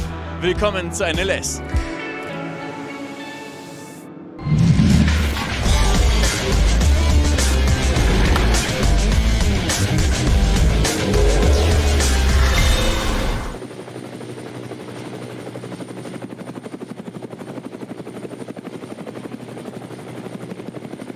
Yeah, it's not the way you want to take the lead of a race or to get past anybody ideally, but that huge BMW just scrolling under the brakes there. No lock-up, very definitely done by Krogni's there, but it was definitely scrolling us there, and this is where he was on the last lap.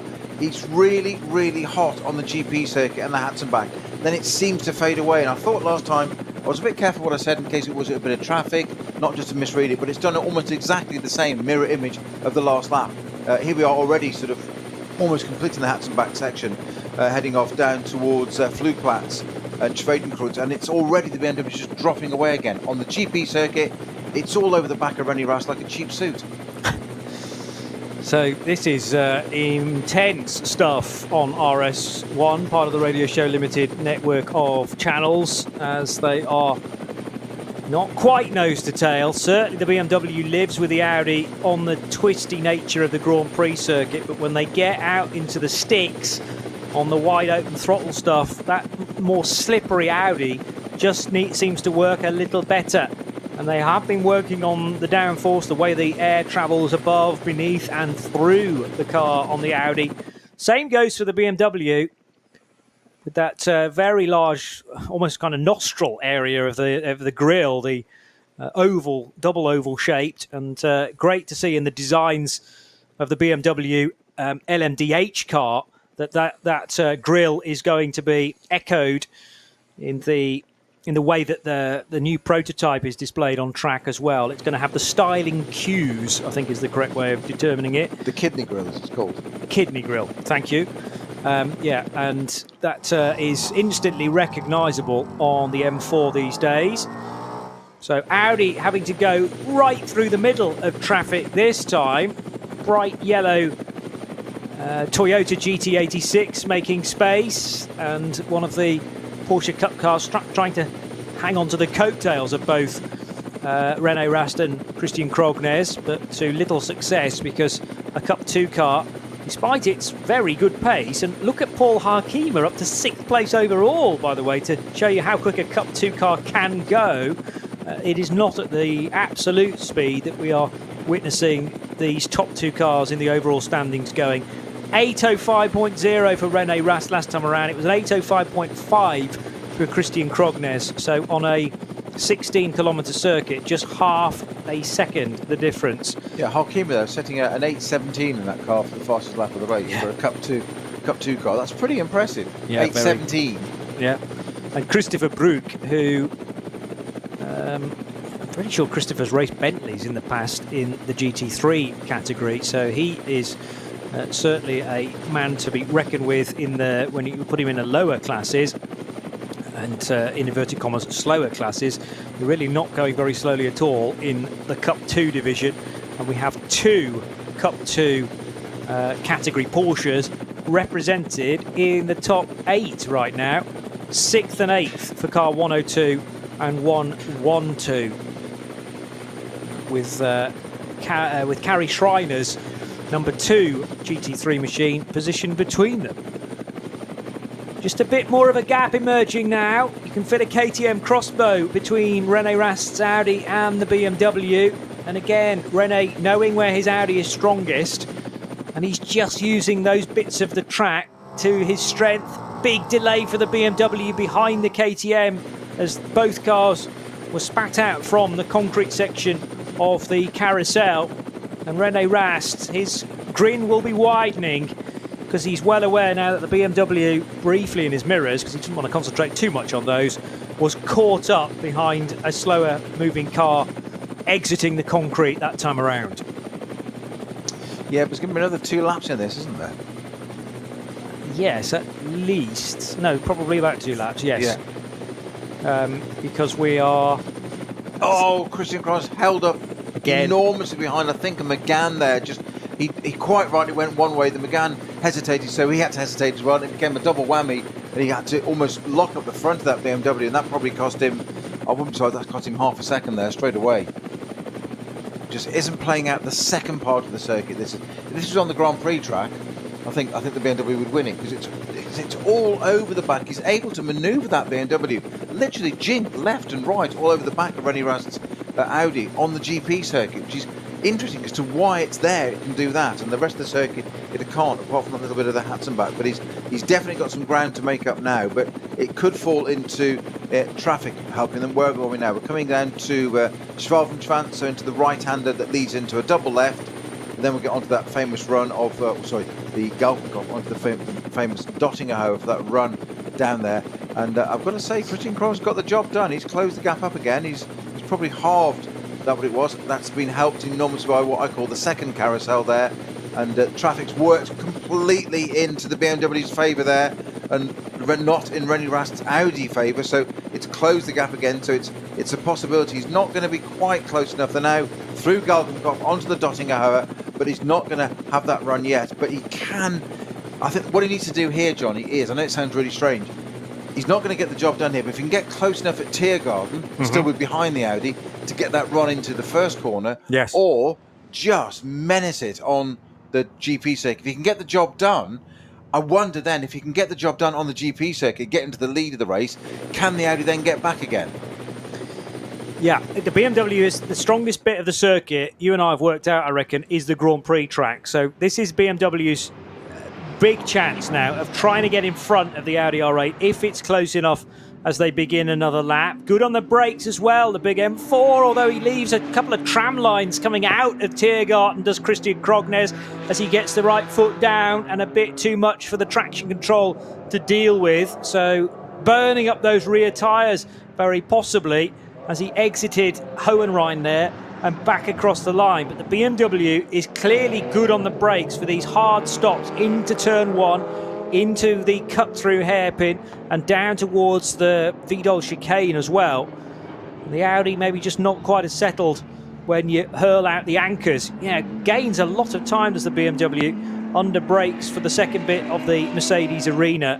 So the sector time down the Dottinghoor pretty much identical. There was about a 10th gained by René Rast through the long sector, which takes the cars just over 3 minutes.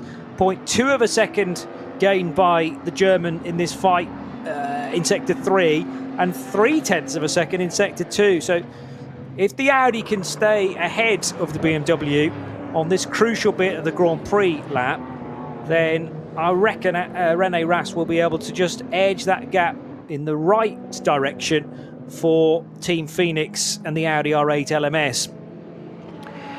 From qualifying and from the opening stint, I have to say that the 16 car didn't look like it would be in the fight today. Kubik and Maziak, though, kept things solid during his 2 stints, and I think his second stint was better than his first, and then the talent that is René Rast took over.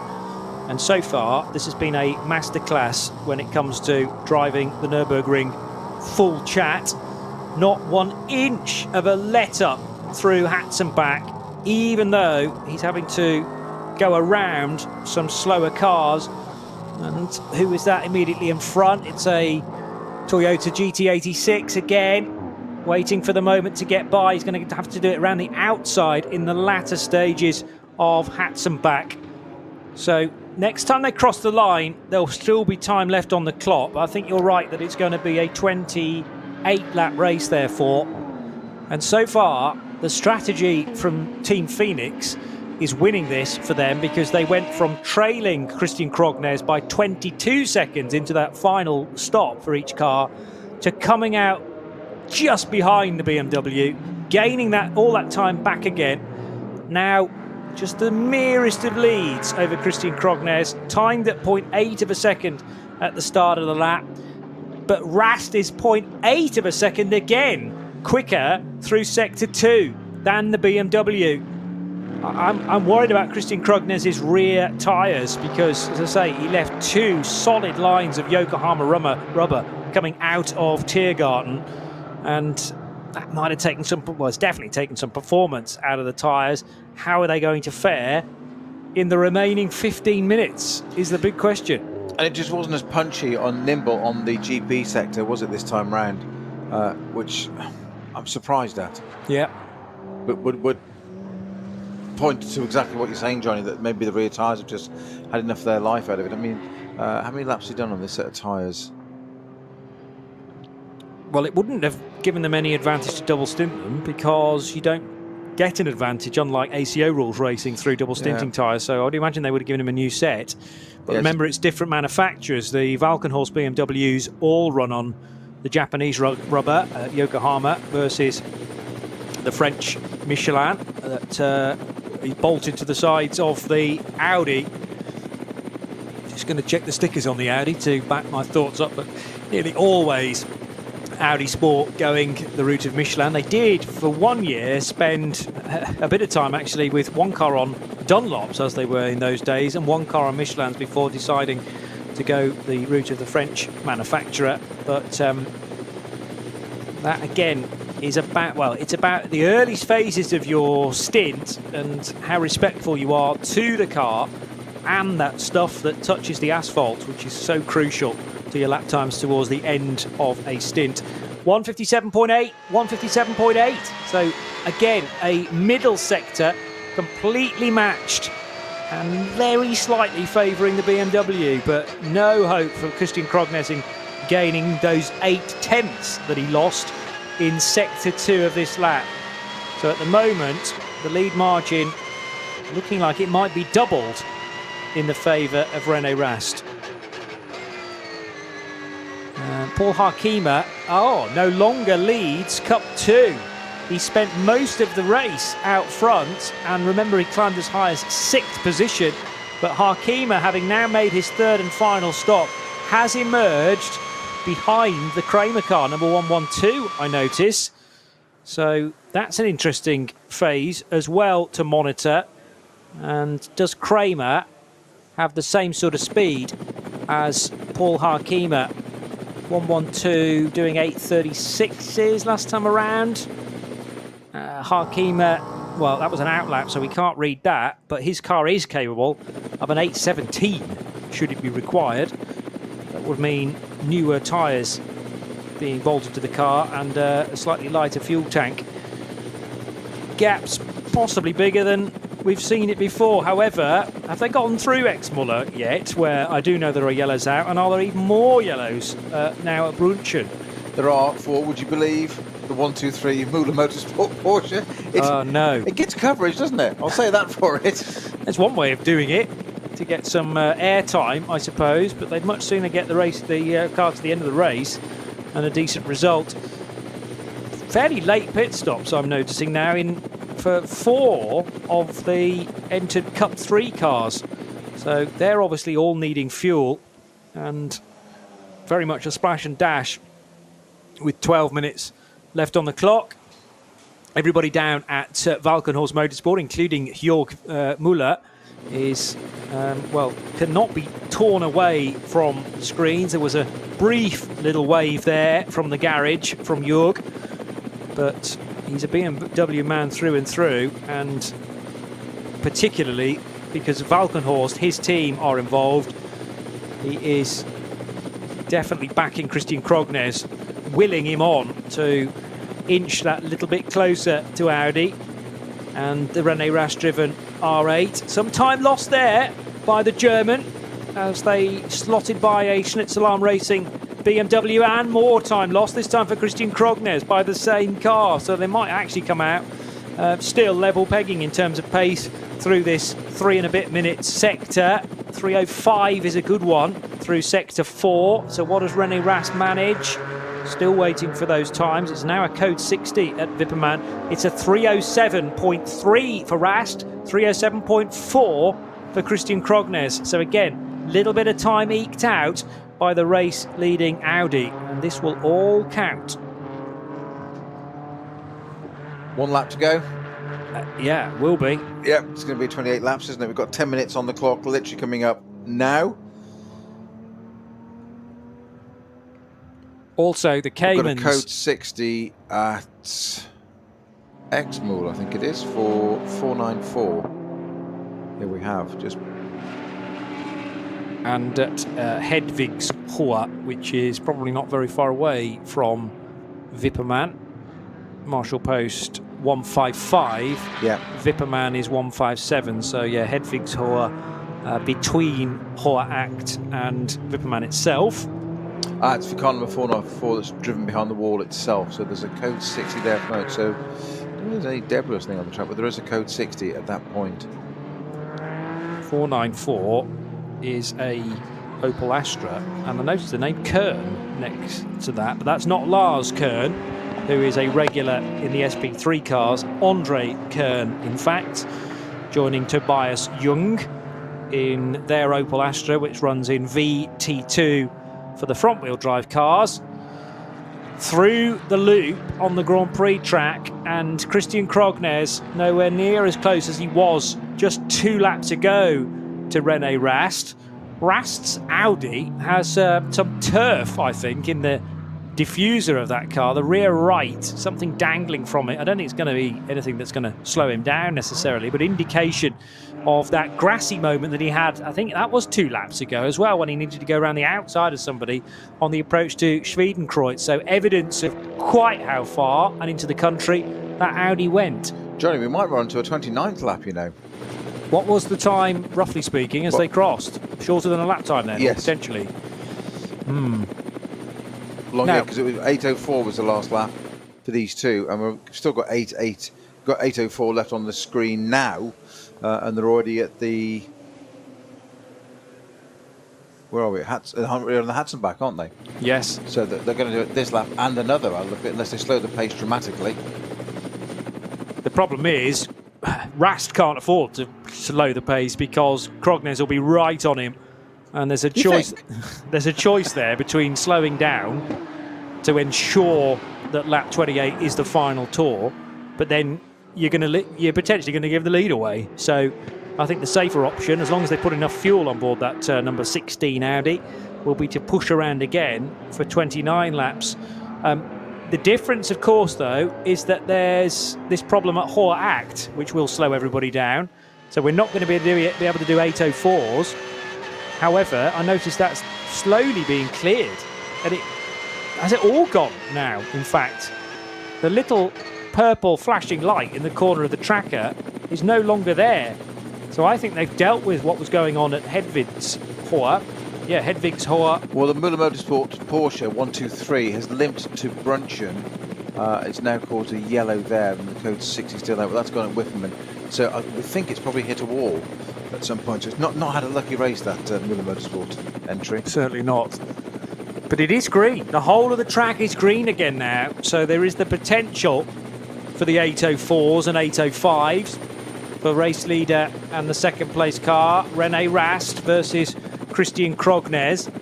And if this pace keeps up, we will go on to another lap. And how does that appear then as far as the stint lengths are concerned? Krognes, that'll be an 8-lap stint for him. Rast, if it goes to 2 further laps, this one and one more, Rast will finish with a 7-lap stint. So there's not a concern about fuel mileage for either car. Vincent Kolb in the number 5 car pitted even later than these two, in fact, at the end of lap 23. Yes, he did, along with Patrick Assenheimer. So their stops could be even shorter. And Vincent Kolb, Patrick Assenheimer have 32 seconds between them currently. Nicholas Bourne still running in 5th place in the number 11 car. Carrie Schreiner in the number 2 car is in 6th, ahead of Ben Tuck, who's been put back into the 35 Valkenhorst Motorsport BMW. Remember, he started that car and is currently 7th. Then it's Janine Schaffner from the back of start Group 1 after that car paid a penalty, qualifying infringement. Paul Harkema splendidly well in the 9th placed and Cup 2 race leading 102.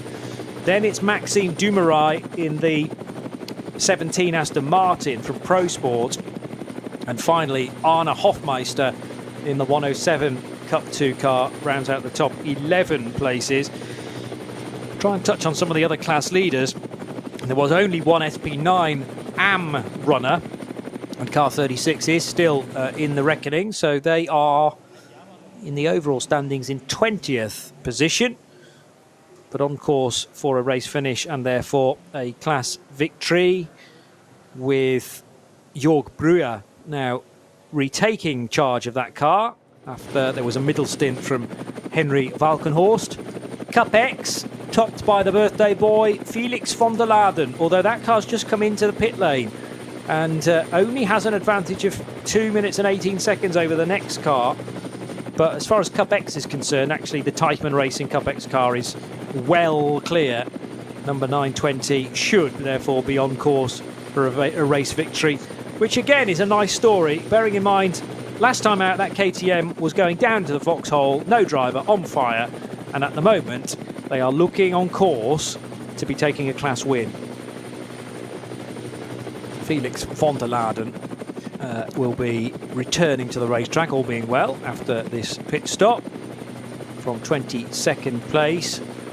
Peering down at René Rast, who takes plenty of curb coming downhill. Well, he's further round actually, now at Brunchen, I reckon, and heading for Ice Curver. Yep, so this bit always notoriously slippery, although on a day like this it should be fine. Interesting to me that there's a racing line of basically rubber which has been going down over the course of the day, and René Rast being very careful not to stray from that. He is heading at top speed now through Flansgarten and on towards the Kleine Carousel for what we reckon will be the penultimate time. He's about to enter the final sector, which should take him about 50 seconds. And pretty sure we did start this race on time at midday. Now here's a problem. 1, 2, 3 back markers. Which side of the road is he going to go to? Caught up behind a Porsche Cup car, and surely Christian Krognes cannot be very far away now. So is that the 202 Porsche? What we really need to do is better peer out the back of René Rast's Audi to know how close the Christian Krognes BMW is. Well, any idea now that René Rast was going to back out of the throttle a little bit down the Dottinger Höhe to ensure that this would be the final lap of the race, that idea has gone out of the window. He didn't lose a great deal of time because, of course, Christian Krognes also needed to get through that traffic, and he has only done so now. The BMW looms into focus at the start of the Dottinger Höhe. BMW off in the background as well, but well controlled on the exit of Antonius Bucher. They're coming to the end of the lap, but there's still 1 minute and 50 seconds left on the clock. We should be going round again, Peter Snowden. Absolutely bound to be. I think it's going to be not even 1:30, is it? Oh, that's slow. Is that the RS3 Audi? It is, the TCR car. Stopped on the pit straight there. Kept it over to the left as much as possible. It's all you can do, really. Probably the best place to put it, where it's really line of sight and really obvious. But just under a minute and a half to go. We're on to the final lap. René Rast in the Audi. It is leading Christian Krognes in the Valkenhorst BMW's cars. 16 and 34 respectively. 1.9 seconds as they crossed the line. It's the biggest the gap's been for a while. Bear in mind that I'm going to say 2 or 3 laps ago, but of course that's half an hour in Nürburgring times, isn't it? 2 or 3 laps ago, it was 0.2 of a second. So it does look at the moment that the René Rast driven Audi has the legs of this BMW, but this is the final lap. This is the part of the circuit, the GP circuit as we call it, where the BMW was so much more aggressive, so much quicker than the Audi. But he's got to gain the time here now. I don't think it's in the, what are we talking, 4 or 5 car lengths at the moment. Clock is ticking down. They're going to end this lap and end this part of the GP circuit, my apologies, going on to the Nordschleife with just under 30 seconds to go. I think that's one of the M4, one of the other M4s in front of them, just about to come onto the René Rast, about to lap. That might be the BMW Junior Team car, actually, I think. So they're onto the hats and back now. 10 seconds remaining on the clock. The BMW has got past its bit of traffic, but it's nowhere near in contention. It was the GP circuit, as we said, and this part of the Nordschleife, the opening element, that the BMW had the advantage over the Audi. It doesn't seem to have it now at the moment, all things being equal, but there's a long way to go. There's another 7 odd minutes, 6.5 minutes of this lap to go yet. And I reckon stranded on the start-finish straight, that was Atle Gulbrandsen, one of 3 Norwegians who have been entered by Moller Bill Motorsport in their 801 Audi RS3 TCR. So it's a similar car to a car that has been leading the TCR class pretty much from the off. Bear in mind, the 833 didn't even qualify, but is still leading the TCR division for the Share of Sport Audi RS3 LMS, and Ben Leuchter at the wheel of that. His nearest rival is actually the Gulbrandsen car, so they'll be rubbing their hands that Audi elsewhere in the TCR entry have hit some strife. And the fact that that car has limped across the line and is going again, by the way, because it's just produced a sector time for the Grand Prix lap, so at least the Audi is going again. But probably not before it allowed the Lubna Motorsport Opel Astra through. 822, I reckon, will be up to 2nd place in class now, with Lucas Walterman driving the Lubna Astra. In the background, the sound of the 5.2 litre V10, which sits in the middle of René Rast's Audi, right behind the driving position through Metzgersfeld. The car looking to be on rails at this point. The track very grippy indeed, and responding well to the fairly minimal steering input actually from René Rast. He's got a clear road in front of him. This is dreamland stuff. And Christian Krognes, well, all those involved at Valkenhorst Motorsport must be kicking themselves a little bit to have built a lead of 22 seconds and then purely on the pit stop strategy kissed goodbye to virtually all of that. That wasn't all of the hard work done by Team Phoenix by that point, of course, because René Rast then needed to find a way by the BMW, stuck with the big M4 for most of the 16 kilometres around the Nordschleife, and then realised the moment was, strike when the iron's hot, and got an incredibly good run down the Dottinger Ruhr on towards Antonius Bucher. Had a look up the inside, but that was never a full-blooded manoeuvre from René Rast. He decided then to switch the car to the outside and caught Christian Krognes napping a little bit, kind of like what happened at the start of the race, actually, that we heard nothing more about. So clearly those moves, as the red lights were extinguished, were all perfectly legal.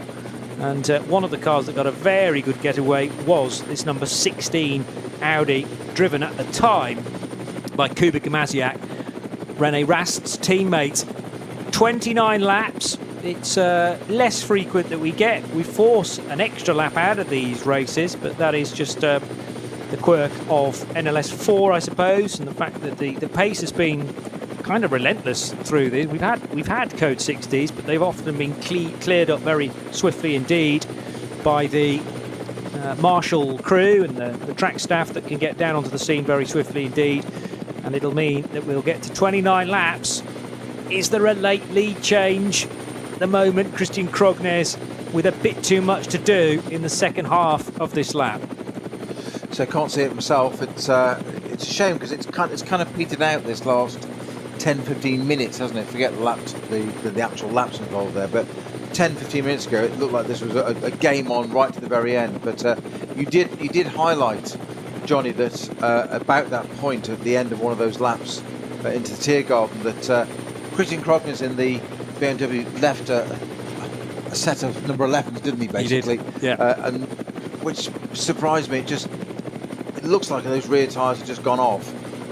You highlighted it then, and I think you're absolutely spot on, Johnny. It hasn't got the traction, and the bits where the car was really good with the technical section of the GP circuit in the beginning, the Nordschleife on the Hatzenbach, and it just that potential just faded away. Yeah. Now René Rast, focus needs to be entirely 100% on the final few corners of this lap at Brunchen.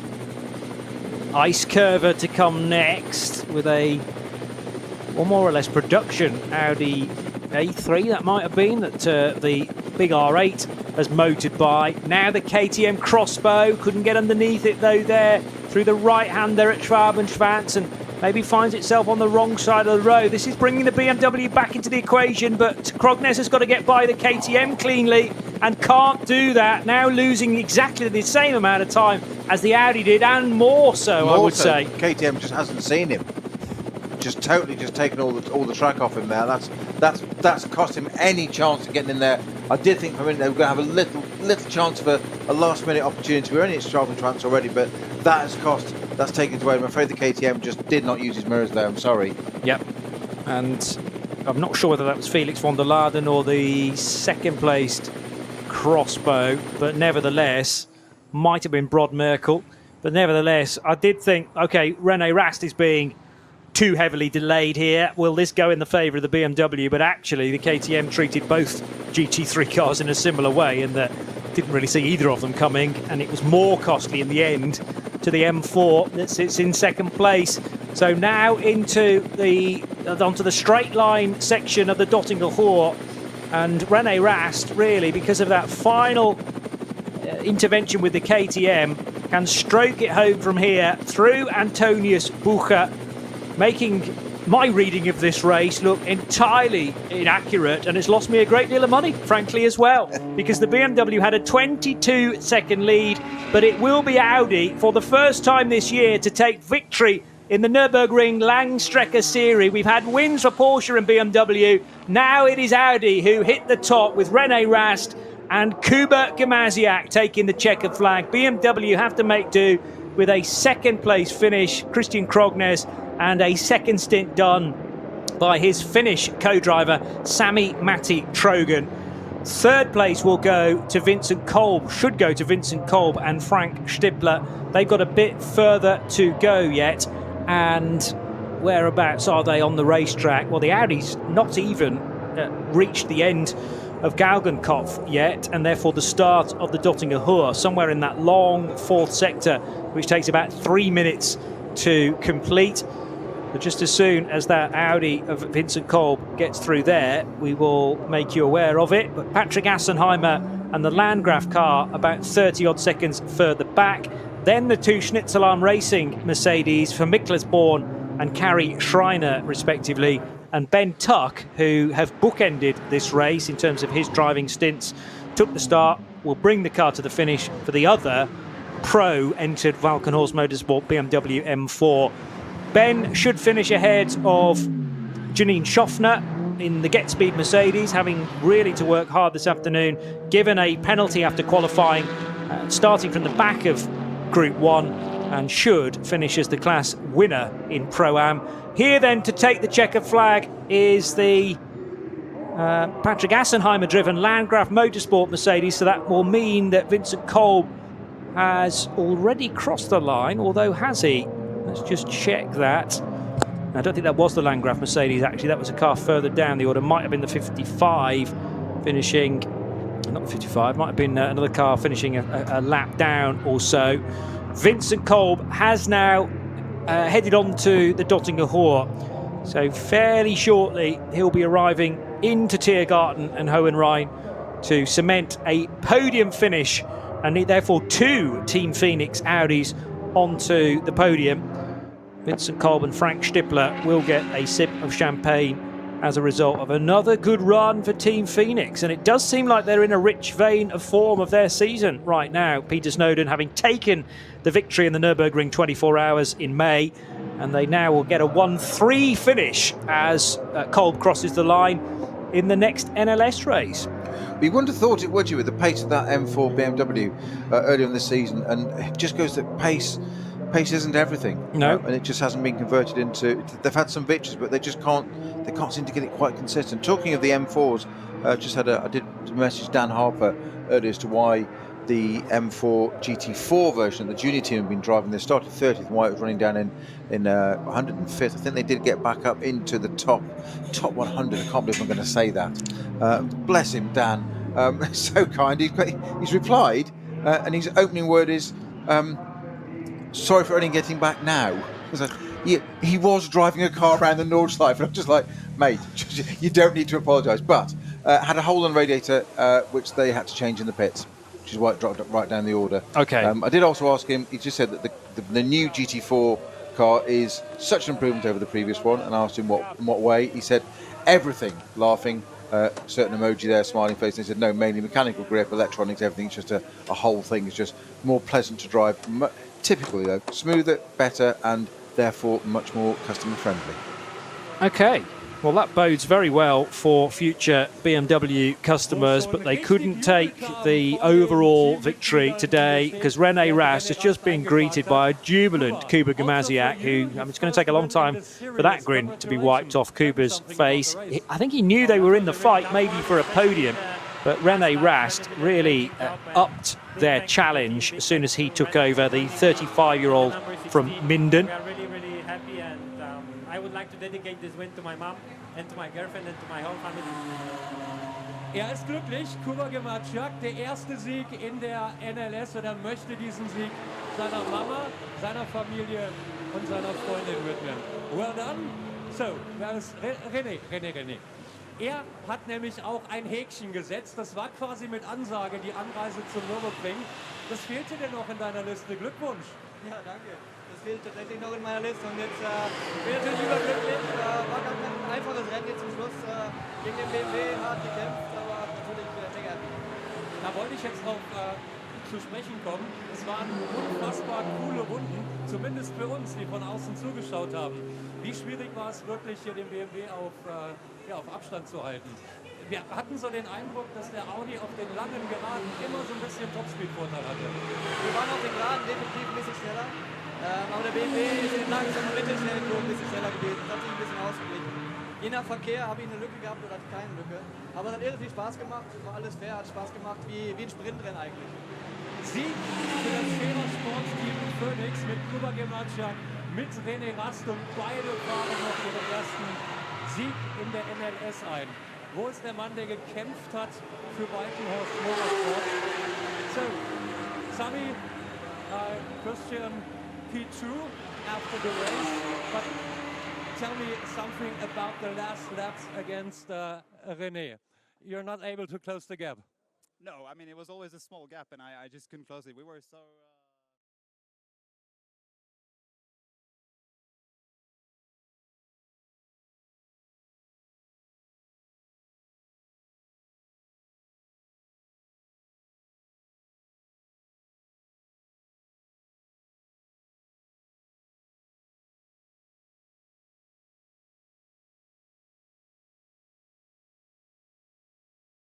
Also er hat es in der Tat nicht geschafft, diesen Abstand, diesen kleinen Rückstand zuzufahren. Und er war wirklich nur klein, er hat alles versucht, aber ich habe es, glaube ich, gerade gehört und gesehen bei ihm mit dem Gesichtsausdruck, Rang 2 ist in Ordnung. Sami, congratulations, P2 in the end. Tell me something about your race and your stint. Yeah, thank you. I mean, it was a difficult one. I think we were in a very difficult position many times with the traffic and everything, but P2 in the end it's a solid result, so we can be good at it. Die Stimmen der Zweitplatzierten von Walkenhorst im Motorsport. Übrigens Hinweis, in den sozialen Medien werden natürlich die ganzen Siegerstimmen später auch veröffentlicht. Da gab es jetzt nochmal von der Scherer-Gruppe, die ein bisschen weitergebracht hat. Die mussten durch die komplette Wechselmesse den Applaus. Und ich greife mal den Frank Stippler, der das Podium mit Rang 3 komplettiert. Keine Chance mehr, an die beiden da vorne ranzukommen, gell? Field that did it on just one, but it's tough to do 4 hours. I'm not even sure the regulations permit that, in fact. Frank Stippler, again, looking ever the youthful driver, very experienced. I suppose he didn't do the final stint, did he? That was Vincent Kolb. But Stippler and Kolb will make the podium, and a nearly perfect result therefore for Team Phoenix. Not quite getting a 1-2, but it's a 1-3, and a big grin for Vincent Kolb as well. He's very pleased with that, finishing clearly ahead of everybody else. I mean, 30 seconds is the advantage. The 2 minutes is a bit misleading, really, because they were the first car caught in that very long code 60 and code 120 around Brunchen and Flansgarten, and I think in the 5, again, that was a car that could have won the race. They fell on the wrong side of various incidents, Noe. It's just the luck of the draw, isn't it? It's sometimes, yeah. Our colleague Bruce that covers us so often just says that the Nürburgring, the Nordschleife, it giveth and it taketh. It's one of his favourite phrases, and it's so apt as well. And that was just pure bad luck. Just the way it goes. Nothing wrong. No strategy errors. No driver errors. It's just the way it falls. And a great result then for Audi fans, but BMW should be happy with that as well, in that at least it's better than the 24 hours. They do get a car on the podium. I think they definitely deserved one during the May weekend. They certainly deserve to get a BMW on the podium today as well. And in the end, Christian Krognes falling 4 and a bit seconds short. But René Rast, in a sense, was sort of playing with him in the closing stages, because he got his head down, and a René Rast on form is usually unmatchable. And that overtake at the end of the Dottinger Hoor will live long with me, because he had to have, in his mind, he needed to know he was going to go left, probably the door would be closed, so then he needed an option around the outside.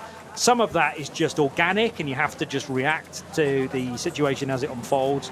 But it's that ability to just think a step ahead of the guy you were trying to overtake. Exactly so, and it's interesting to think about the differences of our reactions when that was taking place, because my view was it wasn't going to, it was too early, don't make it, don't do it, don't commit to it, it's not worth it, and you were just going with it, and that's exactly what he did around the outside. Phoenix, well, Phoenix rises from the ashes, and they appear to have done exactly that this season, don't they? Yes. Yeah, after a tough opening couple of races, they would not necessarily the quickest car during the 24 hours managed to win that, and today a 1-3 finish For René Rast, Kubica Maziak in the 16, Vincent Kolb and Frank Stippler finished third, sandwiched between them Christy Krognes and Sami Matti Trogan in the second place BMW M4 from Valkenhorst Motorsport. Then it was Luki Treffs, Patrick Assenheimer, Julian Apostolos in the 55 Mercedes ahead of Markowitz and Born, Miklas Born starting and finishing the number 11 Mercedes. That's a good result for that crew. And the number 2 Mercedes of Kari Schreiner and Peter Terting finishing in the top 6. The Cup 2 win, that was frenetic from start to finish. Won in the end by the 102 car and a great drive from Paul Harkema. That draws to a close our coverage on RS1 of NLS4. We hope you've enjoyed it as much as we have. And don't forget that NLS5 is next month. We will have full coverage of the ROWE 6 Stunden ADAC Ruhr-Pokal-Rennen, the 6-hour race on the 9th of July. You can join Peter Snowden, who's been with me today, and Bruce Jones for that in a few weeks' time. Bye-bye.